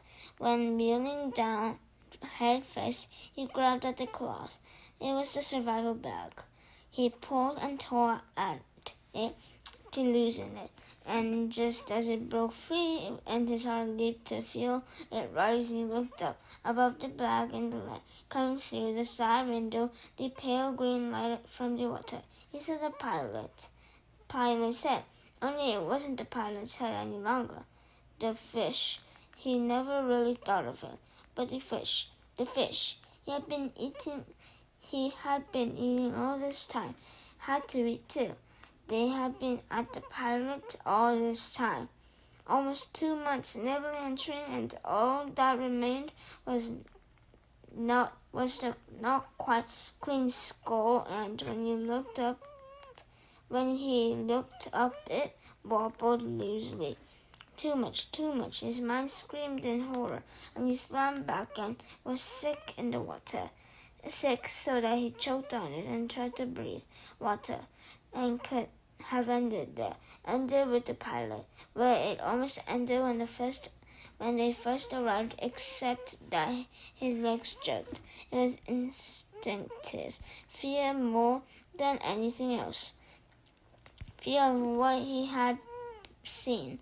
But they jerked and pushed, and he was headed up.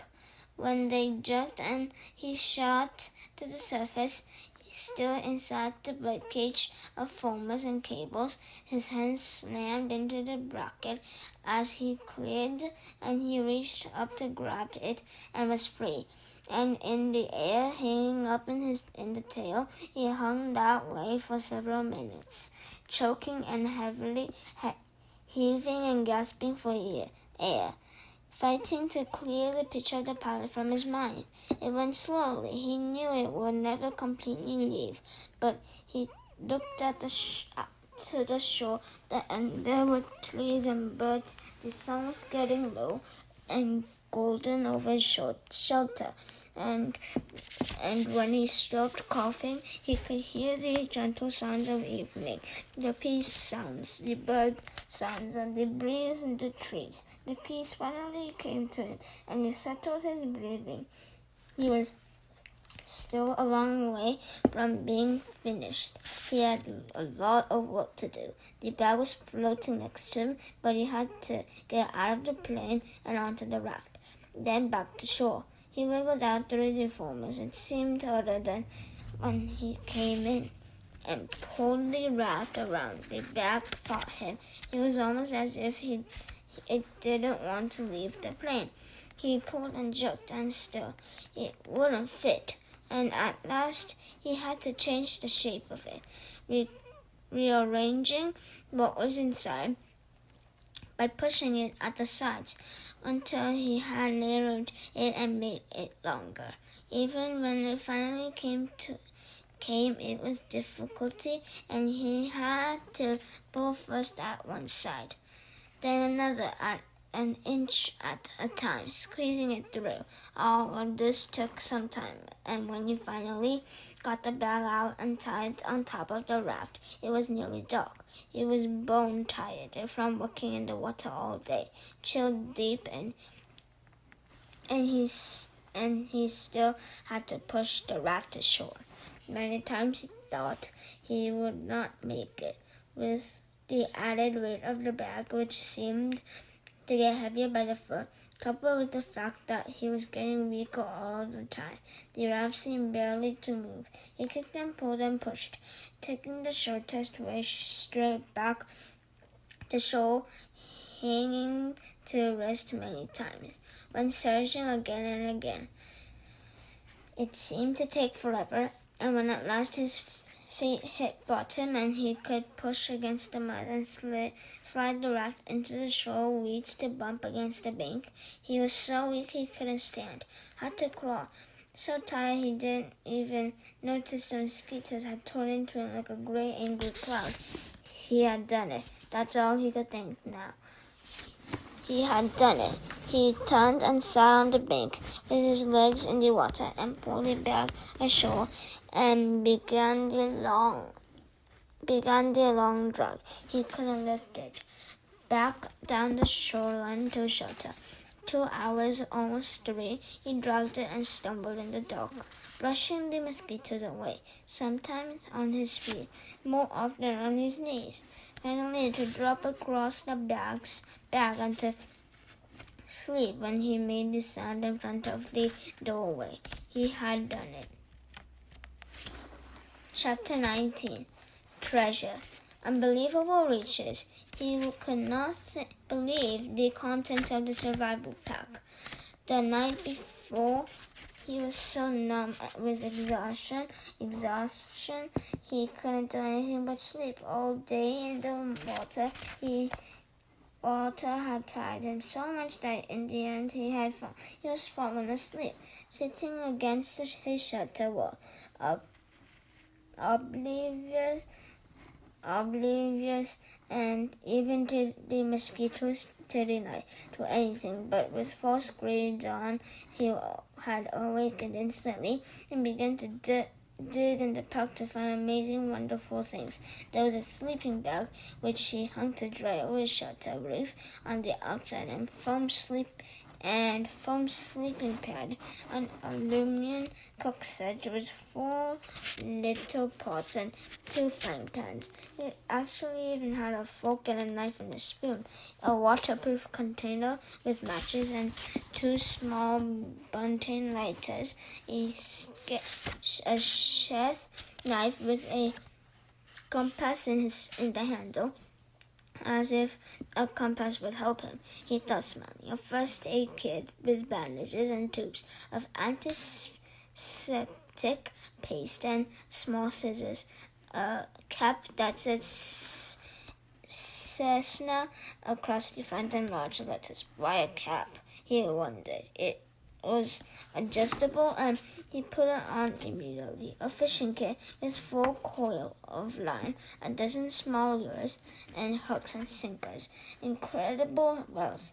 It was like all the holidays in the world. All the birthdays there were. He sat in the sun by the doorway where he had dropped the night before and pulled the present as he thought of them.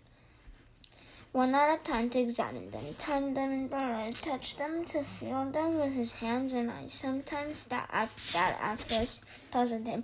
He pulled out what seemed to be the broken off bulky stock of a rifle, and he was going to put it aside, thinking it might be for something else in the pack. When he shook it and it rattled. After looking at it a moment, he found the butt of the stock came off, and inside there was a barrel of magazine and action assembly with clip and a full box of 50 shells. It was a .22 survival rifle. He had seen one once in the sporting goods store where he went for bike parts, and the barrel screwed onto the stock. He had never owned a rifle, never fired one, but had seen them on televisions, of course, and after a few moments figured out how to put it together by screwing the action onto the stock, how to load it, and put the clip full of bullets into the action. It was a strange feeling holding the rifle. It somehow removed him from everything around him. He thought the rifle he had to fit in, to be part of all of it all, to understand it and use it in the woods, all of it. With the rifle suddenly he didn't have to know. He did not have to be afraid or understand. He didn't have to get close to a fool bird to kill it. It didn't have to know how it would stand if he didn't look at it and moved off to the side. The rifle changed him. The minute he picked it up, and he wasn't sure he liked the change very much. He set it aside, leaning it carefully against the wall.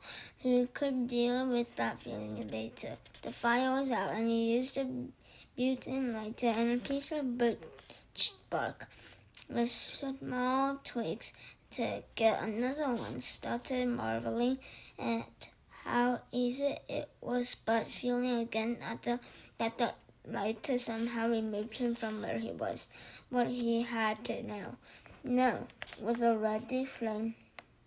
He didn't have to know how to make a spark nest or how to feed the new flames to make them grow.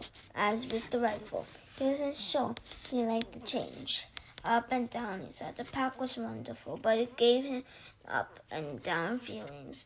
With the fire going and sending up black smokes and a steady roar from a pitch-smelling chunk he put on, he turned once more to the pack, rummaging through the food packets. He hadn't brought them out yet because he wanted to save them until last. Glory in them. He came up with a small electronic device completely encased in a plastic bag. At first he thought it was a radio or cassette player, and he had a surge of hope because he missed the music, missed sound, missed hearing another voice. But when he opened the plastic and took the thing out and turned it over, he could see that it wasn't a receiver at all. It was a coil of wire held together at the side by tape and sprung at a 3-foot-long antenna. When he took the tape off, no speaker, no lights, just a small switch at the top, and on the bottom he finally found it in small print. Emergency transmitter. That was it. He turned the switch back and forth a few times, but nothing happened. He couldn't even hear static. So, as with the rifle, he set it against the wall and went back to the bag. It was probably ruined in the crash he found 2 bars of soap he had bathed regularly in the lake. but not with soap, and he thought how wonderful it would be to wash his hair, thick with grime and smoke dirt, frizzed by wind and sun, matted with fish and full burnt grease. His hair had grown and stuck and tangled and grown until it was a clumped mess on his head. He could use the scissors from his first aid kit to cut it off, then wash it with soap, and then finally the food. It was all freeze-dried and in such quantity that he thought, with this I could live forever. Package after package, he took out beef dinner with potatoes, cheese and noodle dinners, chicken dinners, egg and potato breakfast, fruit mixes, drink mixes, dessert mixes, more dinners and breakfasts. Then he could count easily, dozens and dozens of them, all packed in waterproof bags, all in perfect shape, and when he had them all out and laid them against the wall in sacks, he couldn't stand it, and he went through them again. If I'm careful, he thought, they'll last as long as I need them to last. If I'm careful, no, not yet. I won't be careful just yet. First, I am going to have a feast, right here and now. I am going to cook up a feast and eat them until I drop, and then I'll be careful. He went into the food packs once more and selected what he wanted for his feast. A 4-person beef and potato dinner, his orange drink for an appetizer, and something called a peach whip for dessert, just add water. It sat on the packages and cooked for half an hour or so until everything was normal size and done. Brian went to the lake and got water in one of the aluminum pots and came back to the fire. Just as that amazed him to be able to carry water to the fire in a pot. Such a simple act, and he hadn't been able to do it for almost 2 months. He guessed that the amounts and poured the beef dinner and peach dessert onto boil. Then went back to the lake and brought water to mix with the orange drink. It was sweet and tangy, almost too sweet, but so good that he didn't drink it fast. He held it in his mouth and let the taste go over his tongue, trickling on the side, sloshing it back and forth, and then down, swallow, then another. That, he thought, that is just fine, just fine. He got more lake water and mixed another one and drank it fast. Then a third one, and he sat with that near the fire, but looking out across the lake, thinking how rich the smell was from the cooking beef dinner. There was garlic in it, and some other spices, and that smells came up to him and made him think of home. His mother cooking the rich smells of the kitchen, and at the precise instant, with his mind full of home and the smell from the food filling him, they couldn't appear. He had only a moment of warning. There was a tiny drone, but as before it didn't register. Then suddenly, rolling over his head, low and in back of the ridge, a bush plane with floats fairly exploded into his life. It passed directly over him, very low, tipped a wing sharply over the tail of the crashed plane in the lake, caught power glided down the long part of the L of the lake, and turned and glided back, touching the water gently once, twice, and settled with a spray to taxis to stop, with its floats gently bumping the beach in front of Brian's shelter. He had not moved. It had all happened so fast that he didn't move. He went with a pot of orange drink still in his hand, staring at the plane, not quite understanding it yet, not quite knowing yet that it was over. The pilot cut the engine, opened the door, and got out, balanced and stepped forward on the float to hop onto the sand. without standing getting his feet wet. He was wearing sunglasses and he took them off to stare at Brian. I heard your emergency transmitter, then I saw the plane when I came over. He trailed off, cocked his head, studying Brian. Dan, you're him, aren't you? You're that kid. They quit looking a month ago. No, almost 2 months ago. You're him, aren't you? You're that kid. Brian was standing now, but still silent, still holding the drink. His tongue seemed to be stuck to the roof of his mouth, and his jaw didn't work right. He looked at the pilot and the plane, and down at himself, dirty and ragged, burned and lean and tough, and he coughed to clear his throat. My name is Brian Robeson, he said. Then he saw that his stew was done, the peach whip almost done, and he waved to it with his hand. Would you like something to eat?